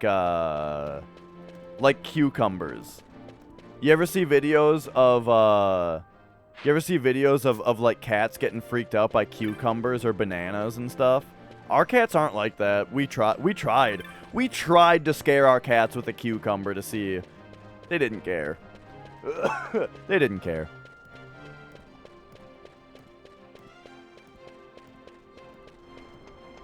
Would I ever swap the console shell on my systems? I don't think so. I just really like the original look, you know? But there might be something that I've done something like that with. At the very least, I would keep the original shell in the bin or something. Maybe I would get like a clear, because I do like clear shells, like a clear NES shell where you could see the internals. I do like stuff like that, but I also just really like everything being original and pure, you know. What the hell am I doing? Private? Yeah.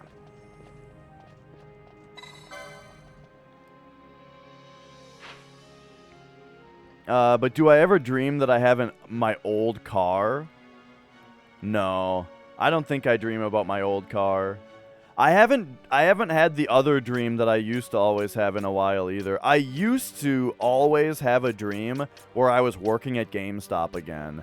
And I would be standing in GameStop. It would be like Saturday, right? The dream is that it's Saturday and I'm working my GameStop shift and I'm sitting there thinking like, wait a second. I have a different job. I haven't had this dream since I started streaming on Twitch, I think. But basically the idea was like, I work Monday through Friday. I don't need this GameStop job. Why am I here? This sucks, right? Like, I had that dream so many times.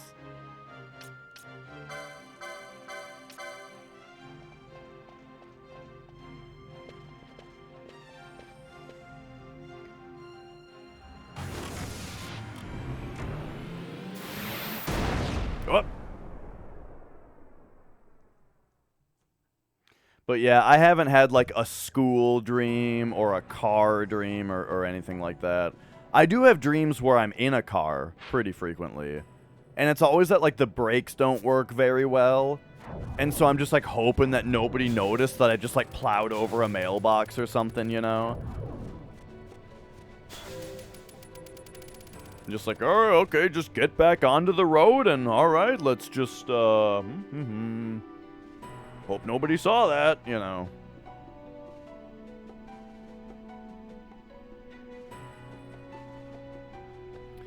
Flex, do you remember that one time that you were driving and I was in the car? We were like going somewhere on the dirt road that was by the house, and you were like fucking with your CD player or doing something, and you like drove off the right side of the road and then overcorrected and went way off the left side of the road, like through somebody's yard and then back on.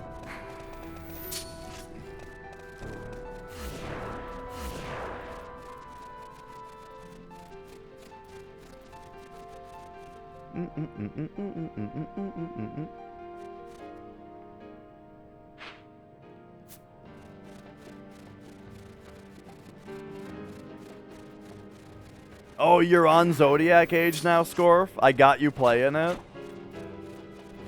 For those of you who are newer around here, Flex is my real life brother.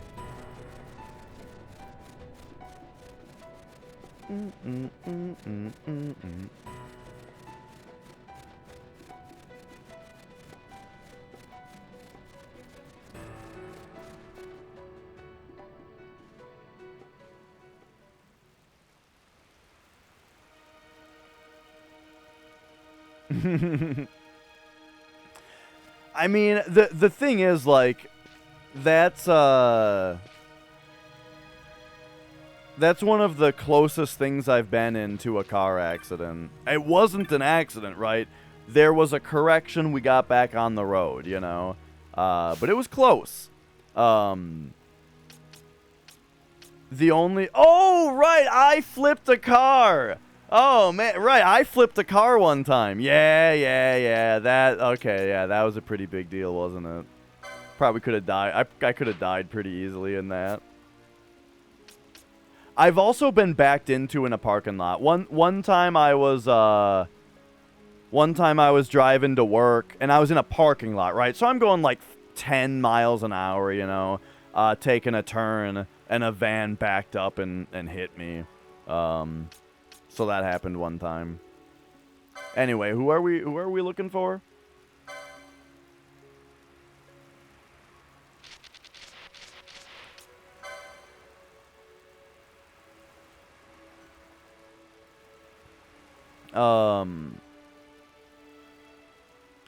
He's my brother. All right, Ivan S. in the temple grounds. Up there. All right, all right.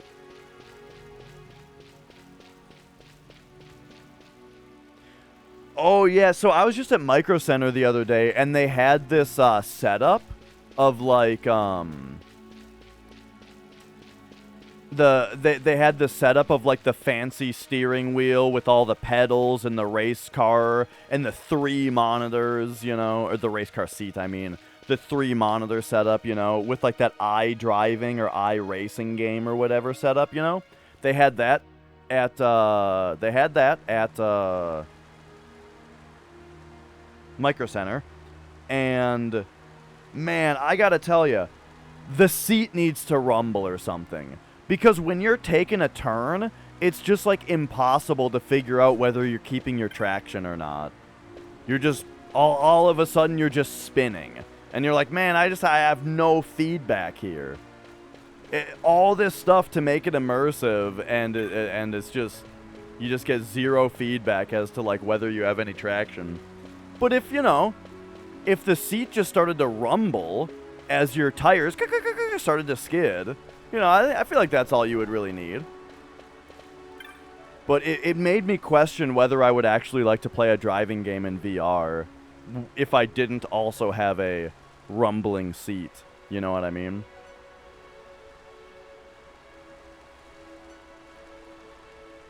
Have I ever been late for work and made it just in time after speeding?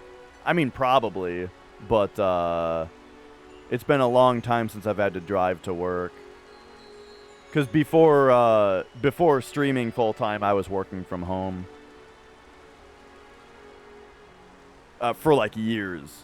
I got pretty lucky. The work that I was doing was something that, like, I was expected to have to fly around and spend a lot of time in other states and stuff.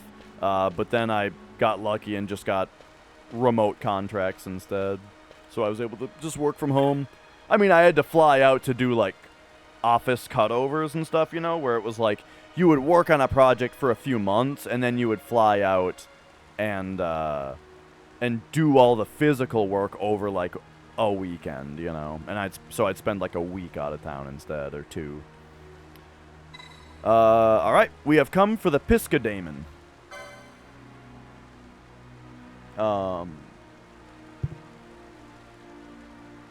Birds must like the sound of my voice.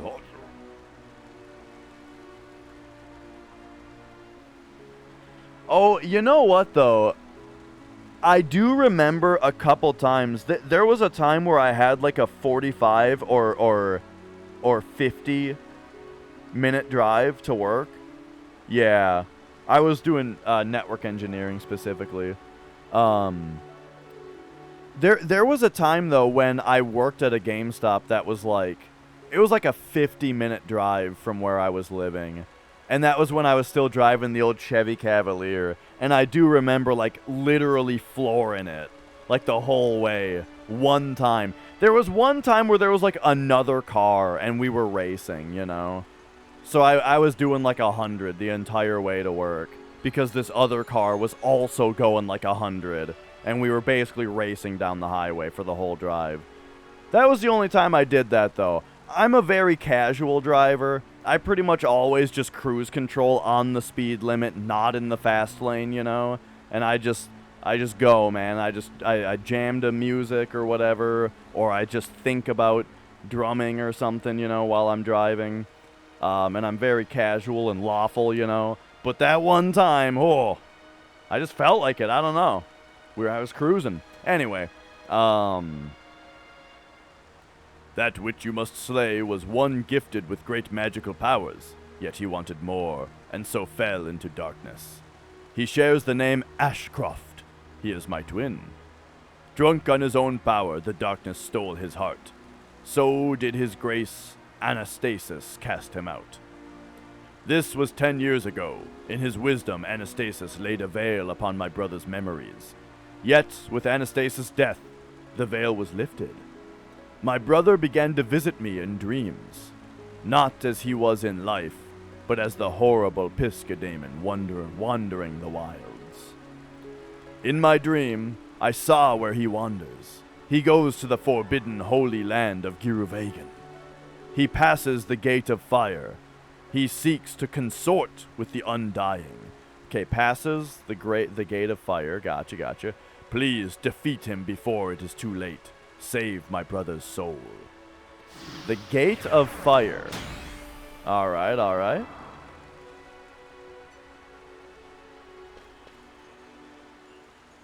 Oops, I always go to this map thinking that I can go to this map from it. Giruvegan? Is there a gate of earth, gate of water? Gate of fire, okay. Which the fastest way to the gate of fire might be to go to the crystal.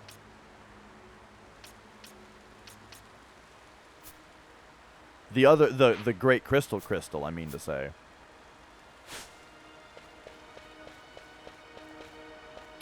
But let's just take the orange crystal.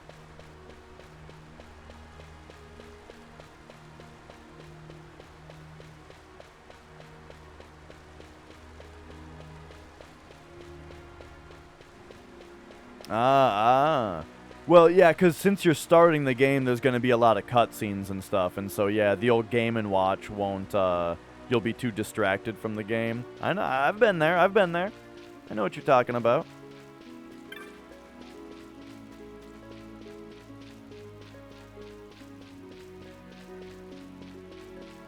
Piscadaemon is a term from Dungeons & Dragons. Oh, yeah? Whenever I see demon spelled with the A-E, I never know whether to say demon or daemon.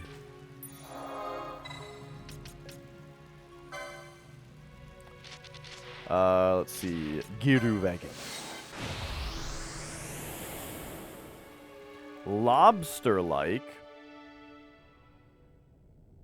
chthonic lesser demons indigenous to the lower planes. Yeah, from what I understand, I think you just say demon. It's one of those things where they're just being fancy. It's like when you put a K at the end of magic, just to be fancy.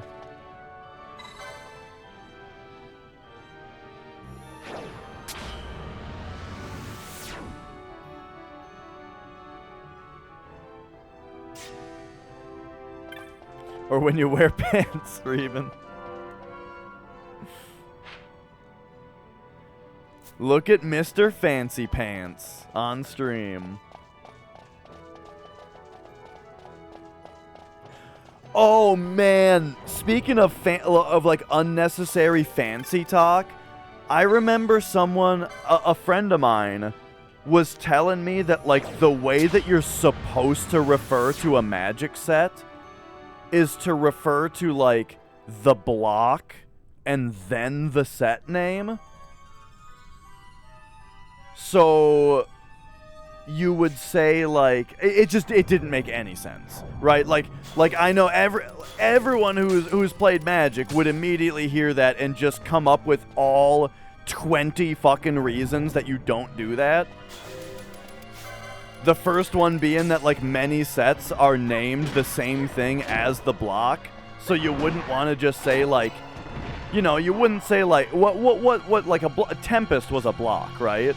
And then the one after Tempest was like, what's after Tempest? That's in the Tempest block. Anyway, you wouldn't say like Tempest.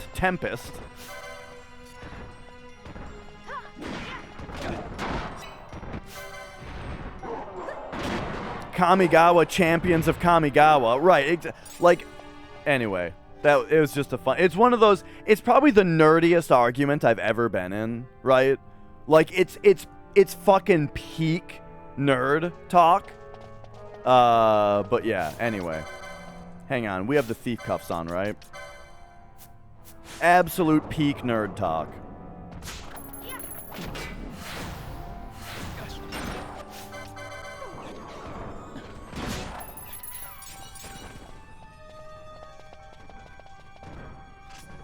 Wah, wah, wah, wah.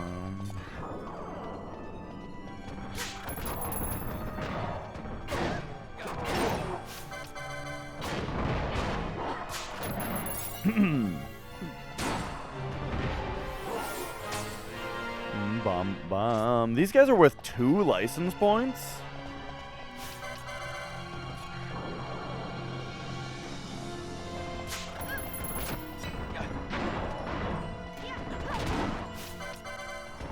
I should probably put Protect back on.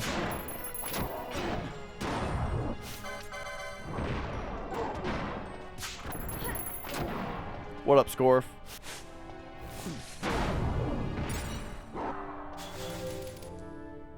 Oh, the new game minus? Are you talking about, yeah, like the level 1 challenge and stuff? What am I doing? Gambits.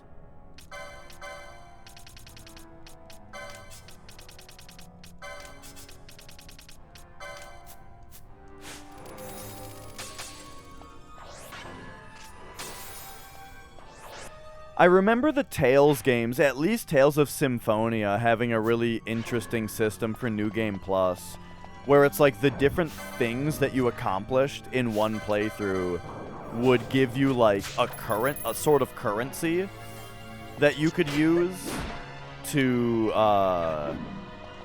like purchase different New Game Plus benefits, you know? Like if you wanted to keep your level, that would be worth so many points. If you wanted to keep, you know, your inventory, that would be so many points. But then there were also conditions you could choose that would give you more points instead of costing points. That would do things like raise the enemy's level, maybe, or something like that. Seems kind of fun.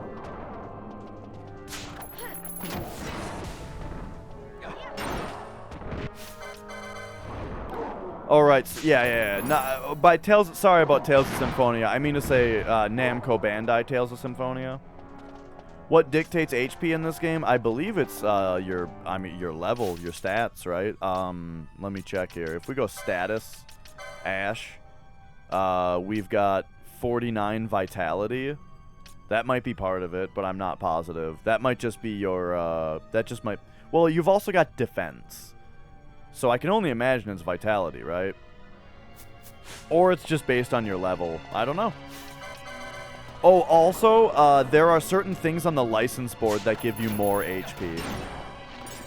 I think like somewhere around 1,000 of our max HP comes from the license grid.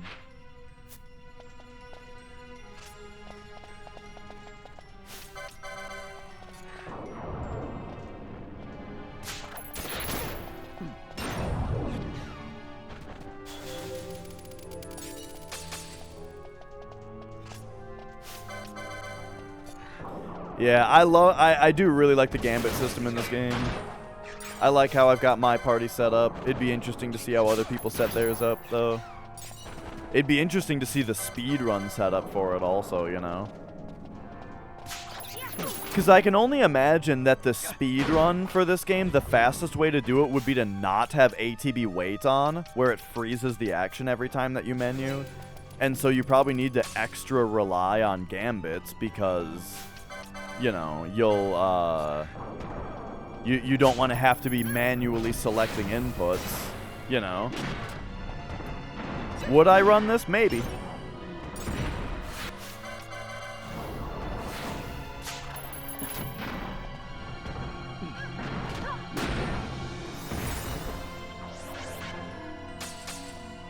But as far as speedruns in the near future go, I'm going to be returning to Final Fantasy VII 100% as soon as possible. Love 100% runs. Gonna be going back to those. And then also, I'm thinking about looking into Mario RPG a little bit.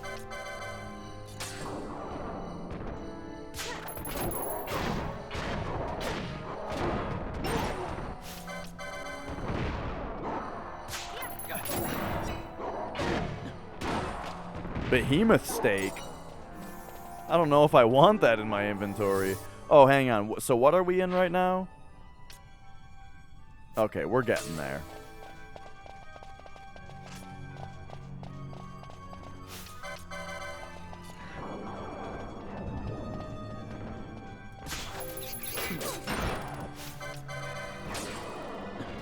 Yeah, Mario RPG is fucking fantastic.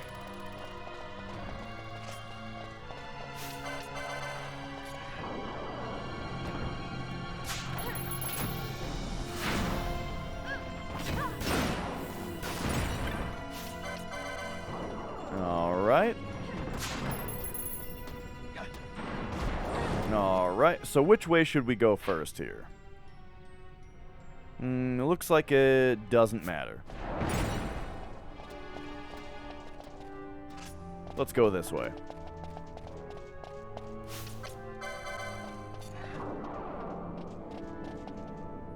But yeah, I'm very happy to be feeling like I'm almost back. I'm almost completely back, you know. We'll be well enough to start doing hundos again, just with turbo, and then by the time I get a complete hundo in with turbo, I'll probably be ready to start doing non-turbo regular runs again. But that's the thing about Mario RPG though, is that everybody runs turbo for Mario RPG also. Oh yeah. There was a game I was playing recently that had a sound effect in it that sounded like a Discord ping, and it was just driving me fucking nuts. I don't know if Caleb specifically uses turbo. I just know that in Mario RPG they combine the boards, you know, where like it's just a filter on the speedrun.com board. He's not submitted on the speedrun.com board though. I checked his profile, and he doesn't have his PB submitted anyway. But yeah, they have the leaderboards for turbo and non-turbo combined.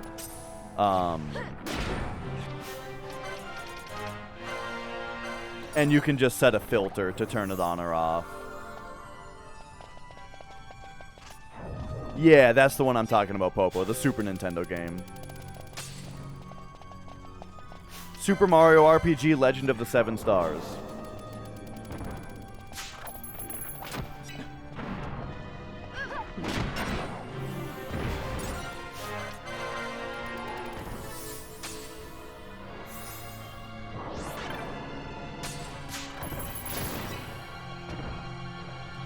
But, so, I was actually, I had brought up the point about Mario RPG when, Turbo was being discussed for Final Fantasy VII.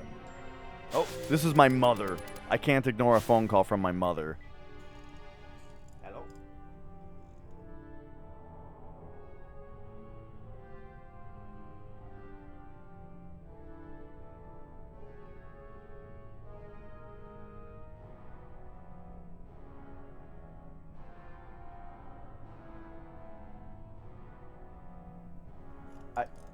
I said hi to her too many times, and I think she thought that I couldn't hear her.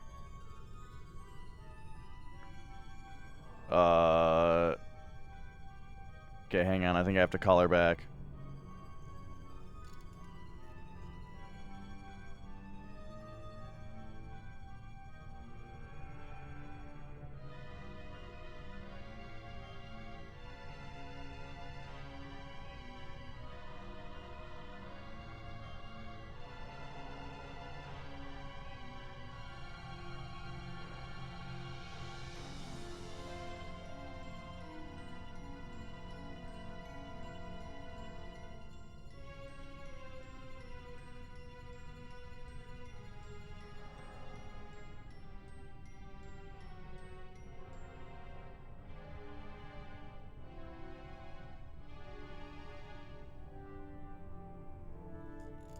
Okay, it was something very brief, it turns out. Very brief.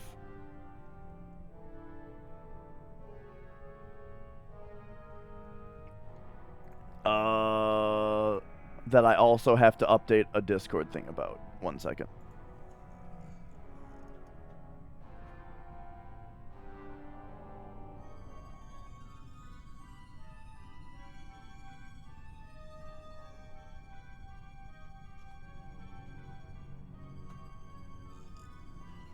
There we go. Have I checked out Def Heaven? You think I would like him? I did a little bit, not a lot though. I liked him okay. Maybe I'll try him more, or I'll look a little bit more. From what I heard, it was a little bit not melodic enough, but I could try it again.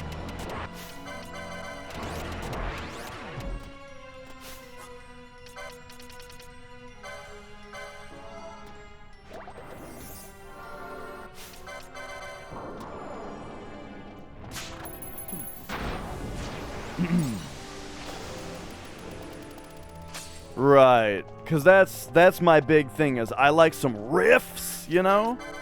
Quad 7, oh, 70s. You got Quint 7 squads. Nice.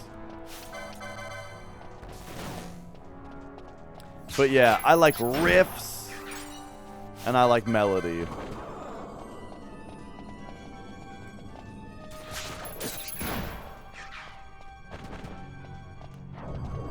I wrote another... So I wrote another song. Well, I'm writing another song. It's coming together pretty nicely so far. It's got... Not to toot my own horn too much, but there's a couple riffs in this song that... In the new one, that rip pretty hard.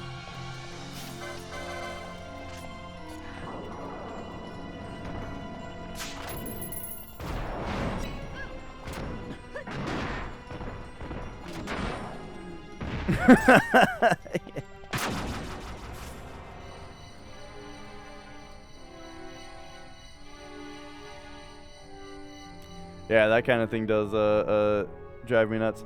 Might bug me about the WM sim again. Oh yeah, that's fine. The Hundo PSX times that say Zemslet and Harpy. You just hit the Harpy one. You think it's wrong. Yeah, I've never done any manips for those kinds of fights. I've always just kind of been lucky with them.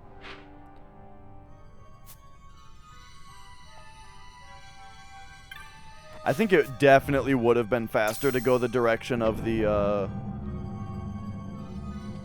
from the Great Crystal here. You know, there's actually something to look at while I'm here. Check out this trumpet solo.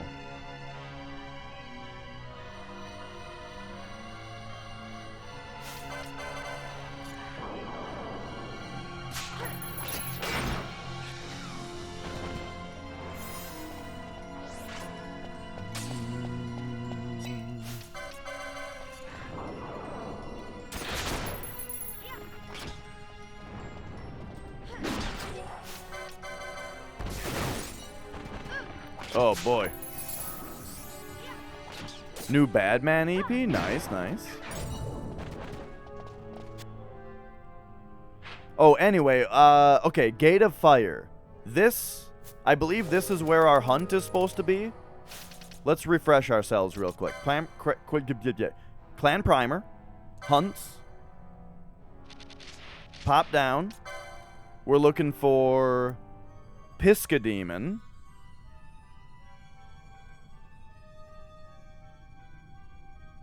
Making for the Gate of Fire. Oh, okay. So maybe that means he's not actually in the Gate of Fire. He's making for it. He's making a break for it.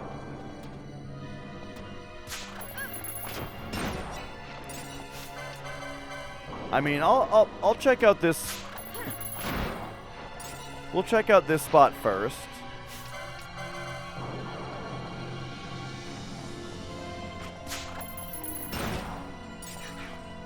Oh yeah, see, there it is.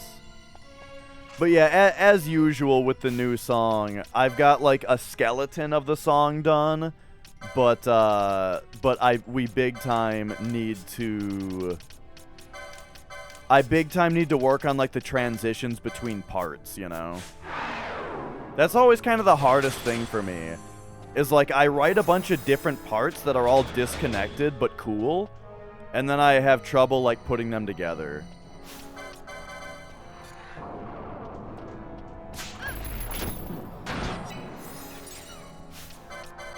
Yeah, some of these misses are just my steals. Alright, here we go. Here's our... Whoa! Man, these instant deaths are becoming much more common. Like, we're getting instant death shit cast on us.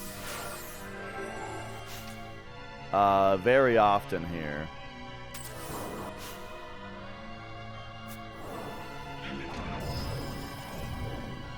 Okay, real quick, we're just, Balthier and Fran, you two can keep attacking.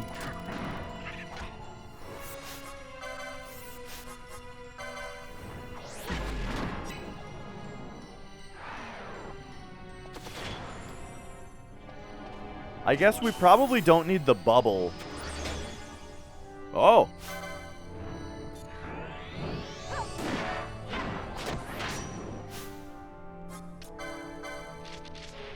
That's a cool move.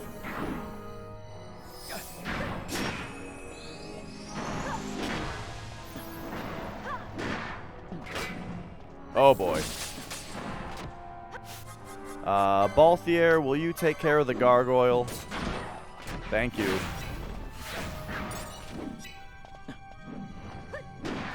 Alright, so him doing that one instant death attack was kind of the problem, but...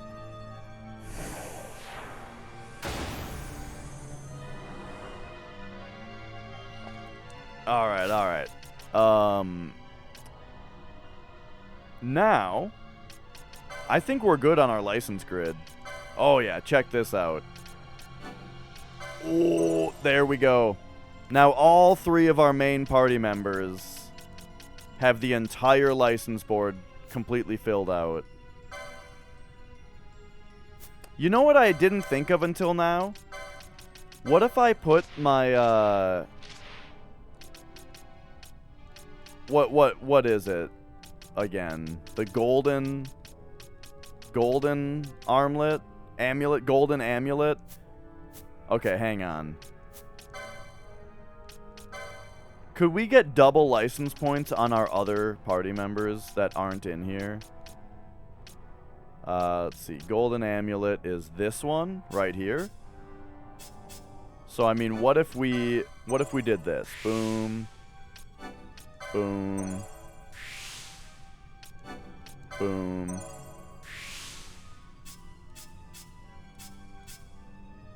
Oh, Bosch already has it.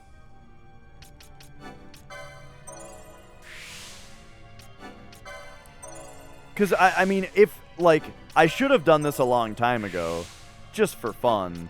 That, like, if these guys are in our, you know, if these guys are in the back row in stock, they can at least be getting, you know, double license points, right? Boom, golden amulet.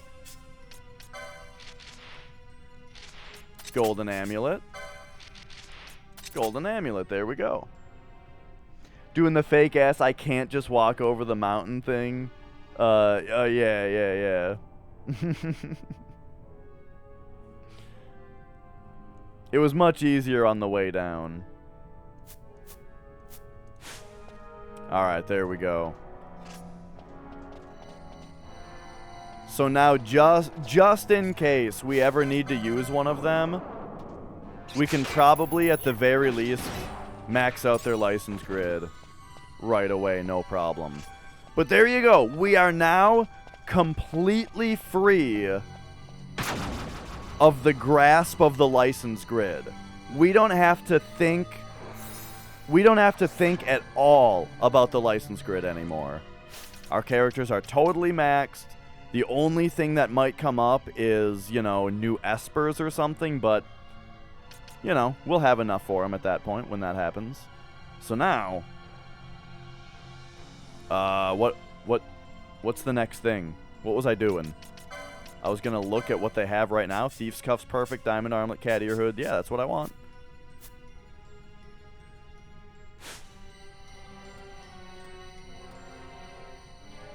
I wonder what happened to Balthier. Oh, I was gonna go to Gambits and turn this business off.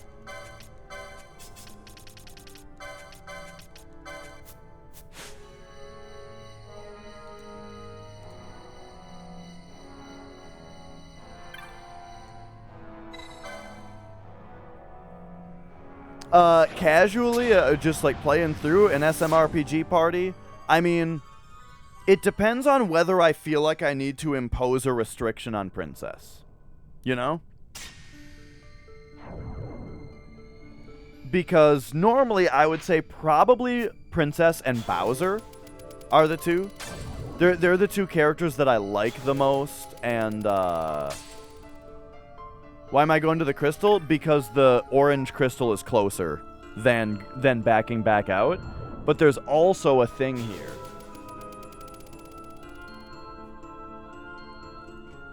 There's also a thing here that I never interacted with that I would like to try to interact with. So if we go through the gates...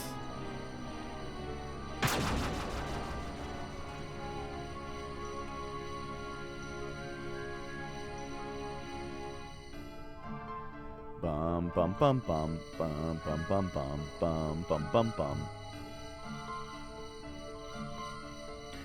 The Princess is really, really good. So I would argue that she's not OP in Mario 2. I think that's a common misconception that actually makes people think that that game is harder than it is, because she's kind of difficult to play as with how slow she is and stuff. In Mario 2 this is. But yeah, in Mario RPG, she's like insanely good.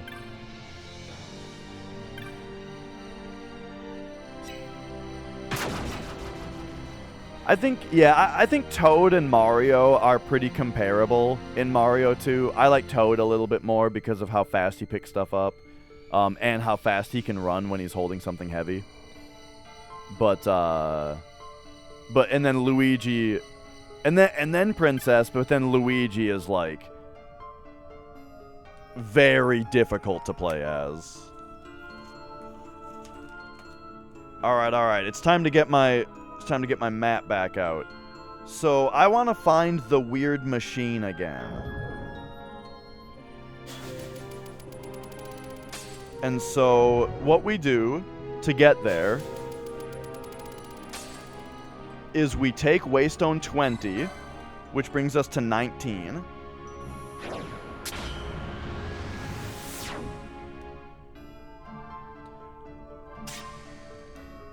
Yeah, the fact that Princess like picks stuff up so slowly is a huge deal.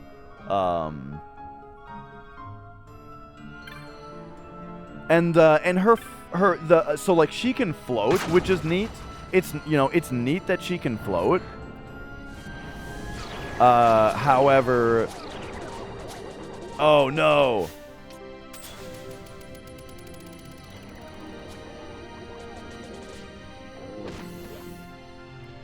Right, it's neat that she can float. However, she doesn't jump very high.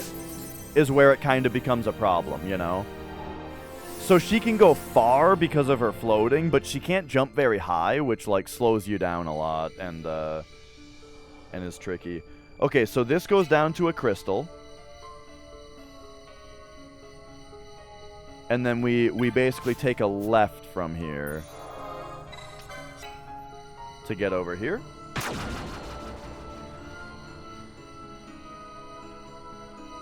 This will take us to Waystone 18,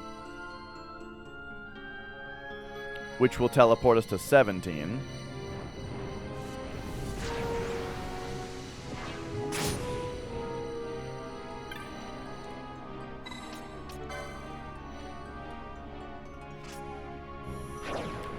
Yeah, I'm thinking we could definitely switch over to Tomb Raider 2 at some point here.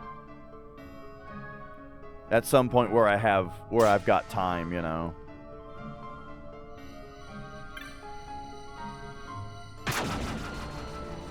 All right.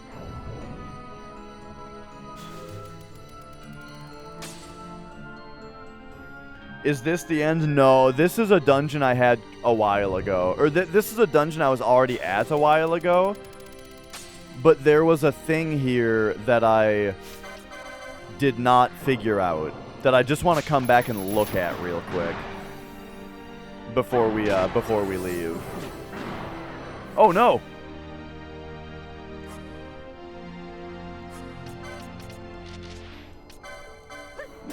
No!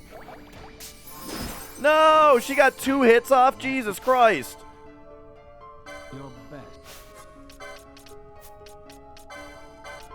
Confused, man. It's such a pain.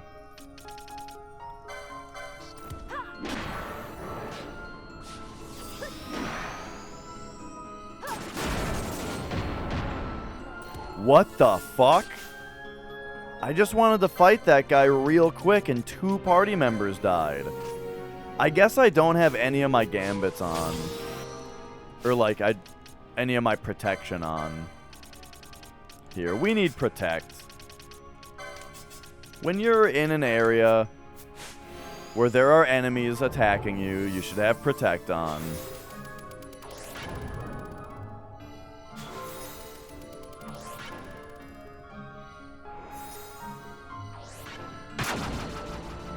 Okay, so I think now it's this way I'm supposed to go. Which, if we go through a gate and then there's a gate to the left, then I know that we did it right. So gate to the left, yep. Oh boy.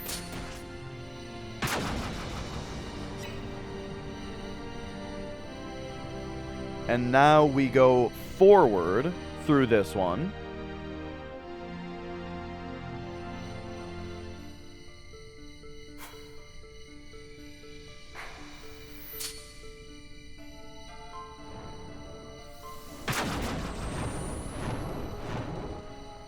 Oh, jeez.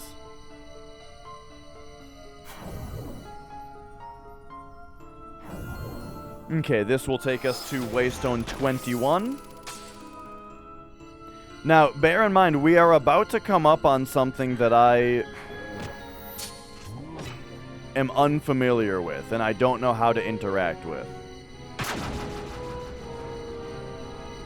And that's the... So I'm probably just going to run up to this thing and go, yup, don't know what that does, and then leave, you know? But, that should be a fun part of the mystery, you know?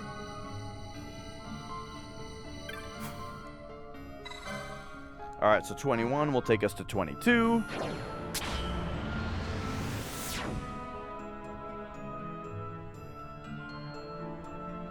From 22, there should be only one way to go.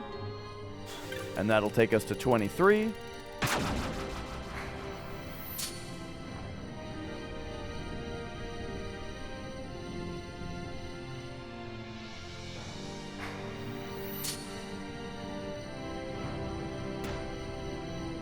Alright. Nowhere else to go here, indeed. So Waystone 23 takes us to 24.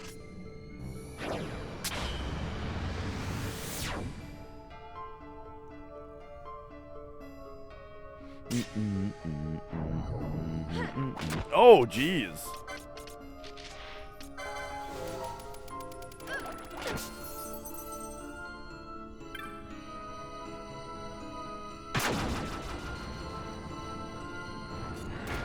Oh, boy. Okay, here we go. So are there going to be enemies here? Are there enemies here?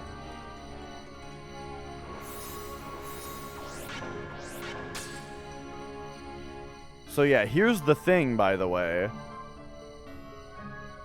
So I saw this thing earlier. And I've got, like, just no clue what this thing is or why it's here. It looks like something out of Xenoblade Chronicles. So, I imagine, like, this might be part of a hunt later. This might be just part of the plot later. Or... what if a certain Esper, like, interacts with it or something, you know? Like look at these fuckers. What if, like, does one of these fuckers look like it would go in there? Chaos, it kind of looks like Chaos.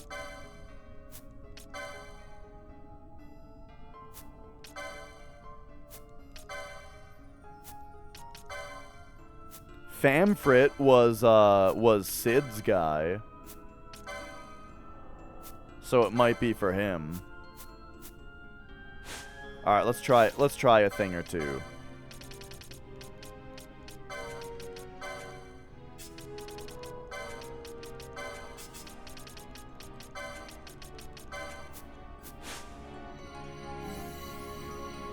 Regen! Alright, fine. Actually, I think that's going to happen a couple times.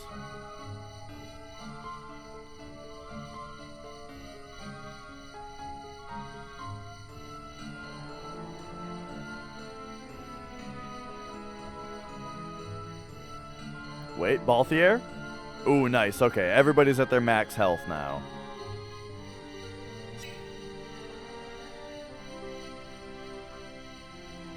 So there's not... the funny thing is that there's not even like a...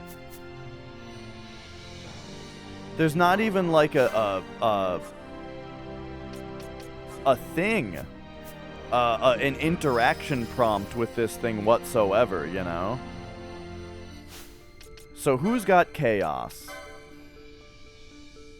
You've got Famfrit. And I just think story-wise that could be a thing because, you know, because it was that was like Sid's Esper, and Sid was here.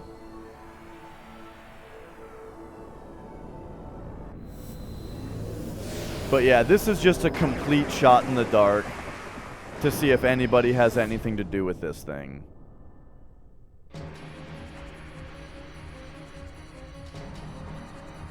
But I would expect to have to, you know...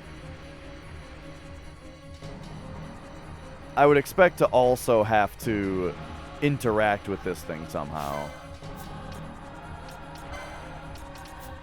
Can you give him orders at all? No.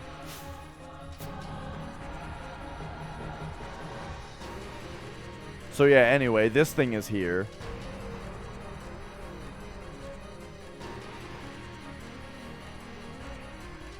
Doesn't look like Chaos is that interested in it. So why don't we just, dismiss. Alright, alright. And then I'll try the Famfrit thing, but then we'll leave. So, Ash, summon. Too bad these are both like rank 3 ones that take all of our MP.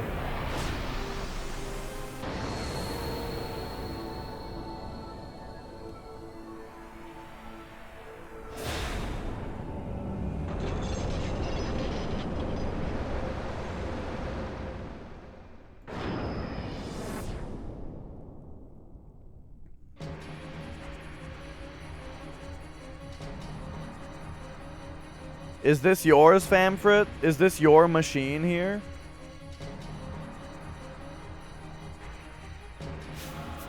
You got anything to say about this thing?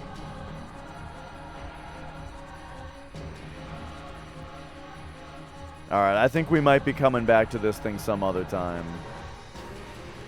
Anyway, for now, we can turn in that hunt. I think I better have everybody up here. I did not look at the new elite marks yet, no. I haven't been back to Rabanaster in quite a while. Okay, so since I'm not really fighting anything, we don't have to put Protect on. Or Haste on, I mean. Let's just put Protect on.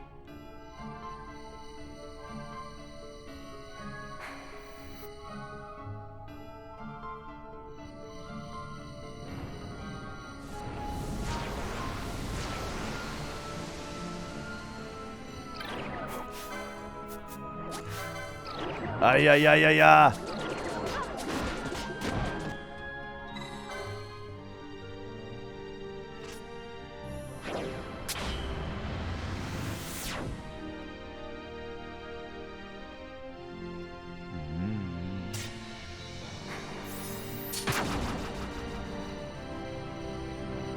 Okay, so that was 24 to 23, right? And now we're running to 22.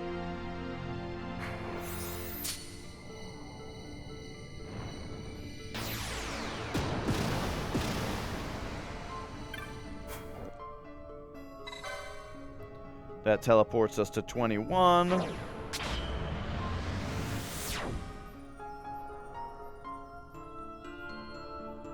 And from 21, it's just a big, long run.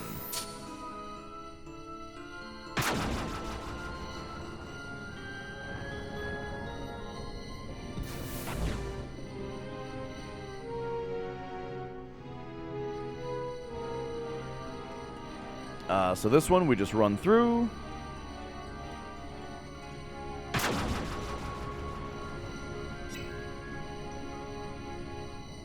And then this one, we go, like, straight, as in there should be one to the left and one to the right. Oh, whoops.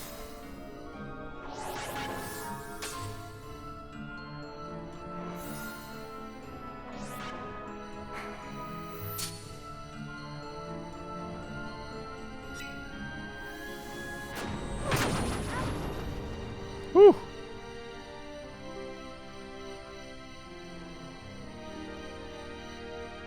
And now this one should be one to the right.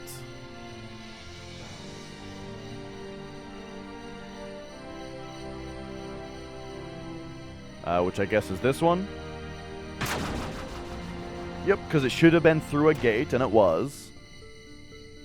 Alright, so now once again, we're going to be presented with left or right, and we go right. You know what's funny, Proust, is that I played the PS2 version of 10 also, which did not have that in it. People were talking, you know, oh my god. You know, after playing FF10, I've heard some talk about it afterward where people were talking about dark aeons. And I was like, what the fuck are you talking about?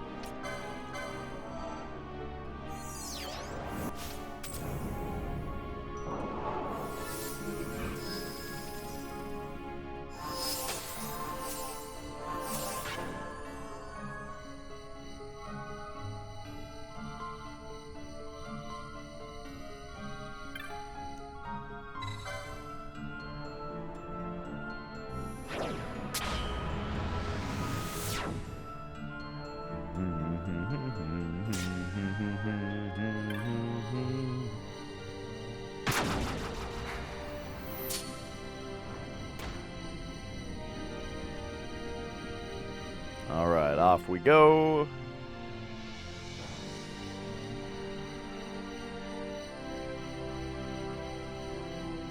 Okay.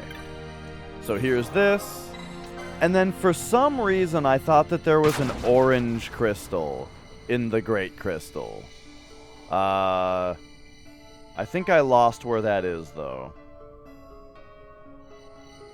In fact, that just might not even be true in the first place.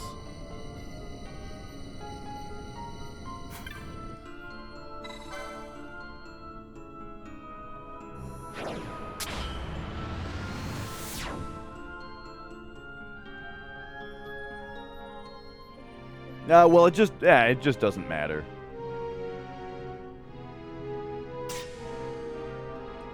Alright, so here we are at 20. Looking at my map. There's 2 gates. And we need to go to the left of one of them. Or to the... I think we go this way. That's going down, though. And I kind of expect us to be going up. So let's try the other one real quick. No, they both go down. I'm pretty sure I've gone through this same exact thing before. Alright, let's go this way. Because I think it's this one.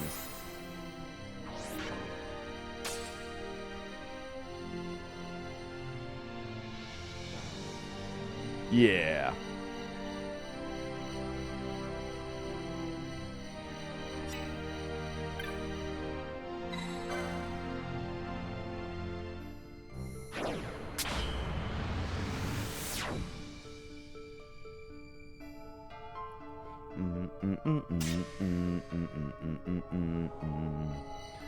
Wait a second. Okay, so now...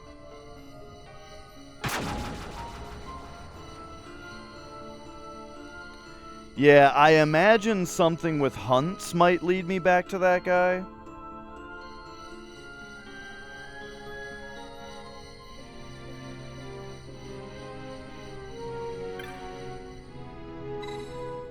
So...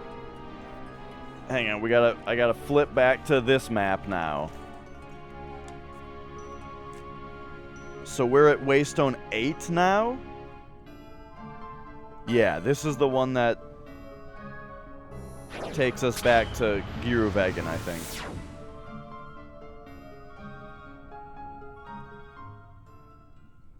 Indeed.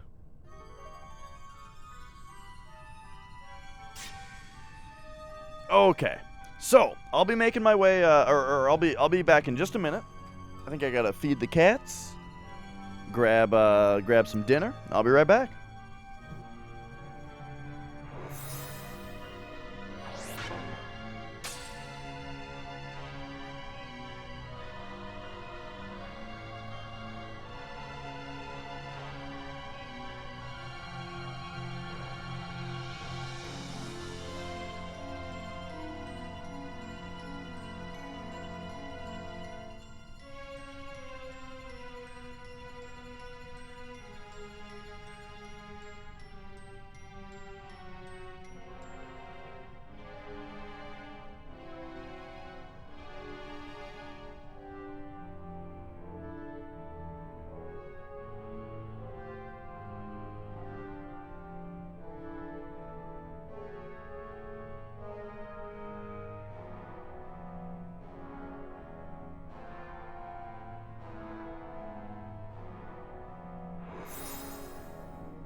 Okay, okay. Print it out? Oh, no, no. You asking about the map here? Hang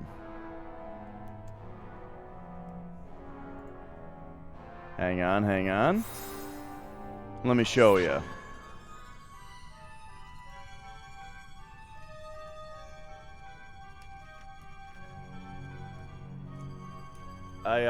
I drew the map myself as we were exploring.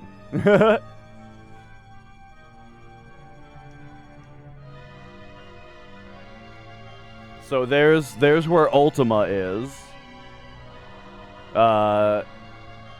You come in right here, you know, and you got a couple gates, which I wasn't good at notating at first. I figured it out. I figured out how better to do it down here. And so the place that we just ran to,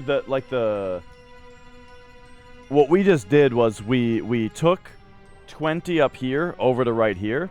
There was the save crystal. 18 teleports you to 17. Then we ran this way. Got to 21, which teleports you to 22. You walk to 23. 23 teleports you to 24. And then you walk to the machine, which that's the thing that I don't know what the deal is with that. Here's all my other notes as we've been going about different stuff.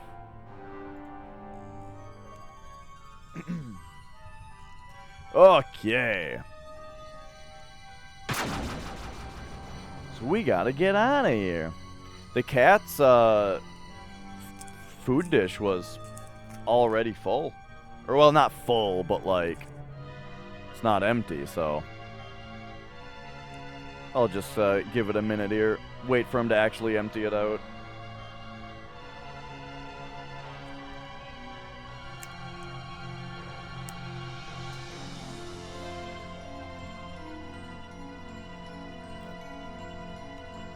Oh yeah, I'm all about the physical note taking.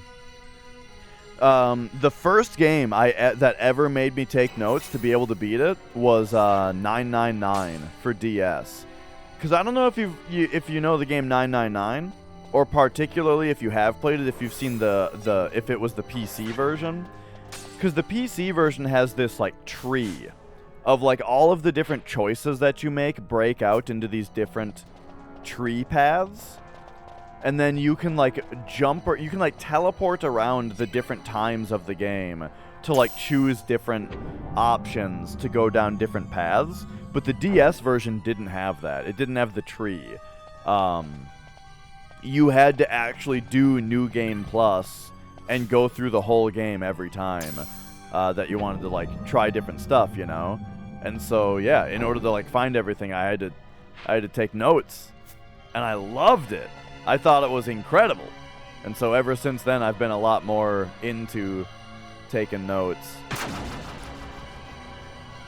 Especially when my brother and I played through the original Zelda on whatchamacallit, NES. We played through the original Zelda, you know, and that was a lot of like drawing a map and writing down what all the NPCs say to you and that kind of stuff. You know, you got to keep track of all that. And then Zelda 2 even more so, right? You have to like write down what every NPC says if you want to like keep track of where you're supposed to be going and stuff. But MUDs, I don't think I've heard of that. Like text-based games? Definitely makes sense for text-based games. But I've not heard the term MUD before.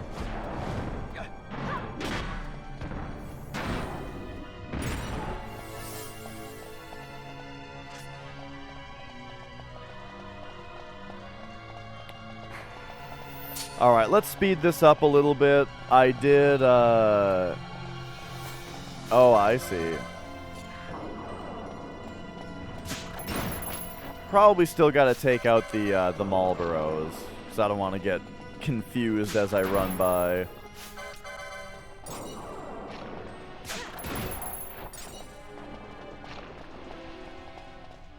But other than that, I kind of want to speed up the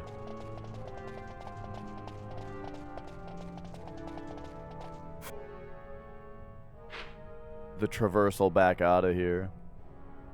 Oh, this might be the long way.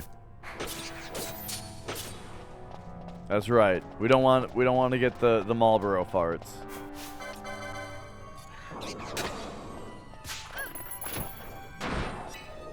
It's funny because I think that these ones totally do the breath. It's like only those later ones that just start farting instead.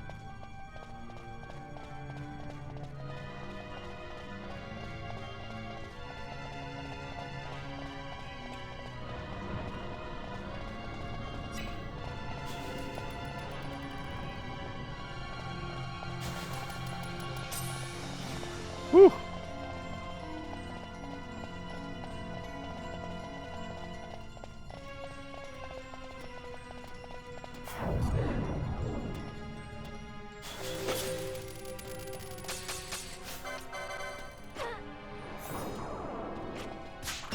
Yourself, a few others, looked into taking Tifa into Temple for no slots over Kate. Might be worth it. Oh, yeah? I mean, now that we're not dicing, right? Kate is less necessary. What's the benefit of Tifa, though?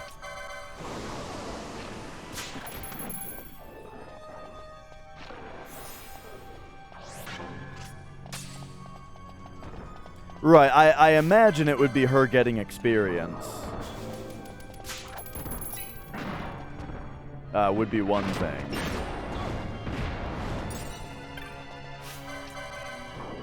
It would eliminate needing to exchange in the materia menu. So the thing that would make it not worth it, of course, is the cutscene. Like the cutscene length.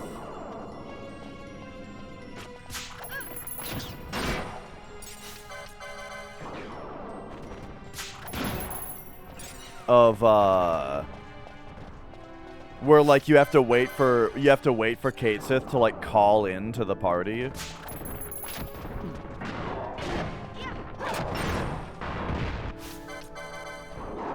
From what I remember of like casual playthroughs and stuff, yeah, it's about you lose about 9 seconds for all that with taking out the exchange menu. Okay, gotcha.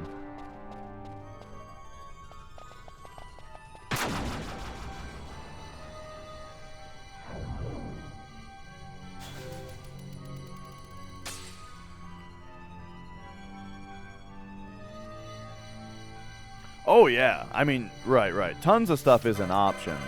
I mean, someone was looking into, I think it might have been Prim. Someone was looking into taking Barret through Temple instead of Kate. Because with the Rocket Punch, his big shots... Oh, that was Solo's. Okay, yeah. With the Rocket Punch, the big shot was a more consistent than Dice was. However, it was less DPS than Dice. Like, mathematically or statistically, it wouldn't be worth it. But it would be more consistent.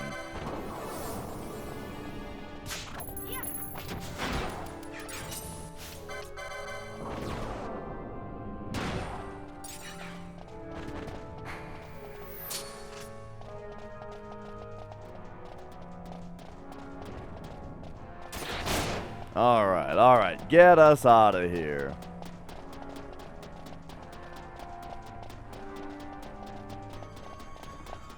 What is this noise? Is this a Marlboro coming after me?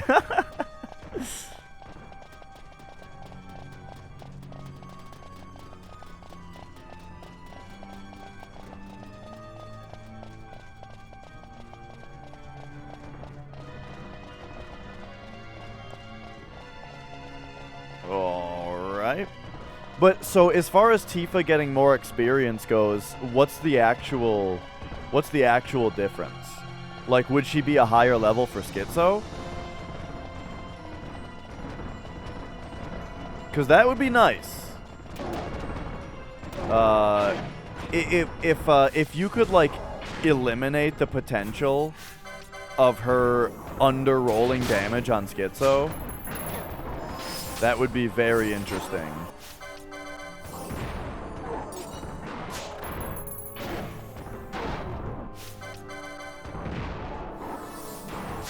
Because that's something that yeah, I was going to say, I feel like I've been seeing that a little bit too much lately. People doing the Shiva Elemental strat perfectly, but just under-rolling the damage. And that's a shame. So, I mean, if it prevents that, you know, now you're talking.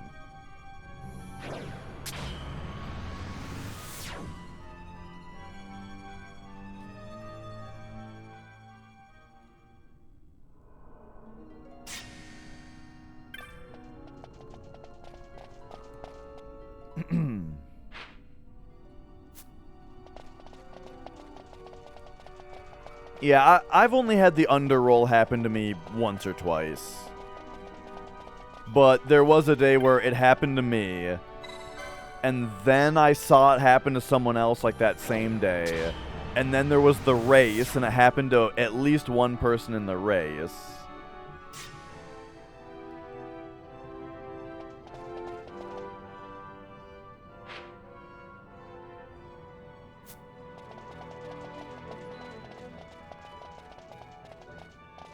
Someone just runs past you and up the ramp. Oh, yeah. Right, I mean, I do think about that sometimes. Like, the enemies in games where it's like they're just sitting there waiting for you, and then you run in and just blast them in one shot or something, and it's like, man, their whole life led up to that moment. Where was this guy? The mountain.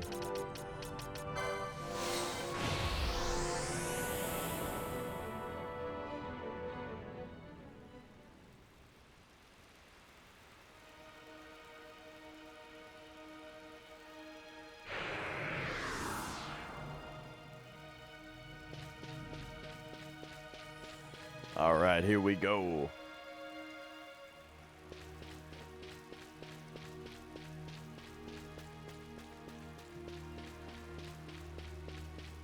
Someone. Oh. Well, hello. You know, EMC, I thought that we were wrapping up, but then like 8 more hunts became available. So I'm turning one of those in right now. But yeah, I don't know. There keeps being more. Oh, no, that's fine, Dill. It's very interesting.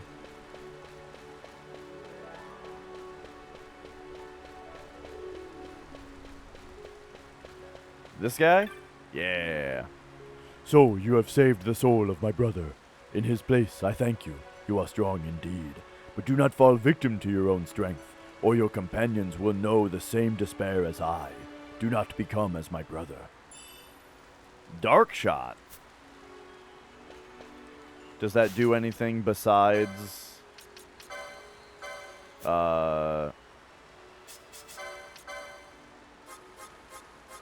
that do anything besides being dark? Well, its attack power is 4. I think that's good. Okay. Alright, so next one. Primer.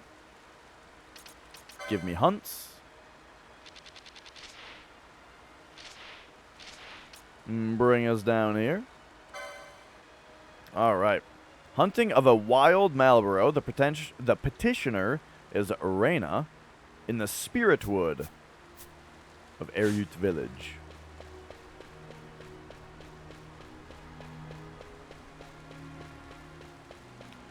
Alright, should we keep it going with Final Fantasy XII just hunts here, or what do you guys think about maybe switching to Tomb Raider 2 for the remainder of the night? We may have to do a poll here. I'm going to throw a poll up because I feel like this is a good time, right? So let's go new poll. And,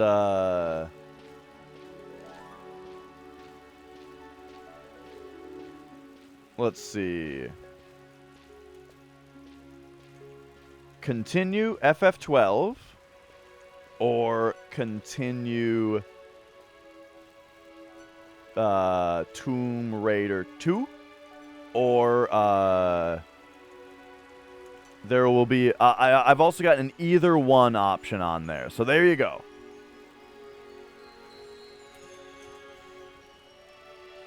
Level classic WoW characters with Popo? I mean, are we,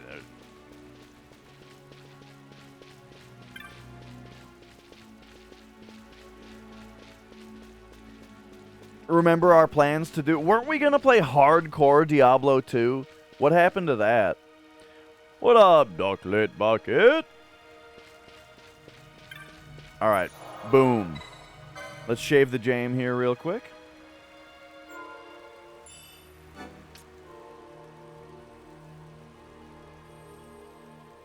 Well then, so Popo and I were talking about playing Diablo 2 together, but then he wanted to play the remastered version, and I was like, I don't know, and then we never talked about it again.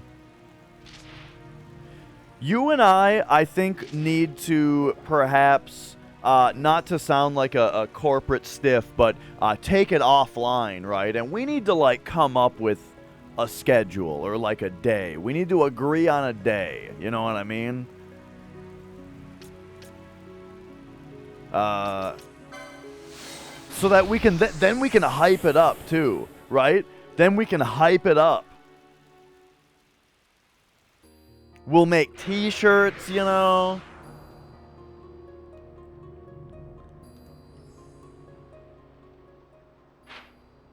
Okay. We need to go to the Spirit Wood and find Rena. Is the next thing. However, the poll, I don't know if you guys know that there's a poll going on right now, which is almost over. It would seem that half of you are like either way. About half of you are like either way. And then an exact number of those people are like, hey, continue on FF12. And then there was one vote swapped to Tomb Raider. So it looks like FF12. You have the weirdest sitting place in your room. It's like a couch having an identity crisis. Hotel rooms, I feel like, do often have just, like, the chair. You know? And you know what's funny is, even though it's just, like, the chair, where it's like, why is this here? That tends to always be where I sit. It's always where I want to sit down. You guys just wanted to continue Final Fantasy 12 because we're going to the land of scantily clad bunny ladies.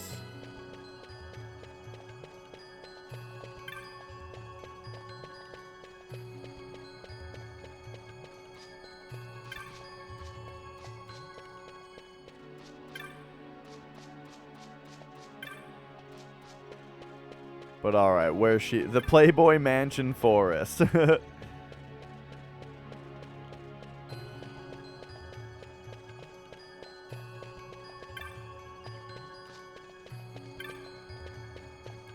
Woodwarder.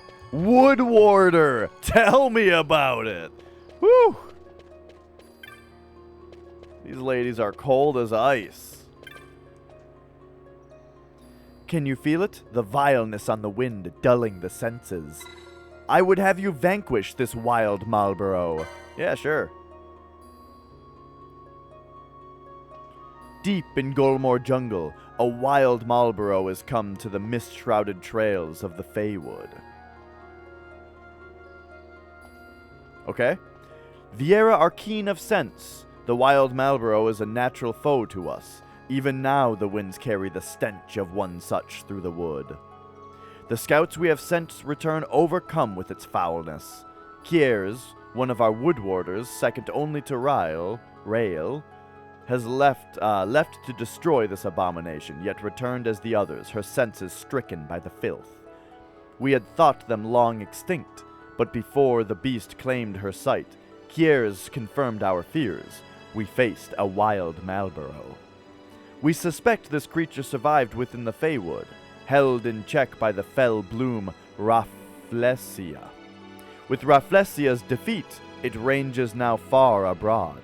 Still the wood warders would not look without for aid, but we cannot long ignore the threat to wood and village. Even in such circumstance, an apprentice may not leave the village, much to my frustration. Yeah, okay. Now, what I didn't really understand from what she was saying is, like, is it in the Feywood or is it in the Golmore jungle? Sounds like it's in the Feywood.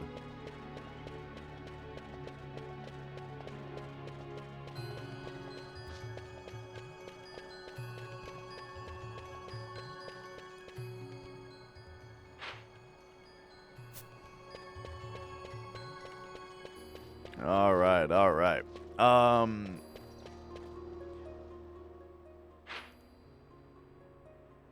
Alex Kidd is sought after to see if your system has jail bars. That's funny. I played Alex Kidd in Miracle World once. I have it, and I played it once. And my takeaway is that it blows chunks.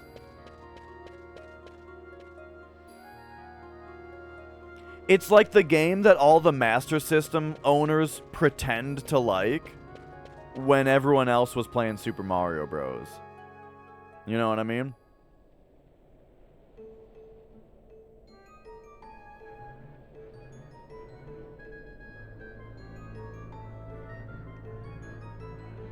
Alright, there we are. Alright, so they, sounds like they want us to go down to the Feywood here.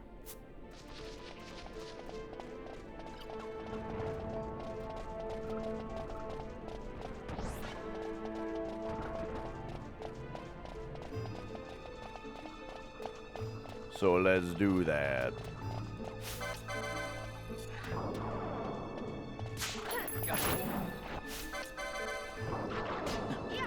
Probably shouldn't be bothering with these things at all. Earth Magicite, yeah.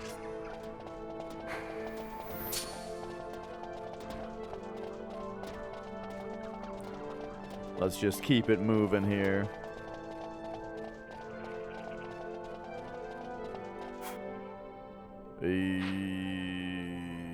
Okay. There's my favorite. Take the sword out so you can look at the map.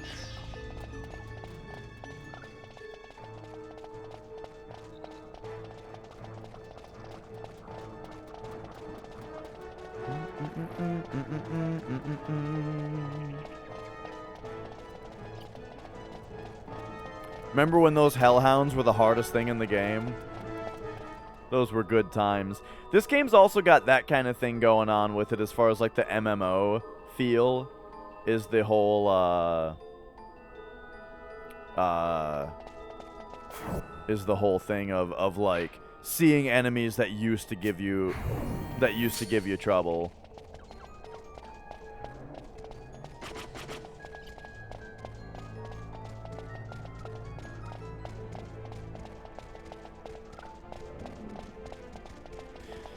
You know,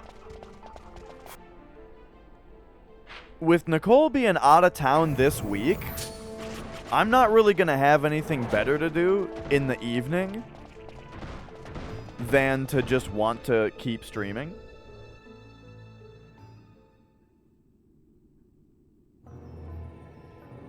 You know, which means like, whoa!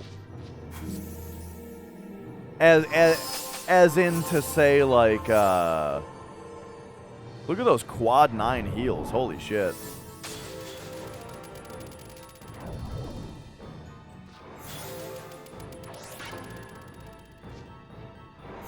Oh yeah, but within healthy reason, you know. The reason I bring it up is to say, you know, normally I'm done streaming, you know, a little ways before Popo goes live. But if ever there were time for co-op streams with Popo,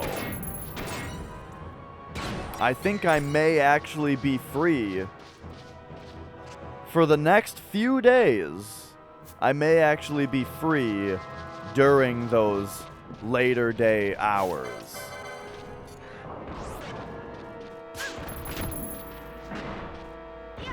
So I'll be hitting you up about scheduling something. I mean, hey, yeah, we leveling up some WoW classic characters does sound silly and stupid and fun. And I've been, I've been itching a little bit for some classic WoW again. Oh man, I just realized, like, dude, I've got my computer down here, my other computer. I don't even have to take that back upstairs. What am I gonna do with it upstairs? Nicole's not even up there. Just leave it, I'll just live down here this week. This is starting to sound better and better.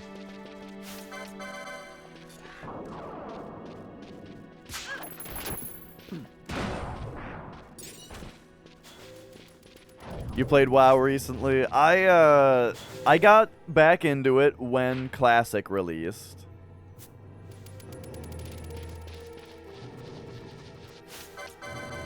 But I only made it up to like level 40 and then ended.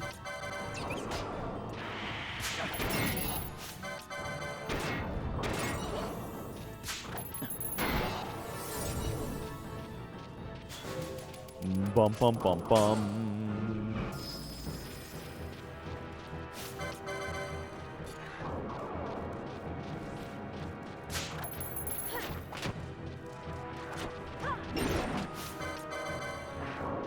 Level 1 on Classic, yeah. I got to 40. I got my mount, and then I was like, well, I have the mount.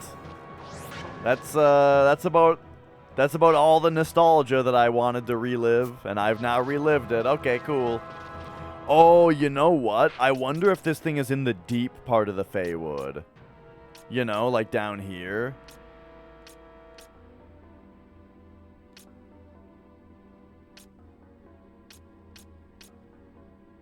Maybe. It won't take too long to, like, check out these areas. You don't even like this game. I mean, that's the best. I appreciate the kind words a lot because I know exactly what you're talking about. There are definitely streamers that I'll watch play pretty much any game. There are a couple games that I just can't get into, even if it's a streamer that I really like watching playing it, But yeah, lots of games like Dead by Daylight is like a good example of a game that I've never played and I don't care about. It looks kinda cool, but I don't really have any interest playing it myself. But I've watched a decent amount of it because there's just often streamers that I like playing it. But when you get into the other stuff, the really down there stuff, like a Call of Duty game, I don't know if there's anyone I would watch play Call of Duty. So you're right there with Dead by Daylight. Okay. So this week, and this week alone, exclusively, Popo and Dash co-op Dead by Daylight streams coming soon to Twitch.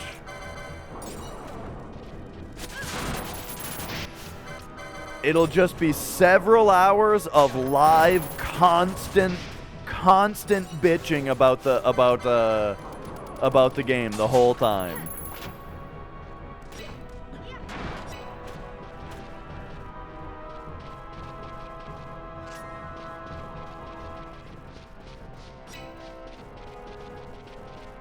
Fran cosplay.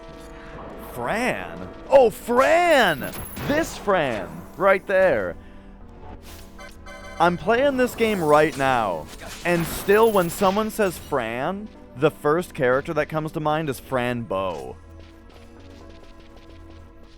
Remember Fran Bow?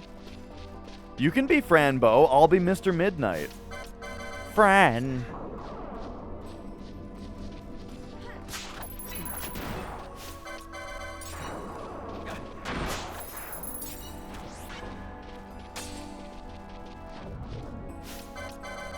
Alright, alright. I am not finding our mark around here. I have a good feeling that that this mark is gonna be in like the next area. In like the deeper Feywood, you know?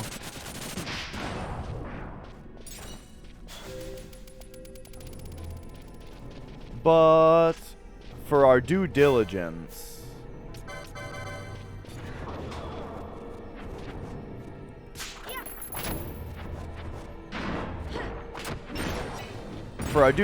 we should probably check the left side here as well.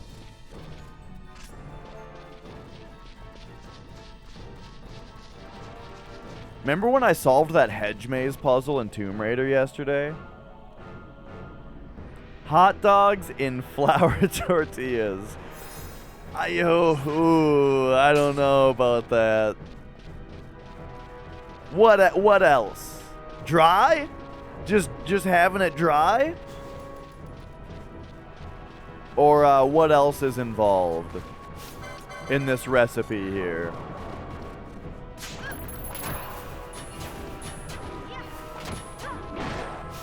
Cause I tell you, I'm a guy that's just kind of off hot dogs.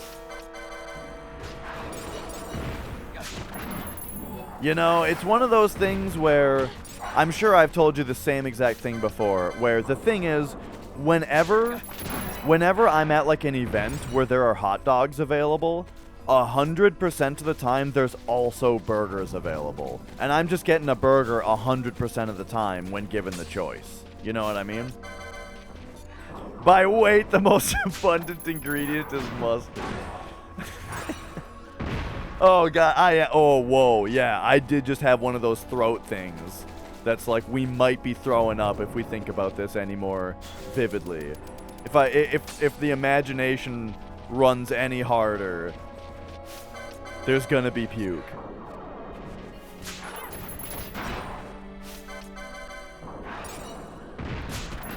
Now, the funny thing is, though, I do like corn dogs, you know? A corn dog is basically a hot dog, but just acceptable, you know?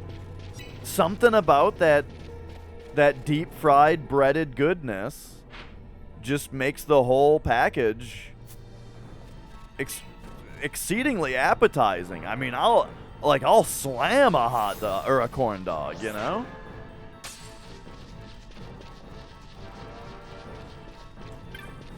Oh yeah, we also did that, Froust. Yeah. I locked the butler in the freezer. I beat the time on the obstacle course. I did the hedge maze puzzle and got into the thing. The only thing I didn't do in the house was I didn't find the key that got into, like, the key room. So that, here, that looks like a Marlboro King to me.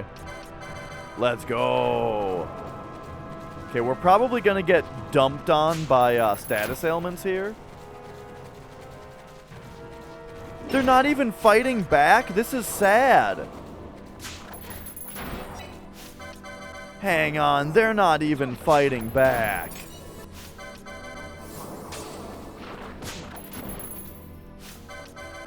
Couldn't steal from it. How about now? There we go. Oh yeah, see, there's the confuse. Smelling salts, ash. Wait, who did I put that on? And then Balthier, why don't you run a dispel on the Marlboro here? Oh boy. Hey, remember when I queued up a smelling salts 1,000,000 years ago? Jesus Christ. Oh, now oh my god, this game's fucking combat system sometimes. When every once in a while, one of your actions just arbitrarily gets delayed by 30 seconds. Yeah. Great. That's the best thing about this game's combat. Alright, Balthier, I'm going to need you to alarm clock Fran here.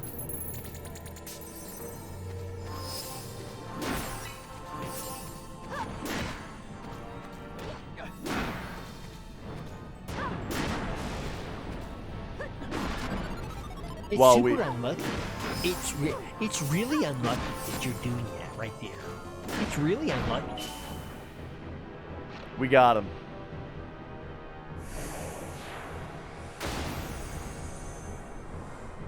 Ladies and gentlemen, we got him. And also, Tipodon has redeemed Riff Out for 3,000 squats. What about like this one?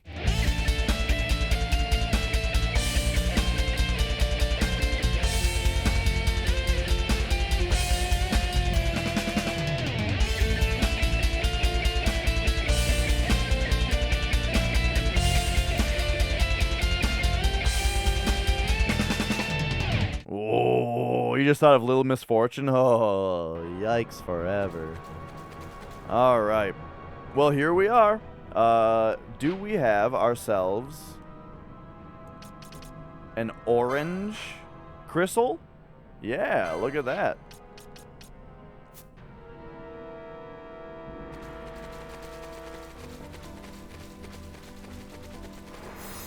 Bwom, bwom, bwom.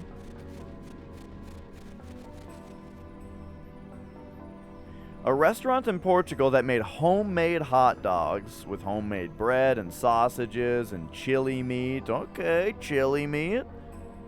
You know, I've never had a chili cheese dog. Right? Like a chili dog. I would try a chili dog.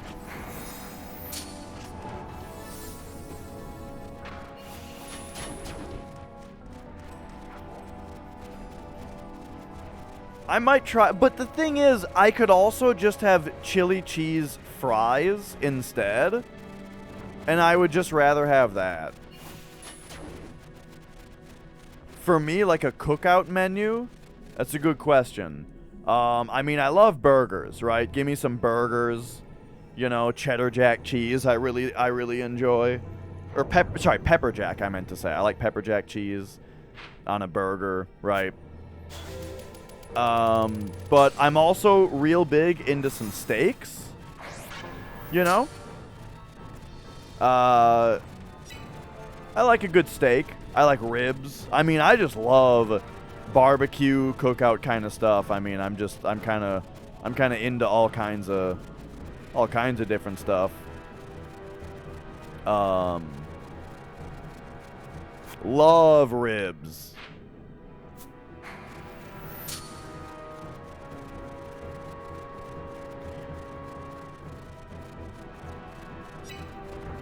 If I like 90s music, I should check out Duster. I feel like I've heard Duster.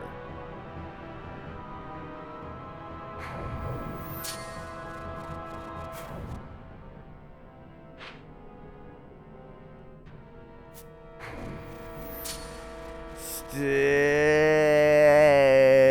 Really? I feel like I've heard Duster. I did check out that band Desiccated. I heard a couple songs. I went to the grocery store that night, and so I checked them out. You know, I got through a couple songs. I liked it.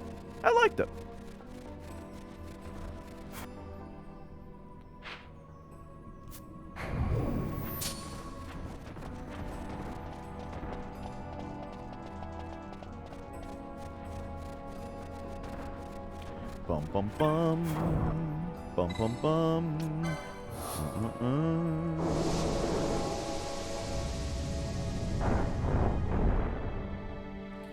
All right.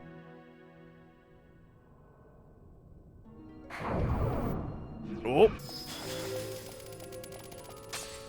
Well, Nicole is vegetarian. Hey, Nicole, when you imagine a cookout, by the way, Ducklet Bucket, if you guys don't know, that's my fiance. When you go to a cookout, right? You're at a cookout. As a vegetarian, what are you kind of like expecting to find there normally? Like if someone's like, "Let's go to a cookout," right? Right, pescatarian. But you know, if someone's like, "Let's go to a cookout," what are you kind of expecting to get there? Salmon is a big thing, you know? Like, if there's salmon available, there you go. That's great. Right. And then, right, if there's potato chips, there you go. Alright. We now return to the village.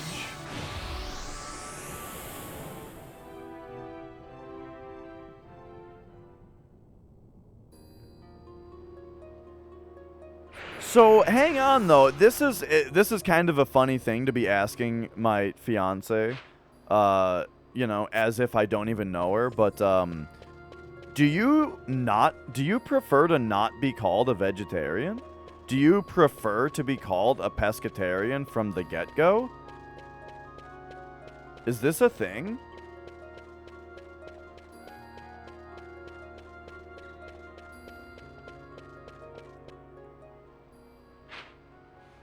Because if it weren't for you, right? If it weren't for you, if someone told me, oh, this person is a pescatarian, I'd be like, what's that?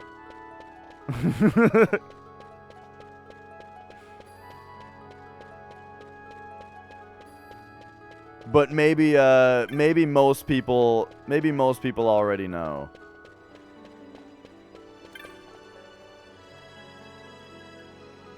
What is that? See, there you go. Pescatarian. So she's vegetarian, but she does eat fish and eggs.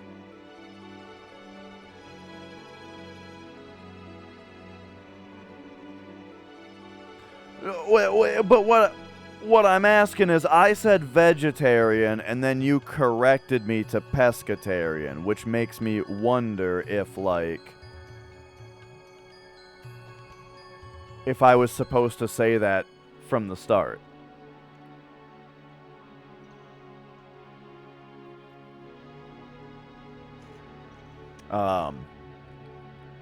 The stench drifting from the Feywood is no more. Have you you have rid us of the wild Marlborough, have you not? It's whatever. Okay. I mean, that's what I thought.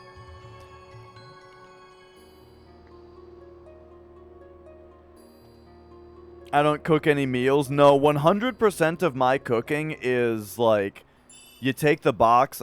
Sextant? Sextant? We're getting sexted by Reyna here? Anyway, what the hell was I talking about? 100% of my cooking is, you take the box out of the freezer, you check if you need to take the film off, or what kind, or what part of the film to take off, and then you put it in the toaster oven at the instructed heat level and amount of time. And then you take it out and enjoy.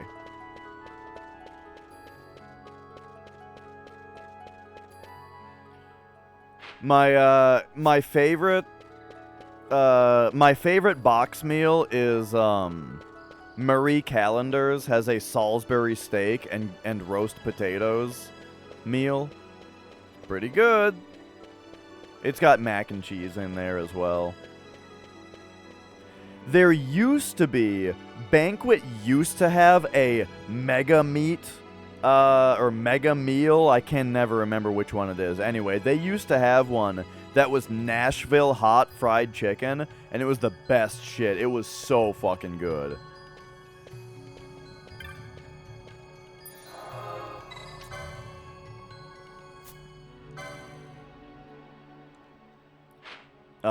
Fruity Pebbles. Basically just vitamins. Right.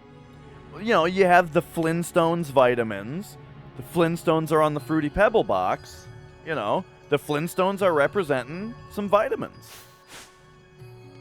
Flintstones are only on the healthiest of food items. Basically, like, in, like, the food pyramid, you know? You've got, like, your sweets on top. You've got your dairy and eggs or whatever, you know, under that, I think. And then it's like fruits and vegetables are under that. And then grain is under that, right? But then under that, the thing that you need the most of out of everything is the wide array of Flintstones food products. Flintstones sponsored products.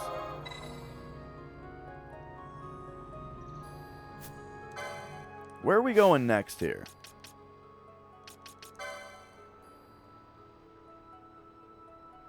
Rub it on a piece of paper. If the paper turns clear, then for dangerously underweight individuals like yourself, I recommend. So this is Jahara. Lull of the Land. Okay. Oh boy. Here we go. Supinelu in Jahara.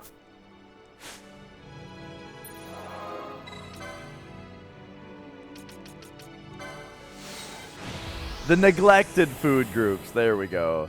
Such as, it's like the fried group and the... I don't remember all of it. When you were in that coma, did you feel your brain getting damaged?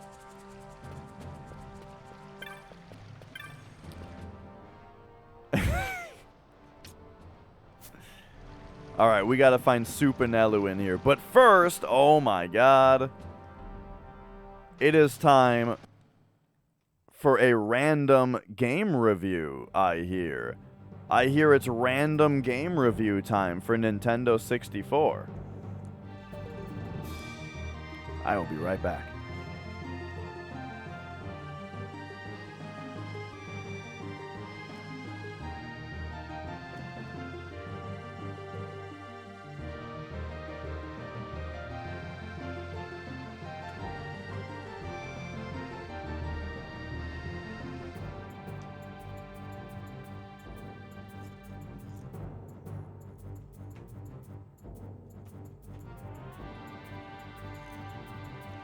All right. We've got a call for an N64. N64 random game review here.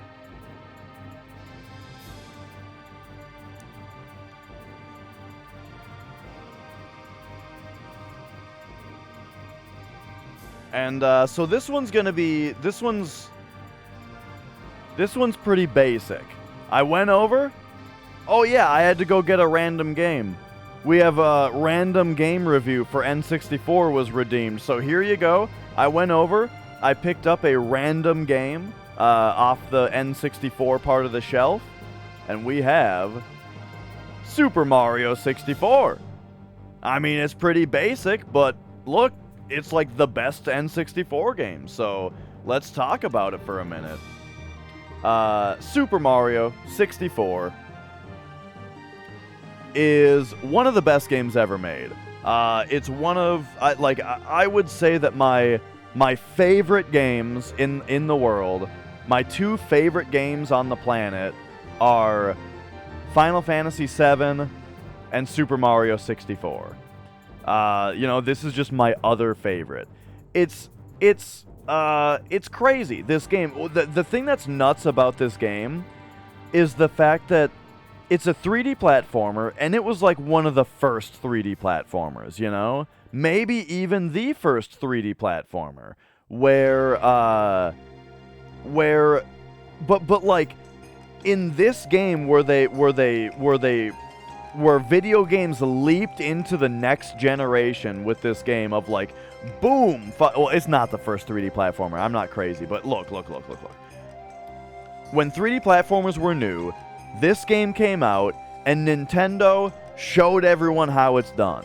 It's got its open world levels, like individual open levels that have different objectives for you to do in them, plus hidden objectives, you know, and it's got, with all these different levels, it's just super, super fun to play. But the thing is that the controls of the game are so good. And the big thing about it is that so many 3D platformers of that generation have terrible controls. It's always like the controls that are the worst part of the games. Look at games like Croc, you know? Croc is a game that is a pretty good game, except for the fact that like the controls are just terrible. Mario 64 showed them all how it's done. Fantastic game, fantastic controls, but what's the craziest thing about it to me is the fact that, like, no game since Mario 64, I feel, has really nailed the controls as well as that game did. Like, no one's even been able to match Mario 64 since. Except for probably Nintendo themselves with Mario Odyssey. You know what I mean? Like, Mario Odyssey is probably the next best controlling game. And so basically, Mario 64 is, Mario 64 is still one of the best 3D platformers ever made. It's still a game that you can just slam this fucker into your N64 and have a great time. Like, I could pop this in and get all 120 stars right now and have a great time, you know? We would all have a great time if we did that. Still, you know, all these years later, it's just so damn good. It just never gets old. It's a game that never gets old. So, there's a really good reason that it's one of the most popular speedrun games out there, because it just never gets old, you know? Do it. Everybody says do it. There's a lot of people in here saying do it. What a... I mean... There's a lot of people in here saying do it.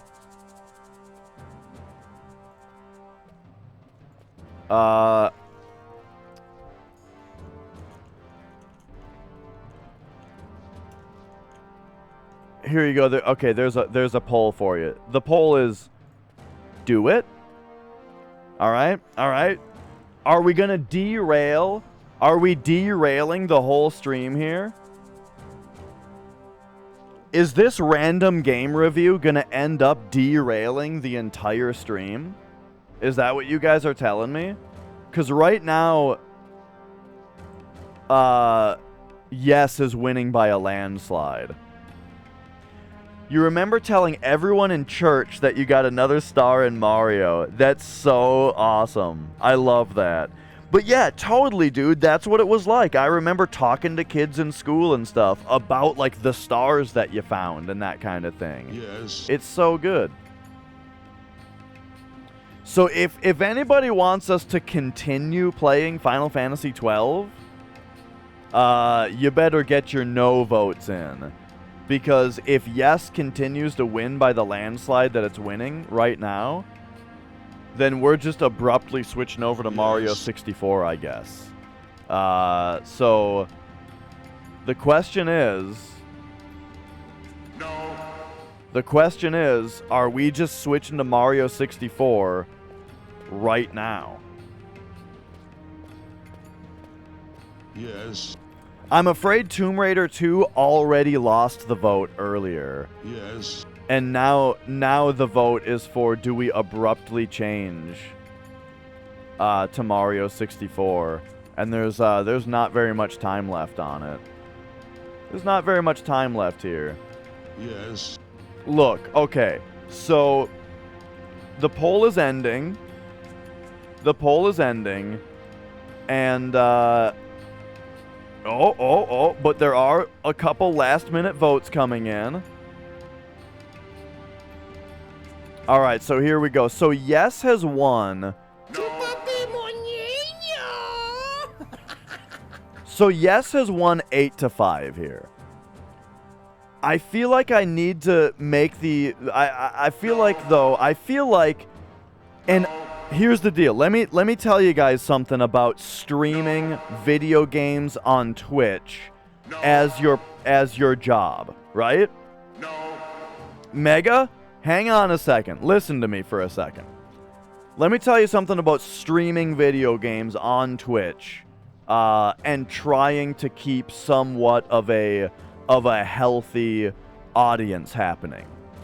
Switching games is one of the worst things that you can do for your viewership in the middle of a stream. unless you're someone like Popo, who can just play whatever, and his camera is half the size of his screen. People don't even care about what he's playing. They're just in there for Popo, right? That's an outlier.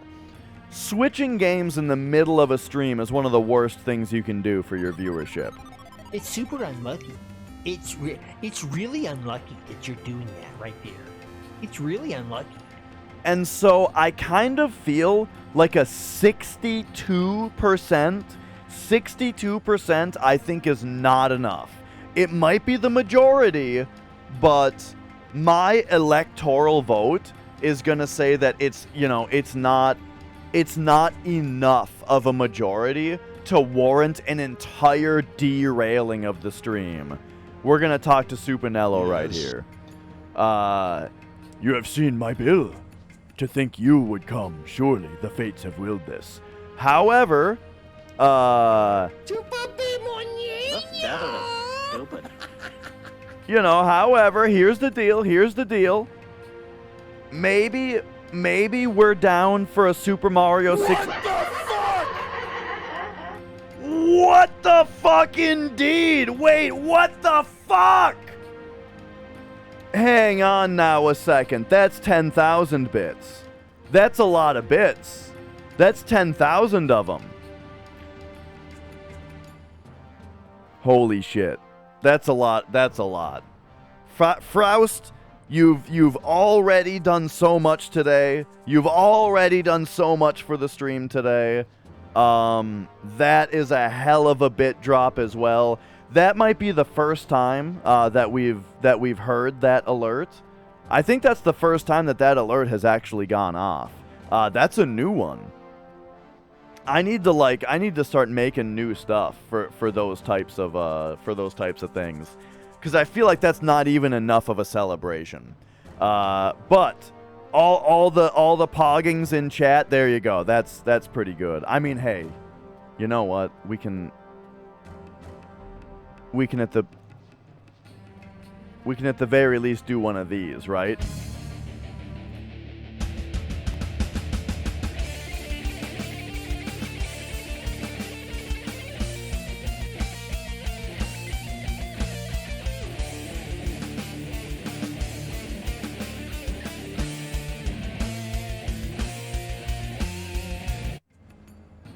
All right.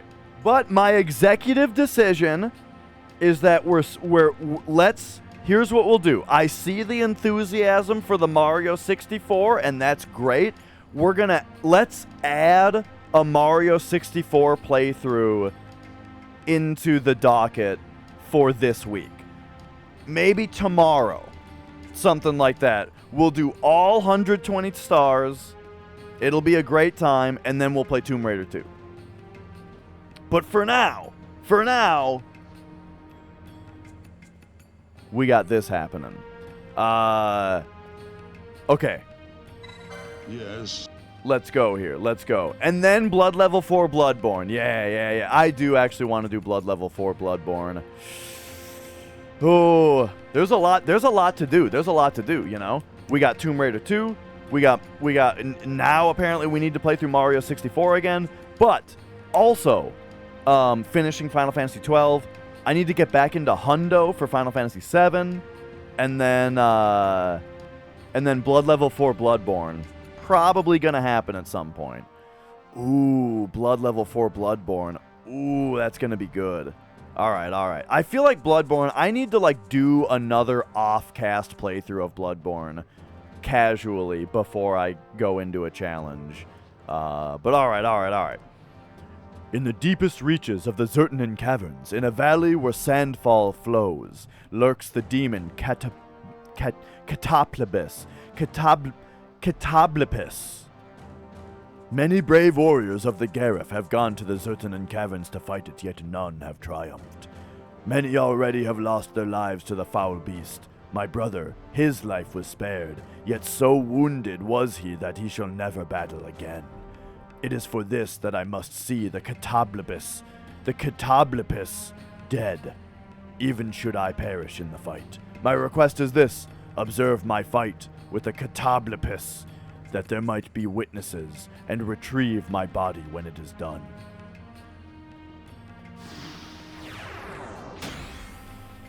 So, he just wants me to watch him?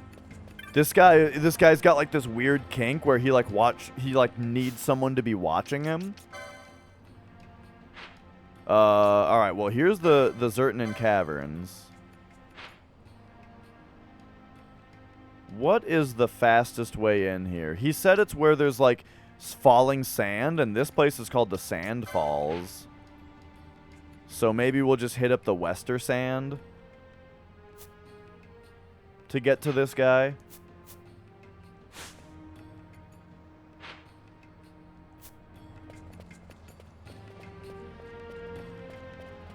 Let's do that. Hit up that Wester Sand. Bum, bum, bum, bum, bum, bum, bum, bum. Alright, alright. Teleport. Wester Sand. Man, I still haven't been back to Rabanastre in forever.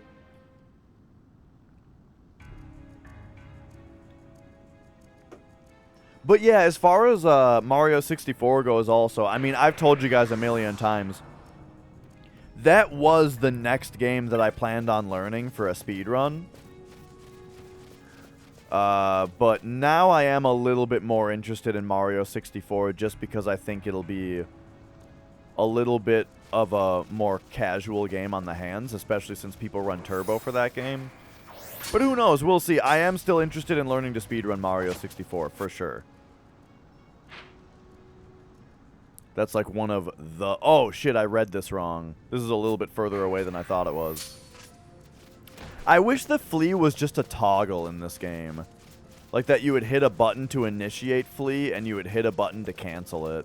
Because holding R2 for these lengths of time is kind of annoying, says the guy who 100%ed Death Stranding twice.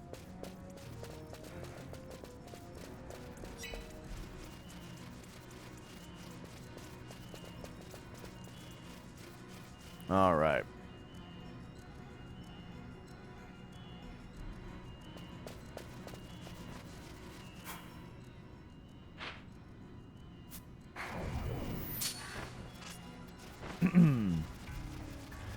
So, other things that are kind of coming up in the news here.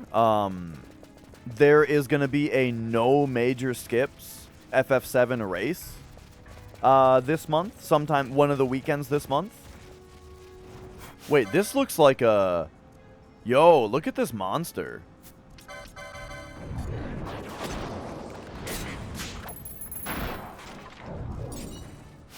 I think that thing was special.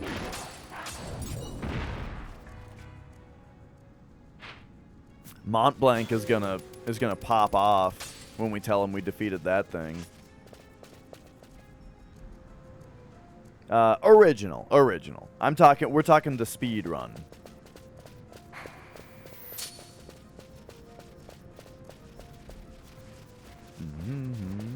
Yeah, speed run of the original on PS1. And no major skips means that we're not doing, calm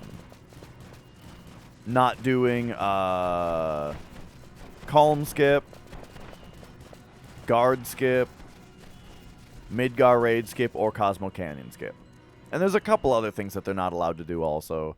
But the reason I bring it up, I don't know if I said this, I will be hosting and commentating it. So that race will be on, I believe, so far the plan is, that race is going to be on this channel, and I'll be commentating it.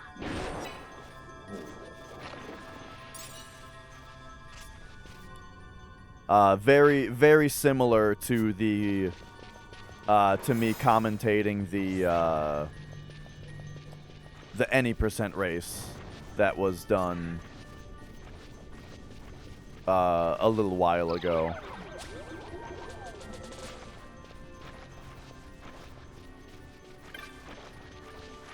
And all right.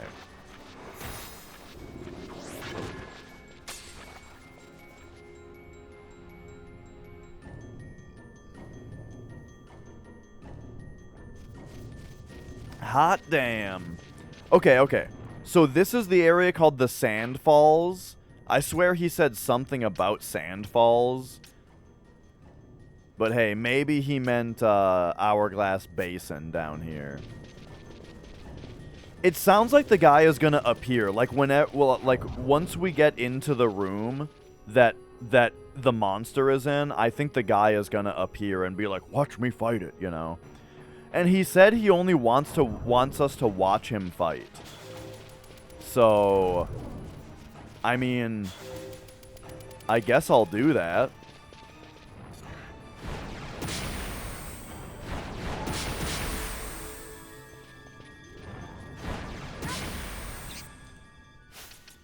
Also, by the way, I want the Genji shield on. It doesn't have as high of evade, but it just looks cool. It looks cool, and we got it from Gilgamesh.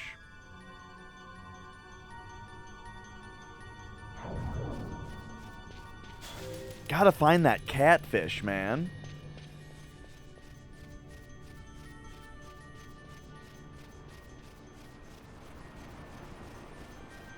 I don't remember this room having stuff off the, having stuff off the map.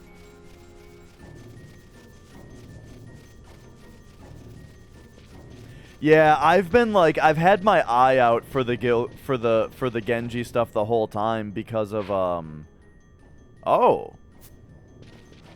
because of tactics.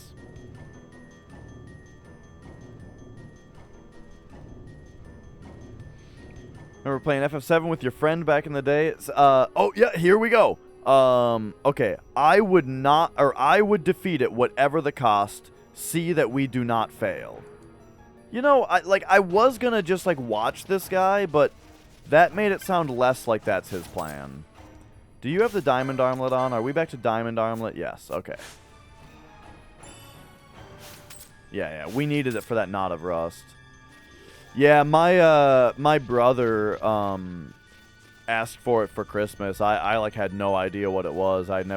Well, I think I saw my cousin playing it one time. All right, here we go. Let's get back here.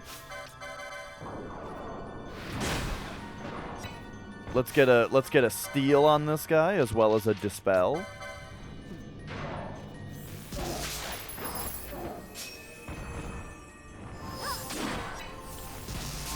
We stole a high potion, excellent.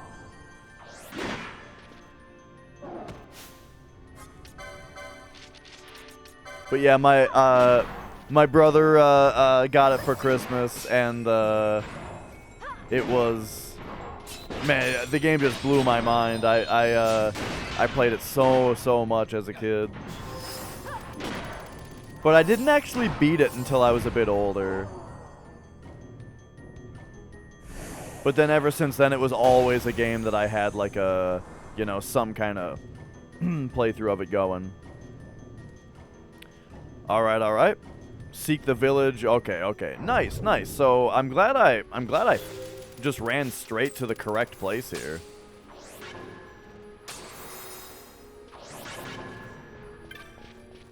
But yeah, there were a couple games that like I played them at a friend's house and then was just like, oh my god, this game is so cool. I need to have it. You know, Killer 7 was one of them. I had a friend that really liked Killer 7, and he was like, yo, check this game out. I played it one day at his house and just, like, could not stop thinking about it until I owned it myself.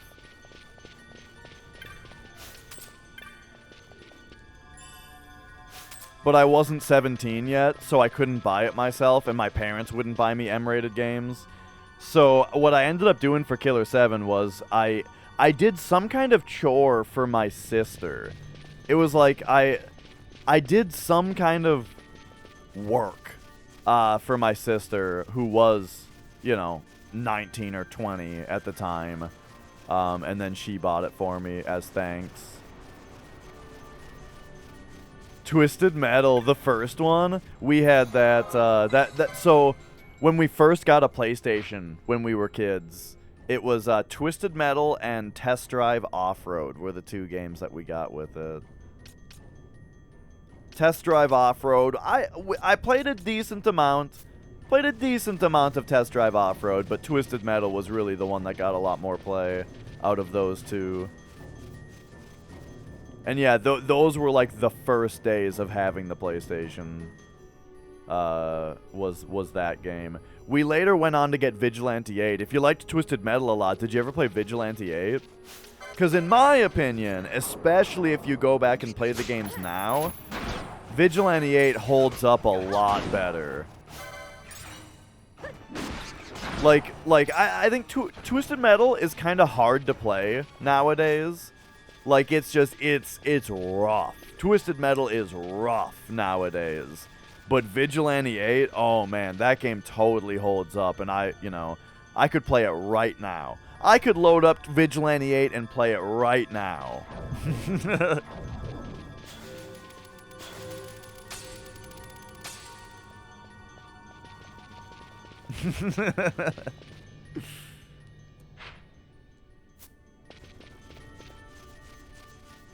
Oh yeah, Driver. We never owned Driver. So my experience with Driver was my cousin had it.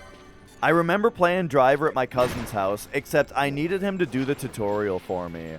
Like, I couldn't beat the tutorial of that game where you're in, like, the parking garage and you have to do the driving test, you know? So he had to do that for me so that then I could... then I could take the... Yeah, the slalom. Yeah. So he did that for me so that then I could just drive around the open world and have fun, you know? But then, or wasn't an open world. Driver 2 was definitely open world.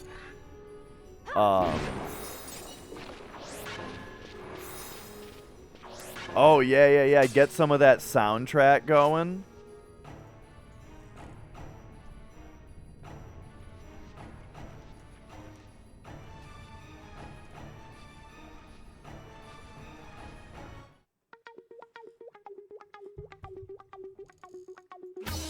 Oh, yeah.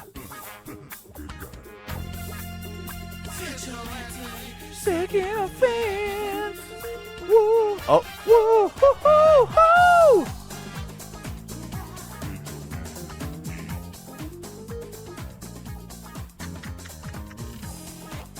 It's so good, dude.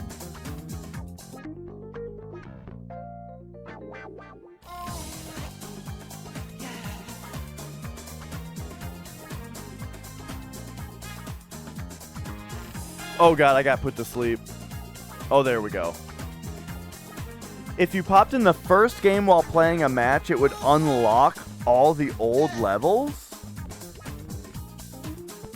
What? No, I never heard this.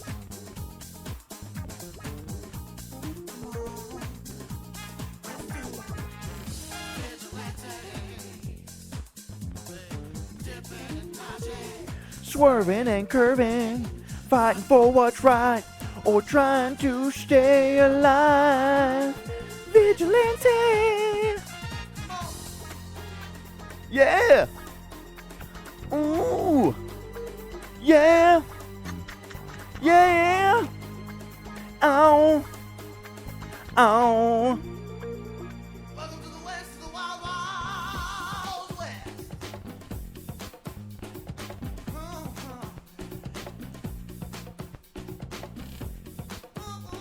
Oh, man.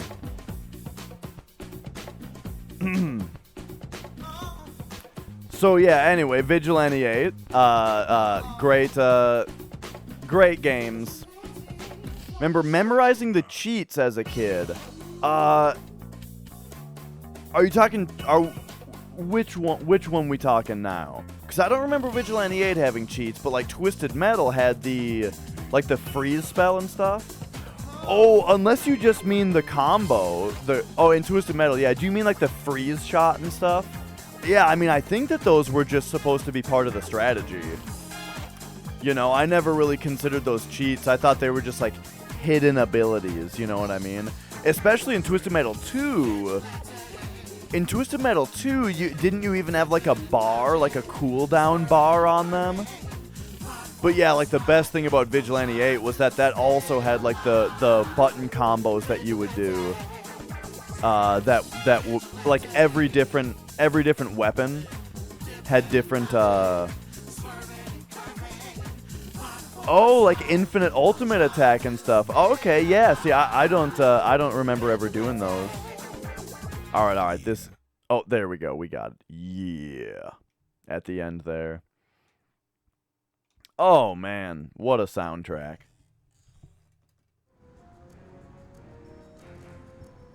Fighting for what's right, while trying to stay alive. Vigilante.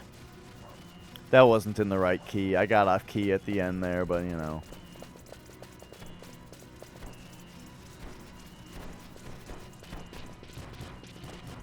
Anyway, where the hell am I going? We're going back to the save point here. But yeah, I don't remember ever using cheats in Twisted Metal. For some reason, I didn't, which is kind of surprising, because when I was a kid, I cheated in games all the time. All the time. So if there were cheats in Twisted Metal, I would have expected to know them. We didn't have like a Game Shark or anything, though. I'm glad I didn't go that, overboard, where I had to have a Game Shark. Hi, Mia. It's probably about time that I, give Mia her dinner. Oh, we gotta go to Jahara. Oh, yep. Yeah, she's antsy right now. Alright, I will be right back. I'm gonna feed the cats.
Remember having a Game Shark and trying to put in cheat codes or cheats without codes like it would work? A friend of mine had a Game Shark that he let us borrow for a time. I remember playing Gran Turismo and just like, you know, having just a bunch of money to buy and soup up a bunch of cars just to kind of look at them, you know? Just to see all the upgrades and stuff. There was also a cheat where you could start on the final lap, including the fact that you're behind the finish line at the start of a race. So it would be like the race would start and you would drive up through the finish line to, you know, the starting line and just instantly win the race every time. And I played the game like that with the Game Shark when we had it borrowed. And it's so funny to think back to that, to be like, why was that fun? Why did I enjoy that? I just didn't get to play the game. The game just ended every time it started.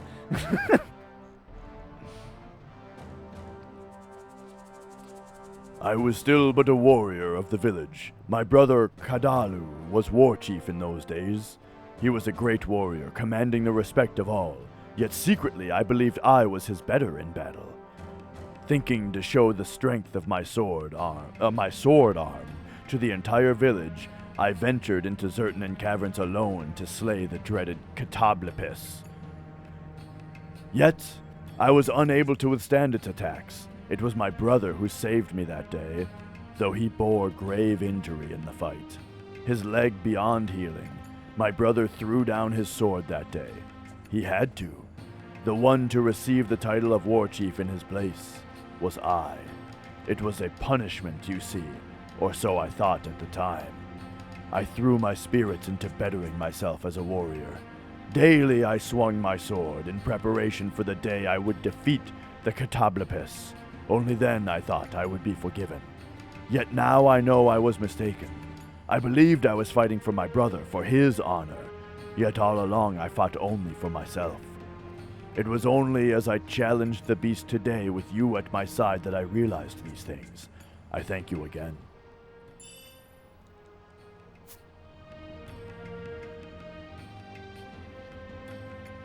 Yeah, like as a kid, I just enjoyed, you know, the game, just having everything in the game and stuff. I didn't enjoy.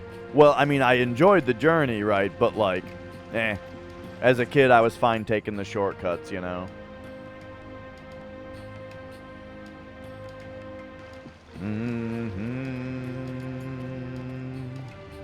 Okay. Where are we at here? It is now time to pop over here to teleport. Wait, not yet. Let us hit that clan primer. Okay, next hunt. There's only 2 left. Okay, there's only 2 left of all the new ones that we've done. Wait a second. What rank is this one? 7? Okay. And these are both 7 as well. Temple approach. Okay. Ieha. At the temple approach. So, back here.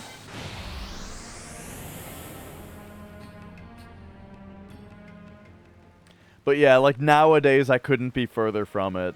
Nowadays I not only am like don't use cheats when I play games, but I don't even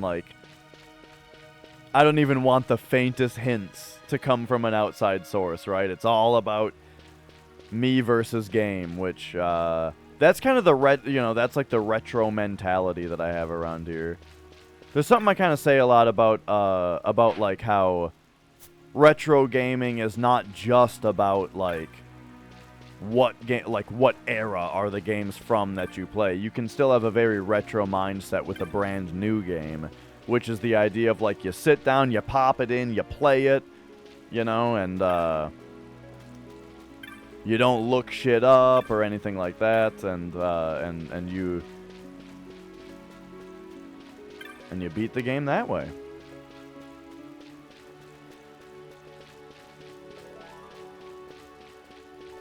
So this is the temple approach. So this is where I'm supposed to find our guy here.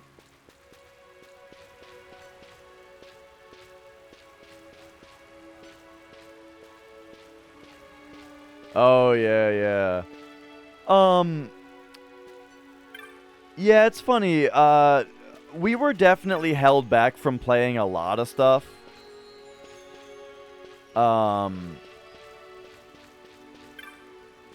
But we didn't have to play like Bible games or anything like that. But like there were a lot of things that we were not allowed to play due to, you know, those types of things. I'm not finding the person I'm supposed to talk to. Let's take a look at this again. Whoops.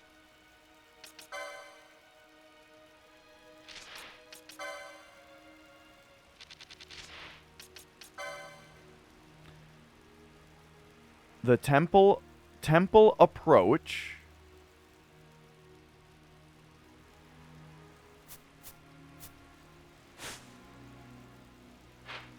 Temple approach.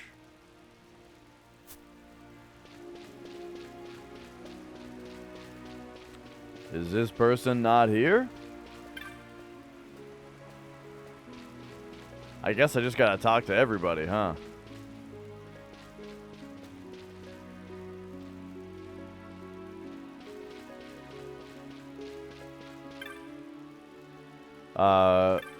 Or we gotta, like, find someone that we can talk to that's not,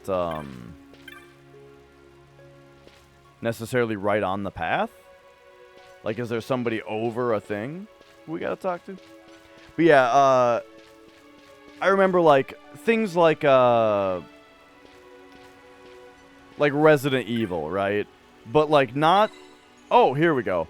Resident Evil, for example. Like, not even because my parents even necessarily knew what the game was about, but it had evil in the title, right? And we were... no way we're gonna have a game that had evil in the title.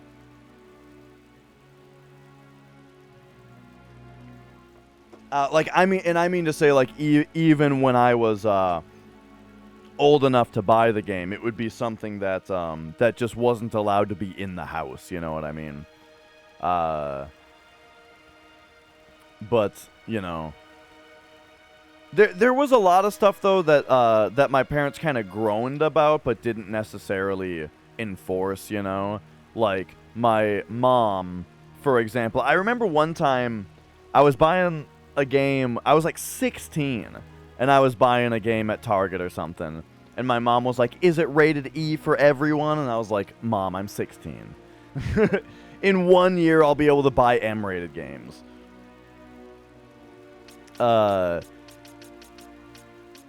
But, you know, again, though, that doesn't mean that she only let me have E games. It's just one of those things where it's like she wanted that to be a thing, but didn't really enforce it. You know what I mean? I feel like there's a kind of dumb one that I'm missing, but you know, anyway. She is no longer here. You have read in the bill that the terrible worm Fafnir plagues Paramina Rift. In past times the worm came, lusting for the treasures of the Kiltias. Anastasis trapped it in ice, yet now it threatens the mountain again. Yeah, there were a couple games. I remember us getting Jade Cocoon from Toys R Us. We almost never went to Toys R Us because, like, my parents never wanted to go to, like, a toy store that's, like, just for the kids, you know? For some reason, that just wasn't really a thing. Like, we're not just gonna go to a store that only has toys in it to buy toys, right? You know, my parents were much more, like, mostly my dad, really, was more like, you know, if it's not at Target, there's no way that we're gonna see it, because we're going to Target as a family. And then I can, you know, because they need something there. And then if I can, you know, and then if I can, maybe I'll ask for something, right, when we're there. But there was, like, one time that we went to Toys R Us. I remember getting Jade Cocoon from there.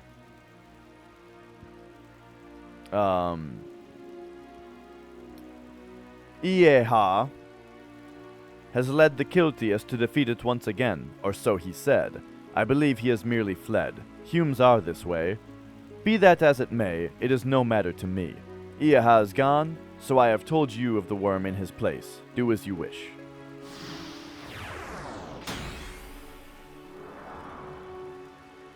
Okay, so where is this thing?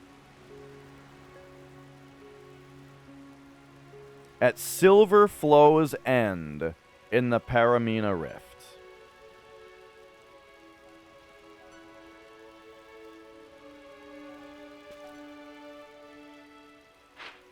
So, where is Paramina Rift again? I don't really remember.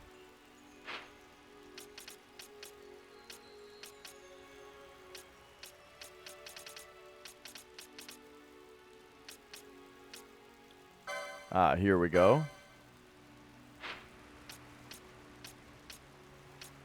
Oh, yeah, this is the... Oh, this is the place that's just to the south. Yeah. Head of the Silver Flow? Silver Flow's end down here. Okay.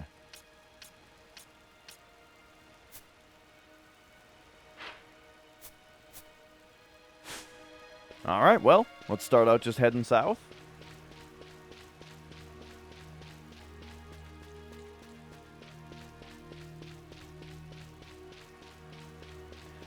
We've yet to see a hunt have a really big payoff today.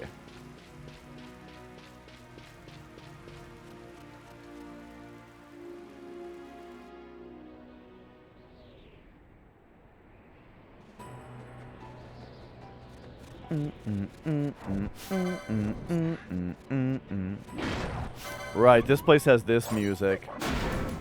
Ice levels always have great music.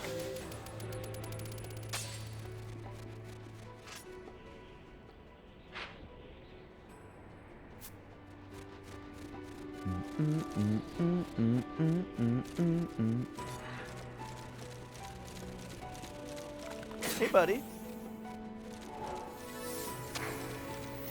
Cat incoming. Oh, there he is. Hey, buddy.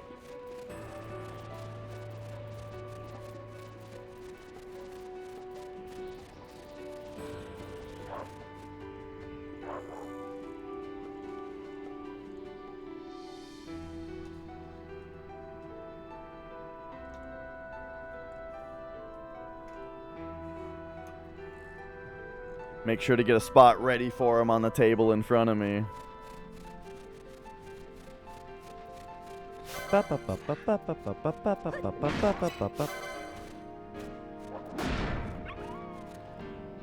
Okay, so once again, we want to go down this way and south from there.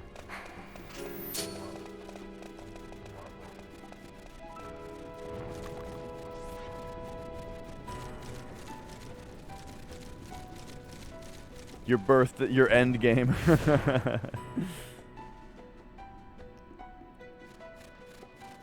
And yeah, that was kind of the thing too. Like my parents would try to control my own money. I was oh man, I remember there was this model roller coaster that I wanted so bad when I was younger. It was like, you know, it was like you would build, because I was really into like Roller Coaster Tycoon, and I loved roller coasters in general, right? There was this model roller coaster. You would put it together, and it would function. A car would go through the roller coaster. Oh man, I wanted it so bad. It was like $80, right? And I remember one year for my birthday, for some reason, for my birthday one year, like, that year, nobody seemed to get me, like, a gift. Everyone just, like, gave me money. Maybe because I was asking for this roller coaster from everybody, and it was too much, right? So they just gave me, like, a smaller amount of money instead. Maybe that's what happened. But anyway, point is that I had enough money to buy it. You know, after getting money from a bunch of people for my birthday, it was like, oh, wow, I have like $80. That's like the most dollars that I've ever had in my life, you know? And my parents were like, oh, that's more money than you've ever had. You know what you should do is you should open a bank account. And I was like, as a little kid, I was like, oh, okay, right. You know, you have a bank and you pay for stuff out of your bank. I've seen you guys do that, right? Where you have money in the bank and you just write checks and stuff. Sure, child, you know, as a child, sure, I'll open a bank account. You know, they're like, you should put $50 into a bank account. Okay. So I did. I went and I opened a bank account and put my $50 in there. You know, the majority of the most money I ever had. And but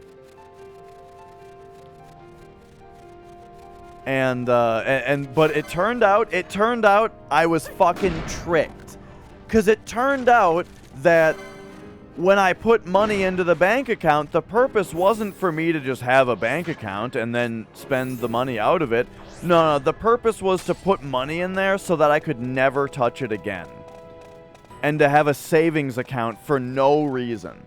As a fucking, like, 9, 10-year-old kid, what the fuck does a 9 or 10-year-old kid need $50 in a savings account for?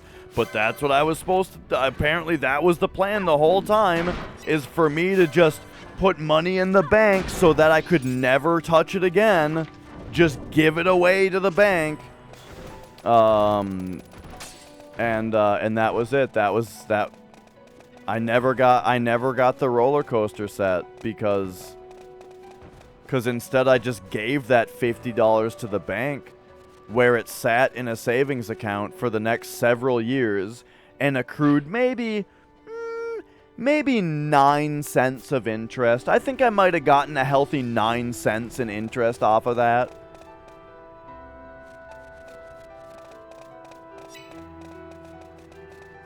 I was tricked. I was tricked by my own parents.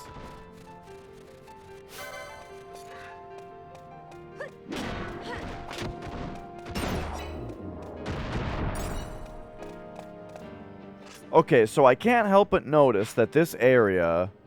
Oh, I'm in the wrong place. I see.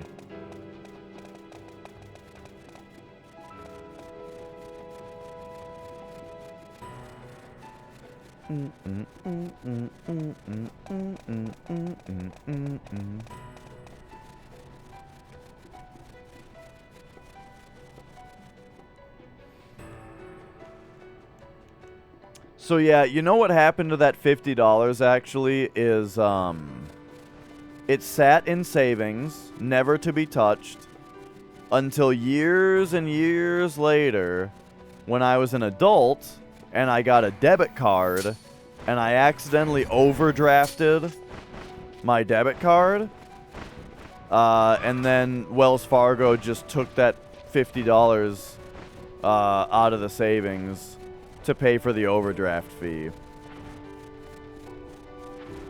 So that's what it did. Those $50. Years and years later, overdraft fee.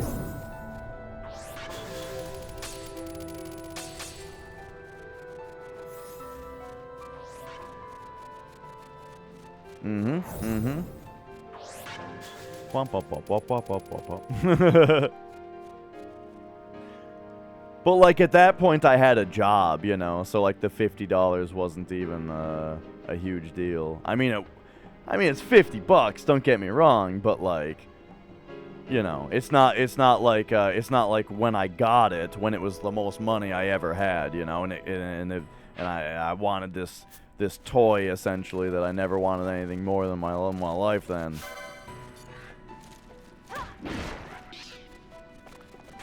I tell stories like this, though, and it's kind of funny because my parents were always kind of mystified when I was younger about why I played so many video games and why I liked video games so much and why it's all I talked about and all I seemed to think about was just video games, this and that, you know? But it's like, well, we lived a half hour away from any one of my friends, you know? Like, oh my god, this is starting to sound like a trauma dump. I swear, everything is fine, alright? My childhood was great. Everything's fine. But, it was like, we lived out in the country. I didn't have any, like, all of my friends that I went to school with lived in the town that the school was at, and I was a half hour away, you know? And they never wanted to drive me anywhere, you know? I think my mom worked a lot of evenings, so she wasn't usually around, like, around the time that I would have needed a ride, you know what I mean? And then my dad just never wanted to, like, drive me anywhere. You know, I would always be like, can I go to my friend's house? And he'd be like, no. And I'd say, why not? And he would say, because I love you, right? And that was the interaction 95% of the time that I wanted to go somewhere or do something. And so not really having any friends' houses to go to, and then also I had to put my $50 in the bank account and I couldn't buy my fucking roller coaster. what do you think I did? What do you think I did? Except just played a bunch more Super Mario Bros.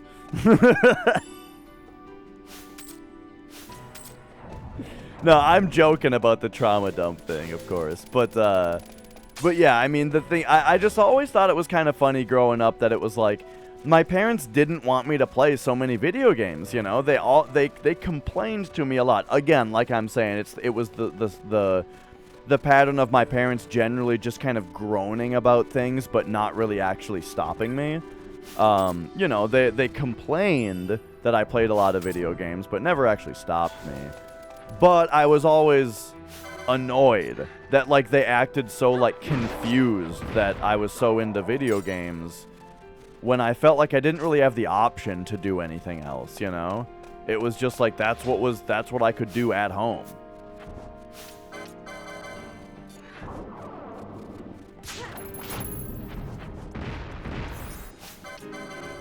I think in their heads, what they were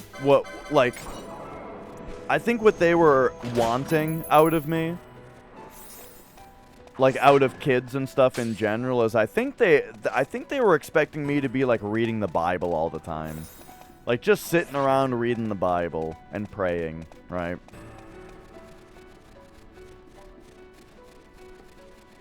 But nah. Instead, I was learning the scripture of Mushroom Kingdom.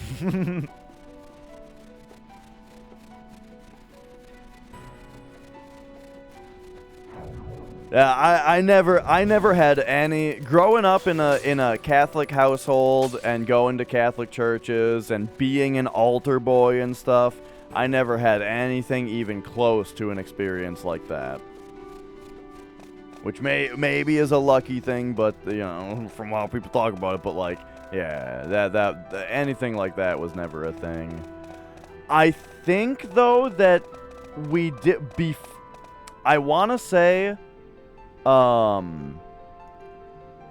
after we left one church, like, we moved and then we switched churches, I do remember seeing a news story that my parents were upset about, that, like, our old pastor got busted with some kind of nefarious business like that. I don't know if it was that. Probably was, though. And I remember them being very distraught about it. But that was it was like an old pastor, right, that I don't know if I ever even interacted with.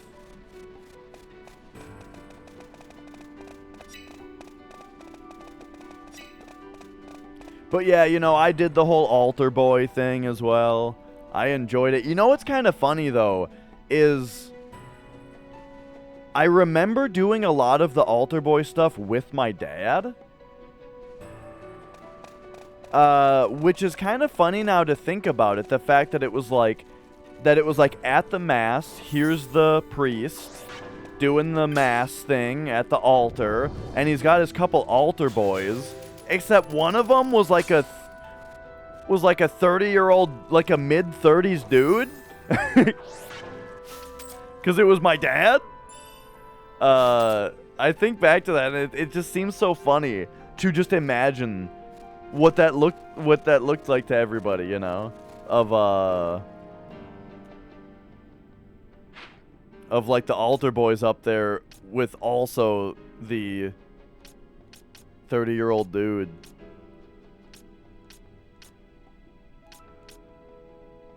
But I kind of wonder if maybe he only accompanied me like the first couple times to like make sure I was doing everything right.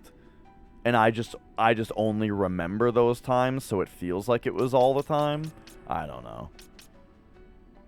But anyway, I liked doing the altar boy stuff. It made mass go way faster. Like that was really the thing. Like you can either sit in the pews and have to do all that stuff, Or you can be an altar boy and the mass goes way faster because you're like doing something, you know. You get to jingle the bell, you know, when he holds the Eucharist up, you know, and all that. Eucharist, by the way, what a cool fucking word. Eucharist. There's so many cool words in Catholicism, like sacrament. Sacrament. What a cool fucking word. Anyway, what am I doing?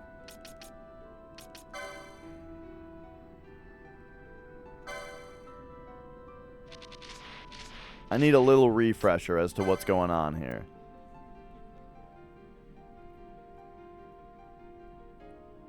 Can be found amidst a blizzard by Silverflow's End. Hang on. If it's a blizzard by Silverflow's End, then Walk of the Sky.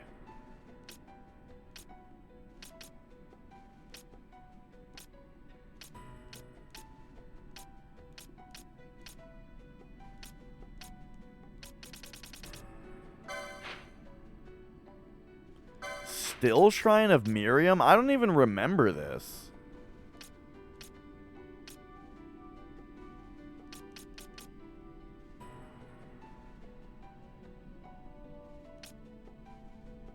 Oh, this was the place with the statues that you had to turn. Yeah. Okay, anyway. There's a blizzard nearby.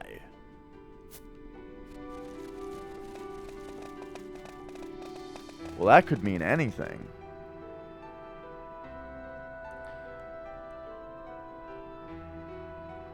You were Mormon. Okay, yeah. I mean, I imagine it was much more hardcore in your household than it was in mine then.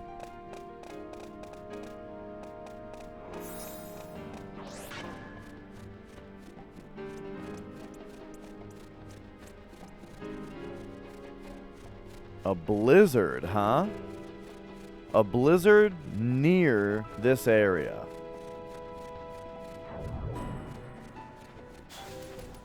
Oh yeah, like if you set up gambits, there's a spot where things keep like spawning in order to let you perpetually level up. Gotcha.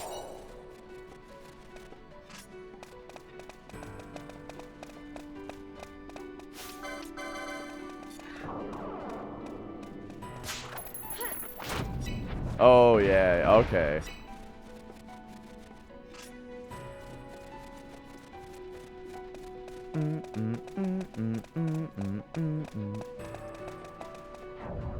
Huh.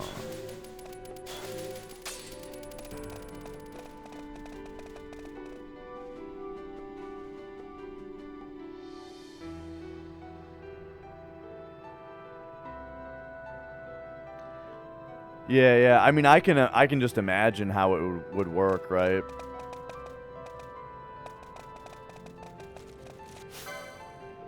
Kind of. I can kind of imagine it. Alright, we need to find a blizzard near here. No, haste just makes your bar fill up faster when you select an ability.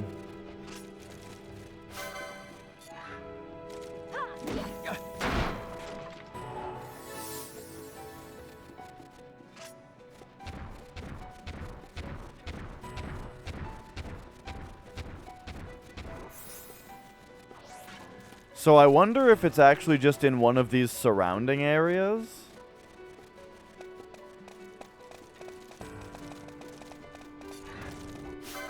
Oh, remember the one hunt we had to do here where the enemy was like invisible?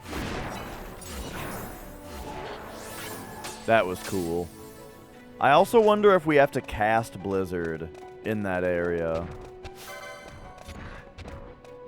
Right, like what if we go in there and we just like cast Blizzard on something? Will that summon it? Otherwise we can check out, like, if there's a secret entrance to this area from over here or something like that.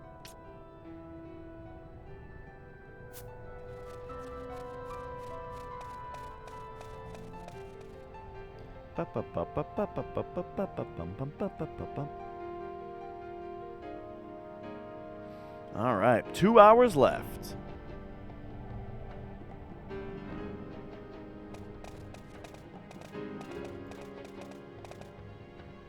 Womp womp.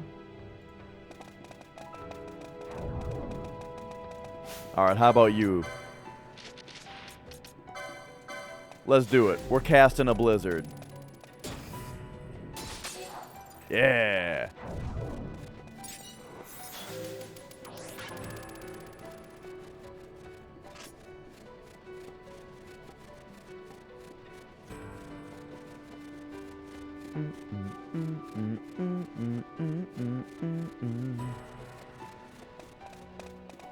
Well, all right then.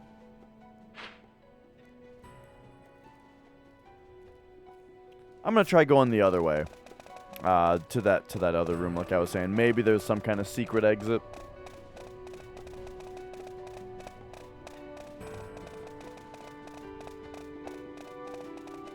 Cause yeah, we've got our eye out for some kind of blizzard, but I haven't seen anything even close to that.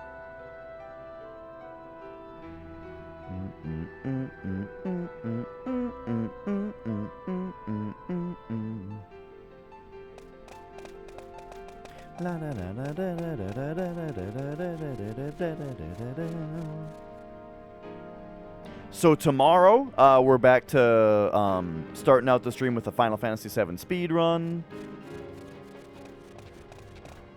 We'll get a good run going. I mean, we've gotten so many good runs going lately. We'll get one that doesn't die to something stupid. I mean, hopefully I'm just over this hump with Cosmo Canyon skip. I think that we're fine on that. It's all gonna be good. And then beyond that, I mean, we just got really shit luck on Materia Keeper yesterday. Like, it was really bad with Materia Keeper, so that's not gonna happen again.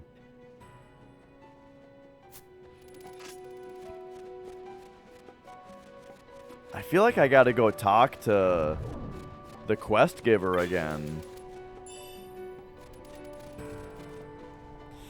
Materia Keeper was having a very good day at Final Fantasy VII that day.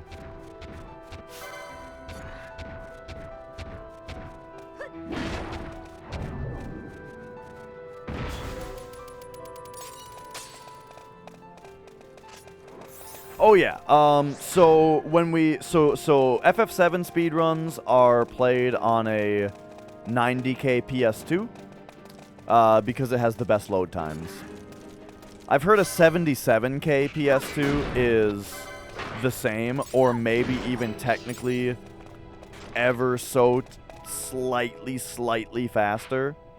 But yeah, generally a slim PS2 has better load times.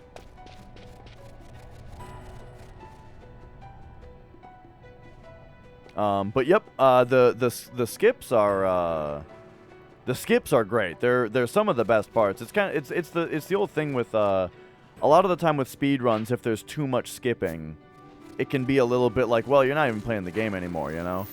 But I think the FF7 run right now has a really good balance of skips to non-skips, you know. Where, like, with something like Calm Skip, for example, performing Calm Skip is, like, way more fun and interesting than going through all those Calm cutscenes, you know? And they're also different from each other, too, you know? Like, Calm Skip is performed completely differently than Cosmo Canyon Skip. They have nothing in common with how you perform them or how they work.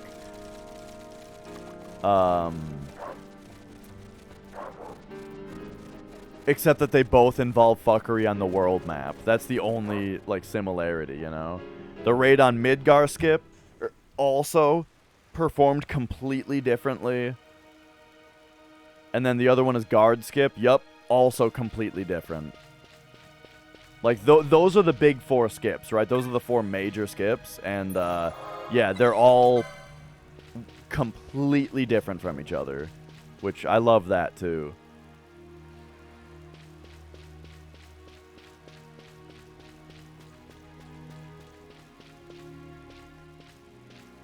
They all have one thing in common. What? I mean, they all save time. Ken the Ben found them all? Is that what you're gonna say?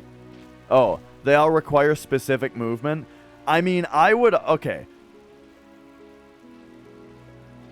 Calm skip is not very precise, though. Calm skip is like... I mean, it's specific. You're right that it's specific, but it's not precise at all. And, I mean, the raid on Midgar skip is not even... I mean, it... That's also very tiny. Like, that's just like you only have to move for 1 frame.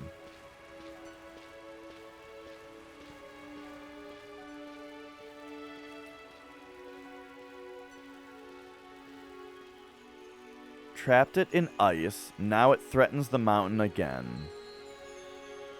At Silverflow's end, deep within Paramina Rift, lies the den of the worm. It is said a blizzard follows in its wake.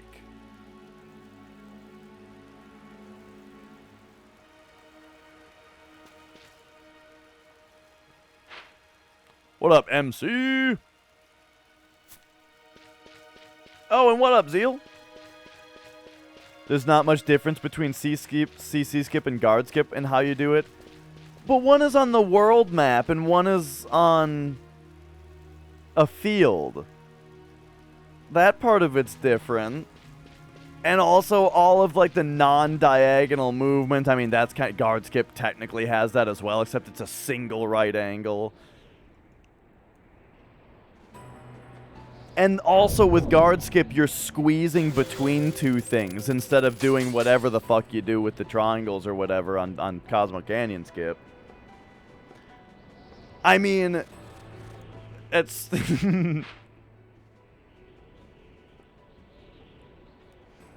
yeah.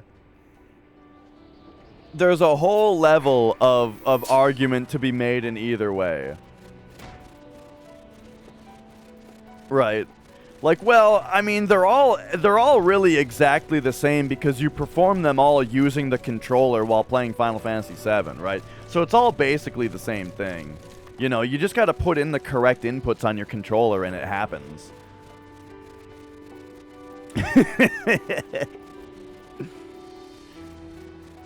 But no, it is funny to think about, though, that, like, CC skip and guard skip, you know, okay, they're a little bit more similar than I gave credit for.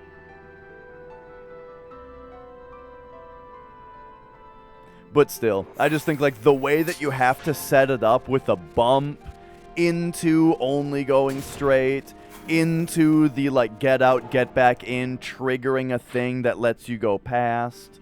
You know what I mean? Like all of that stuff with CC skip is so different. Rather than just, you know, hey, these models were these blocks were placed in the wrong spot.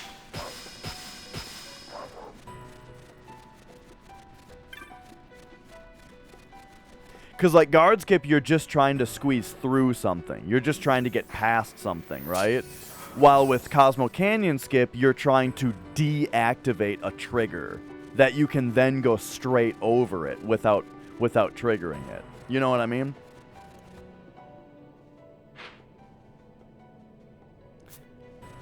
In speedruns, you don't do that. You don't deactivate it, it's still there. Well, Okay, so I don't know if anybody actually truly knows how Cosmo Cannon Skip exactly works, but with how Ace described like his thought about it to me, right, is that you activate it at a time that it doesn't do anything, and then that allows you to pass straight over it without it activating again. But that's completely different from guard skip, where you're just squeezing between things. You know what I mean? I hope you guys like nitty-gritty technical nerd fights about Final Fantasy VII, because you've come to the right place. No, I did. Yeah, are you talking about yesterday, MC? Or did you do one today? Because yesterday I did a review about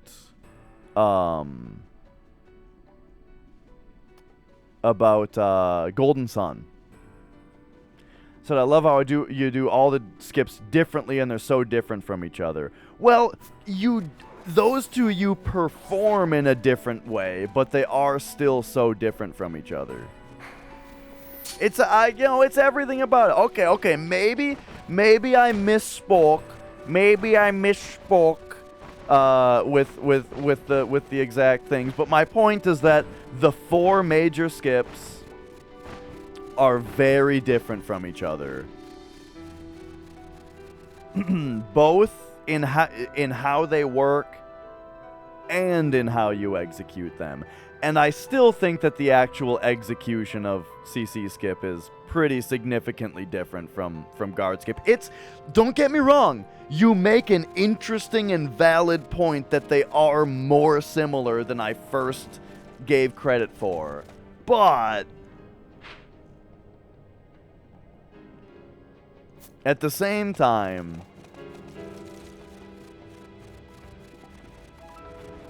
I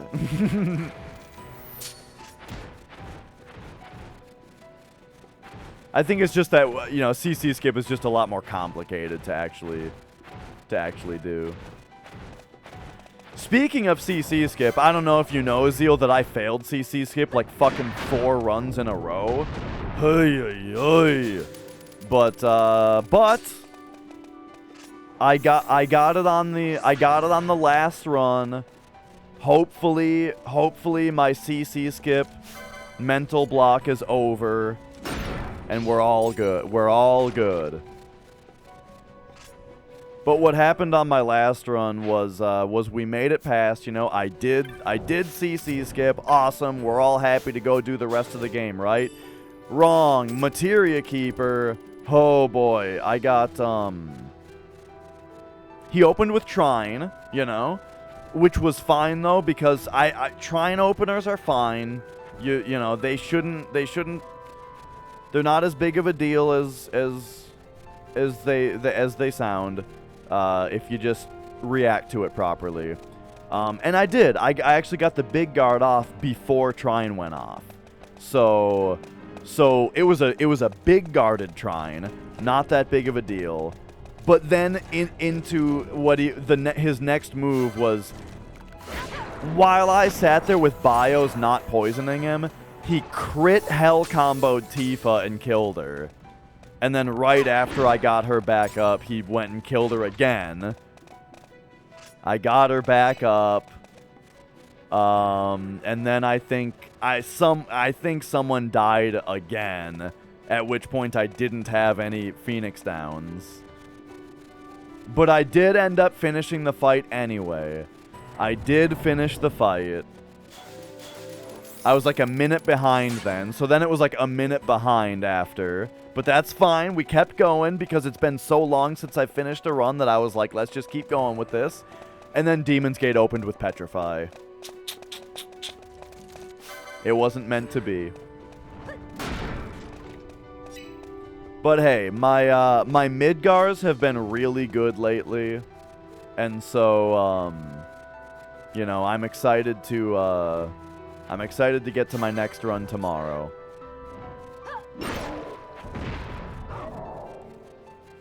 So they say that this thing's Den is around here. This thing's den. And a blizzard, and there's something about a blizzard with this thing's den. So I'm looking.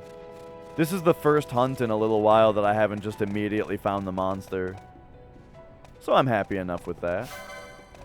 Nice to have a little bit of a challenge again.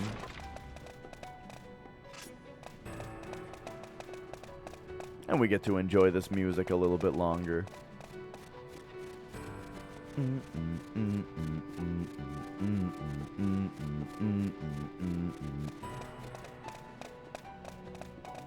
Okay, I'm gonna try the other area again, because that, to me, right there, looks the most like a den. This, like... What do you call that in the mountains? It's like a fjord, but without the water. Is that what a ravine is?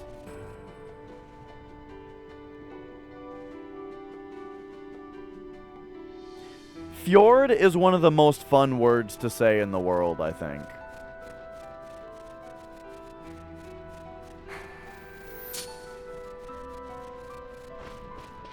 The howling fjords. He's pining for the fjords.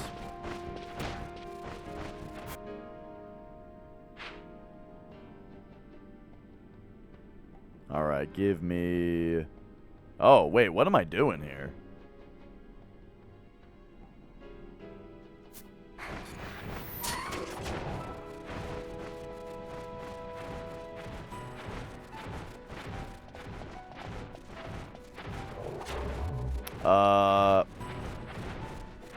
I know I just looked at my map 5 seconds ago, but I got distracted by there being like a big building there. Whoa! Bada bum bum bum bum. Wait a second, who are you? Oh my god, is this him? This is he! Holy shit! Let's go! Also Morningcraft with a gift sub out to Kodo. Why, thank you so much. Holy shit, here we go. This is what I needed to do. I needed to find this guy.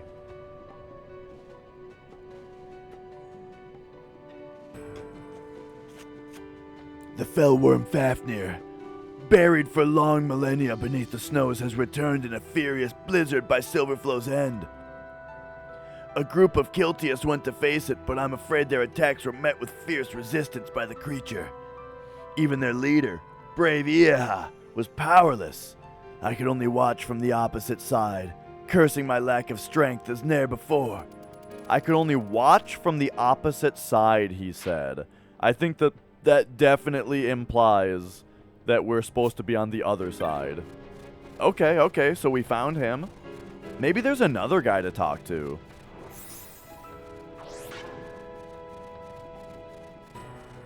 Oh, dude, I also had the funniest fucking Palmer fight on that run. So I mentioned that Tifa got killed a 3rd time when I was out of Phoenix Downs, but then I ended up getting the kill on Materia Keeper because it was after I got the 98 roll. So I made it to Rocket Town and did everything in Rocket Town. Went to go fight Palmer.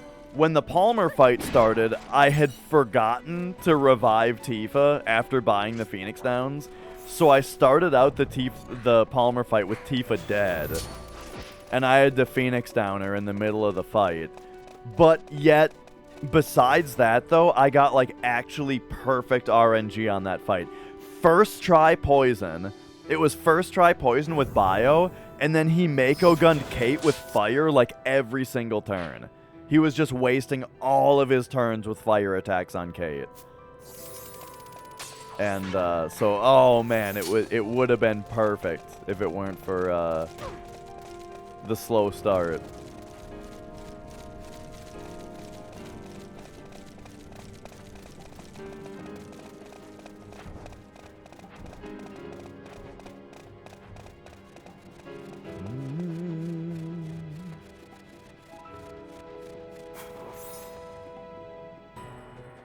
What do you guys think about this talk that I'm just hearing about bringing Tifa into into Temple of the Ancients now instead of Kate.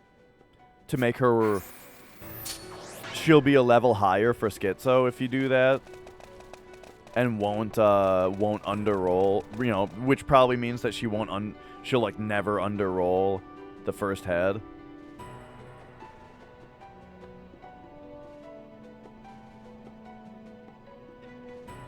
It sounds interesting to me.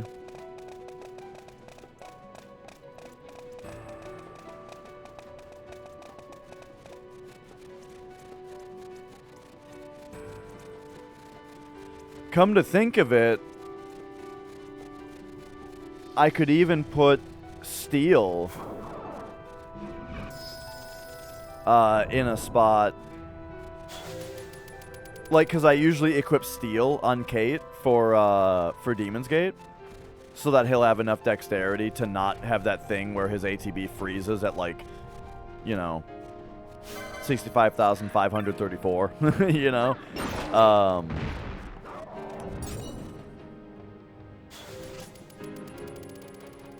How much will I miss dice? Well, the thing is, with Fury Ring strats, you don't need to use dice. Fury Ring is just so much DPS that, like, a lucky dice, if you want to throw out a dice, I still do throw out dice if I have it in place of a Molotov. But it has a chance to lose you time if it low rolls and doesn't save you a turn, you know. I still like the dice, but with Fury Ring strats, I wouldn't miss it very much.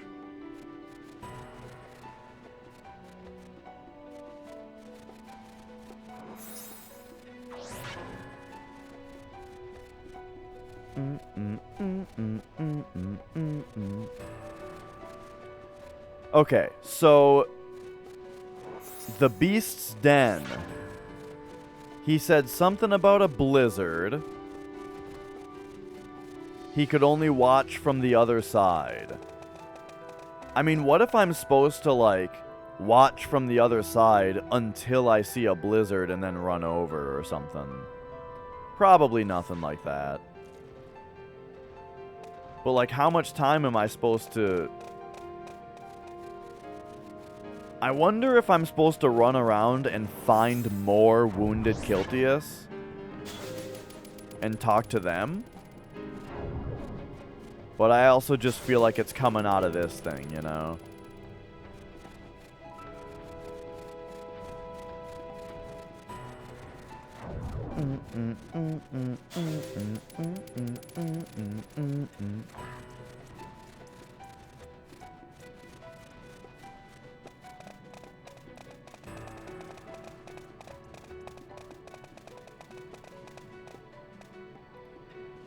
So yeah, the way she described it is it has a den.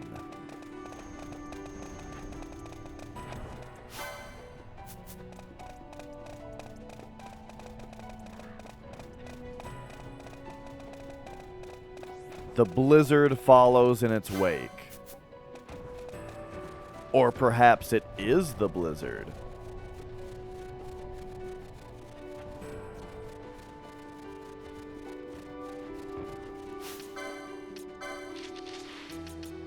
I'm doing more of this.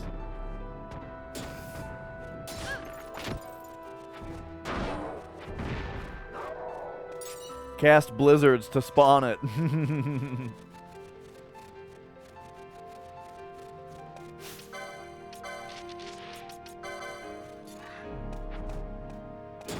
Well, I might actually just move on to the next hunt for a minute and then come back to this one.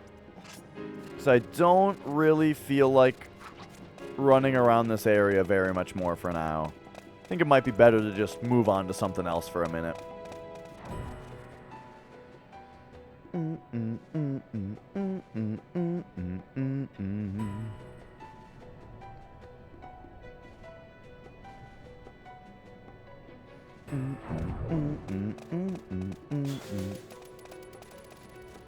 But also, on my way, I guess I'll just keep track of, if I see any more wounded peeps.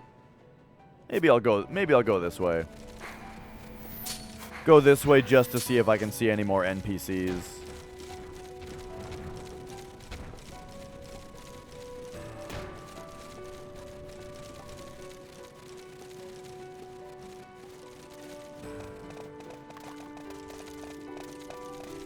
This, like the horns in this music remind me just a little bit of like Valheim. Especially like running around, in the mountains where there's like the, you know, it's all snowy and stuff, and then there's the horns. What's this?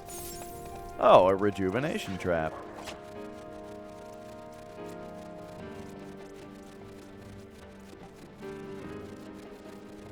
The green area with the glass-like floor. Are you talking about the Great Crystal? Or... no.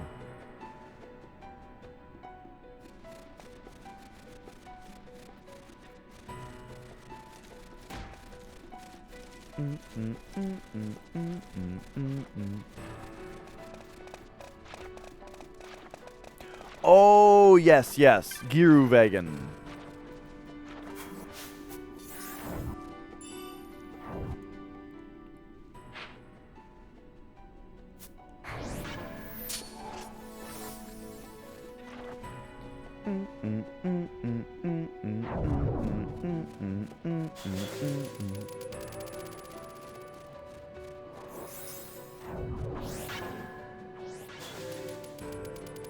Oh, no. Alright, here we go. The fell worm Fafnir, buried for a long millennia beneath the snows. Buried beneath the snows. Has returned. It's by Silverflow's End, so that might even be like the area beneath.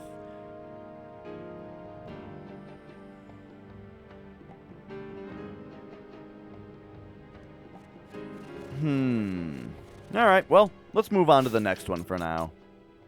We'll be back to this one. The warp point is right here.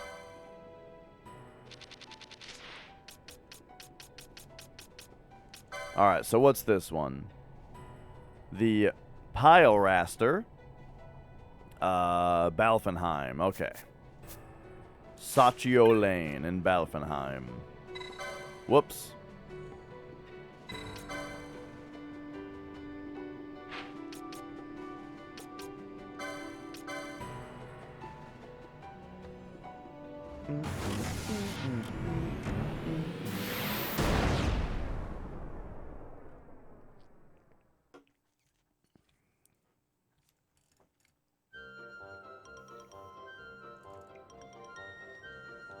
Okay. And we still have yet to... we still have yet to go back to Rabanastre and see how they're doing with the Bahamut lurking overhead. Oh, okay. So this is... this place. Alright.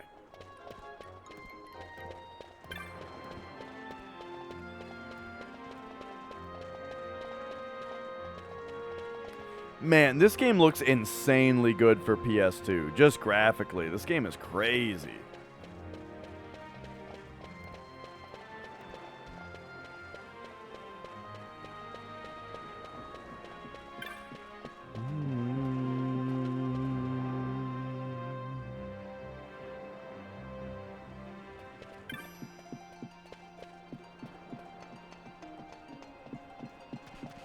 All right.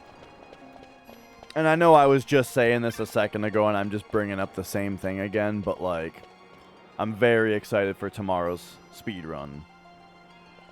And tomorrow will probably be a Tomb Raider day for the backup game. Okay, who am I supposed to talk to?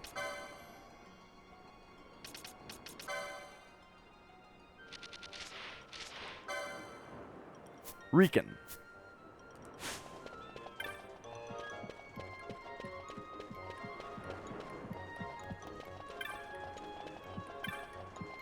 Contemplative Viara.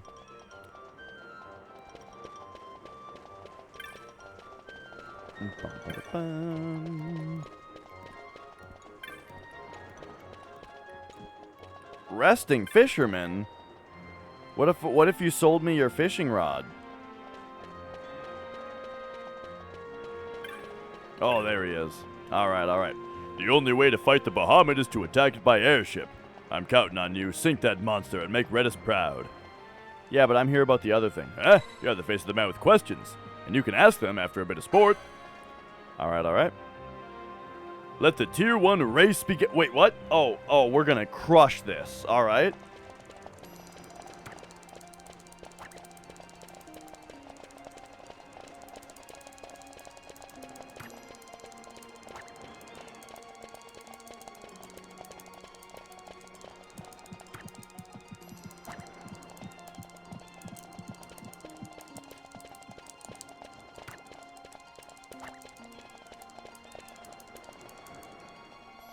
Oh, is it rest time? Did we make it?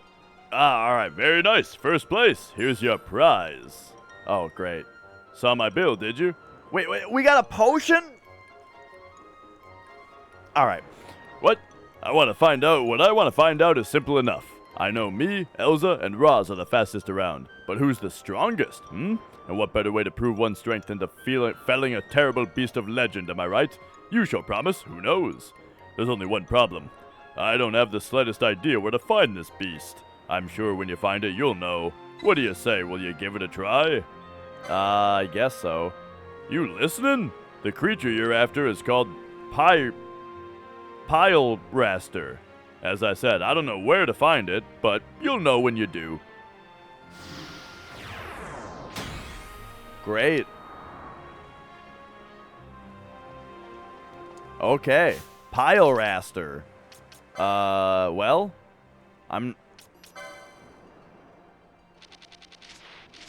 Alright, I've got an idea then.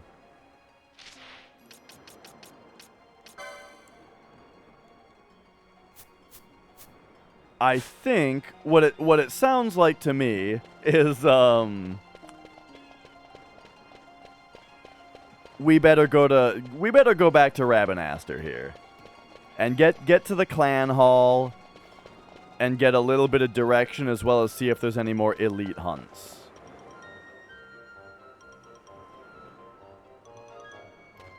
Also, it might be nice to pop in to the bar down here and see if the meeting board has any more hunts now that we've cleared a bunch of them.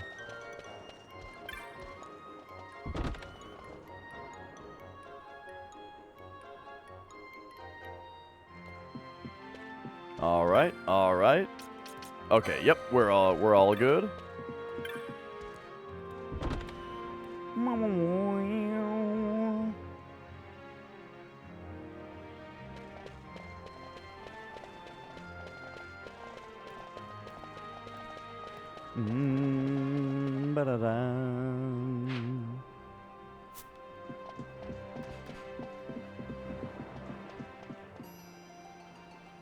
Alright, so let's see if we're able to fly into Rabanastor here.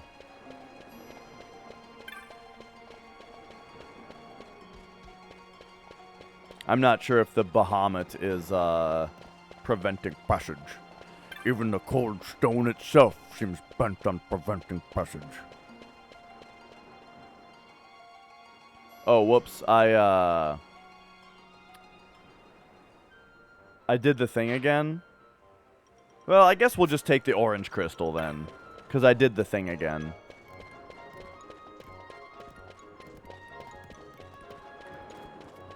Where I forget where the aerodrome is. Okay, so boom. And teleport. And alright. I'll need 1 minute to run to the bathroom here real quick.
Grab an Aster? I barely know her.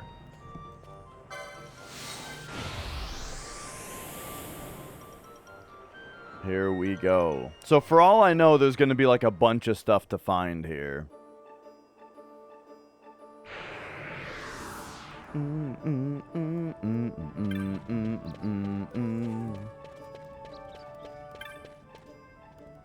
But, nah, this all looks pretty normal so far for a place that apparently has a big, you know, has the omen, the black omen hovering over it. Can we see it in the air? No? This place still has nice music and everybody's acting like everything's cool? If we go to the world map, there's a ship right here. No? Alright, that's fine.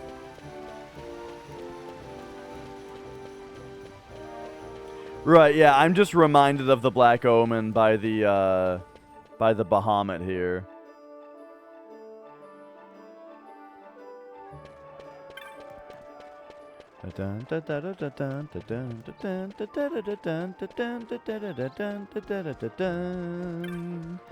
You know, it's been a minute since we've replenished our protection.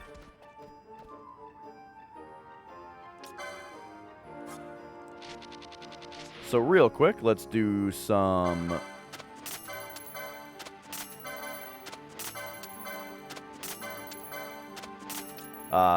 sails. Ice stone? Yeah. Well, it only sold for 35.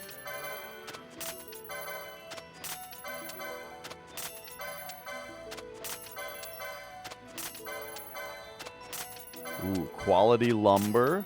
Succulent fruit.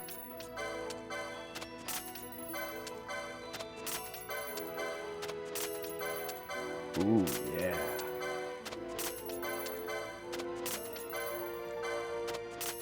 All right.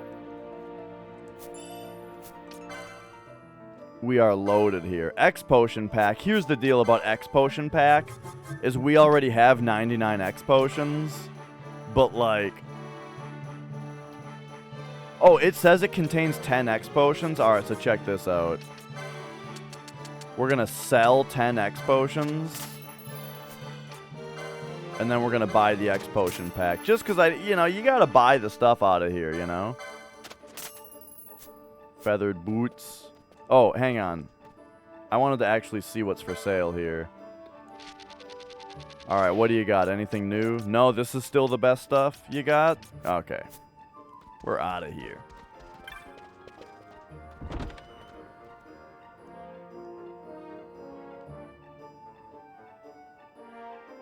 And that reminds me of one thing to do real quick, which is sort these, but then also there's a couple of these things that I've been finding are out of order.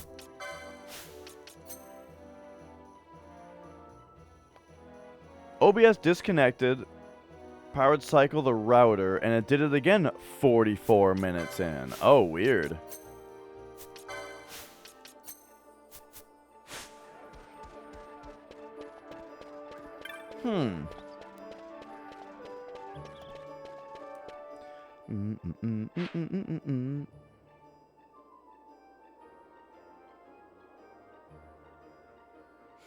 Really?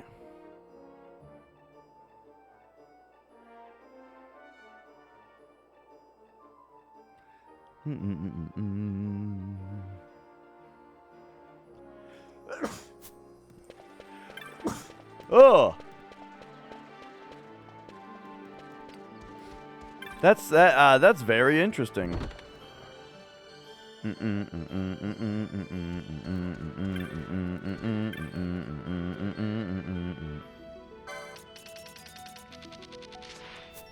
All right, no new magic here either.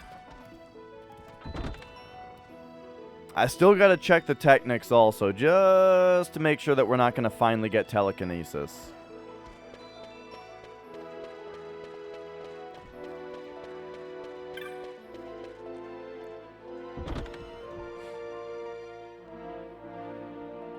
Alright, here we go. Hello, hello.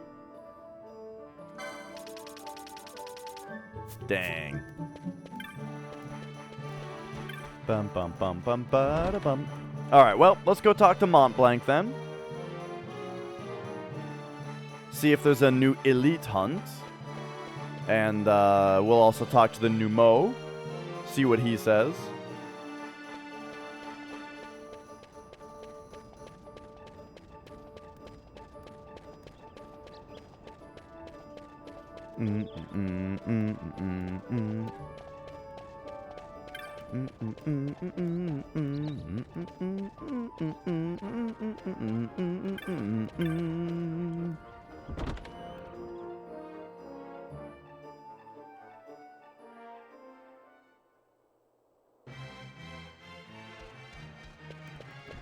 Okay.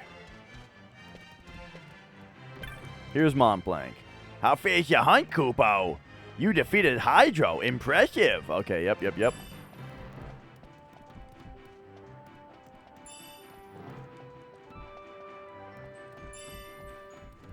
Okay, very nice. You now command 8 espers. Impressive, Kupo. Yep, excellent.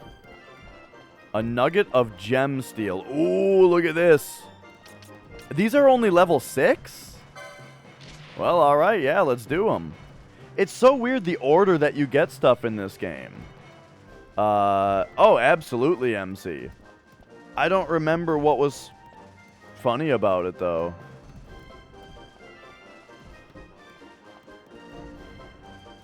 Let's find out. What was so good about it? That's not the right button.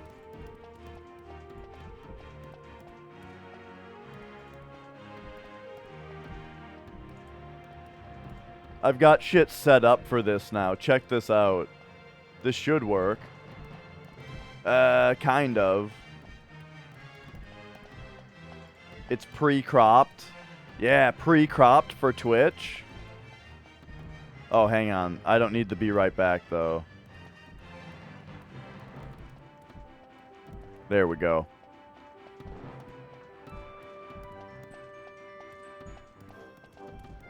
Oh, wait. It wasn't this day, though. Hang on. This is the wrong day.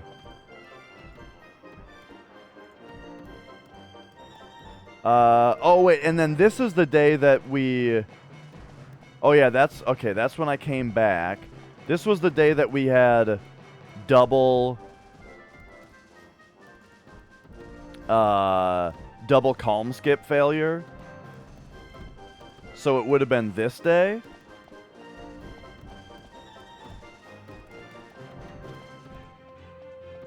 Oh yeah, here we go. Oh, we're... Oh yeah, I would... Hang on, we had it...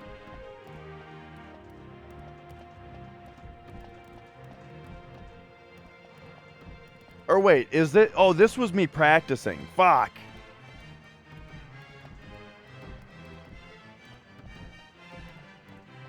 Oh, I know why. Wait a second. Okay, I get it. Okay, we gotta go like 7 minutes back here. Mental by the... Alright, here we go. This is... I think this is what MC's talking about. Let's relive the horror. God, what the fuck, dude? I'm blown away by this. I'm blown away by this. What's the problem? I don't get it. Yeah, I fucked it up again.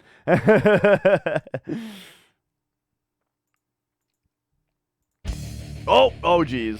Oh, hang on. Oh, boy. Oh, geez. Okay.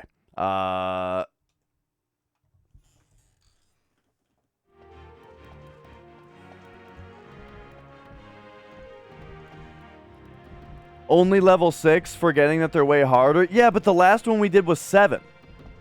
I'm not necessarily thinking about like how hard this means. The last one we did was level 7.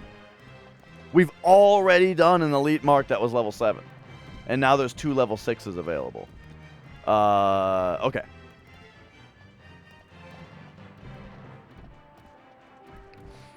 Fell dreams trouble my sleep. Visions of a hunt creature. Okay, I do remember the Mom Plank voice. Are a legend working on a great evil. I would rest soundly again. Please hear what I have to say. Okay, yeah. You'll shine your hunt? Excellent. I'm counting on you, Kupo. Remember, I'm just an intermediary. You'll have to speak to the petitioner in person if we want to know the details. And that confirms the contract. Oh, wait, this one isn't just Mont Blanc? Oh, interesting. Okay. Gotcha. All right, so that's one of them. So we'll pop over there, and then we have the Seer. All right.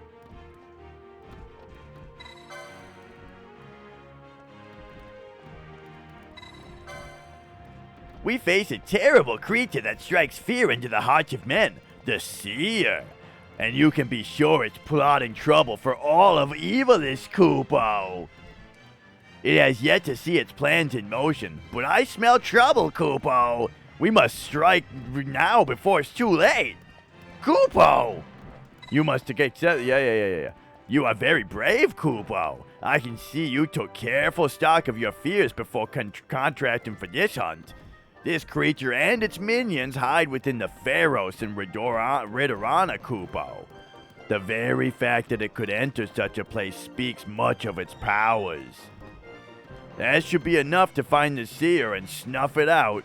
Don't rush in unprepared, though. Take the time you need to make ready for what waits. Alright, you got it, buddy. We call the vilest of the vile marks elite marks, Kupo. My dream is to see each and every last elite mark fall before the swords of the clan. Alright, and then what do you have to say? How does the day find you? Hunting Fafnir, Somewhat cold. Now listen. When the weather worsens, it grows colder. Look then.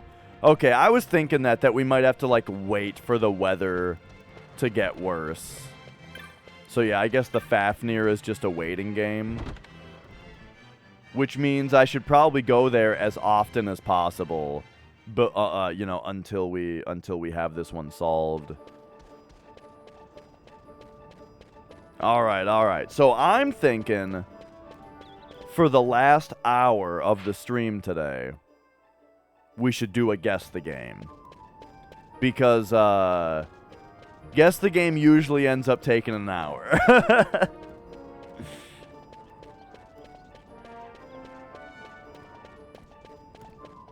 Bum bum ba ba da da dum ba ba da da dum. So let's hit this save point. Tomorrow I'll probably have Tomb Raider 2 be the backup game. And then we'll keep this one in mind. We'll keep all this in mind for a day upcoming soon.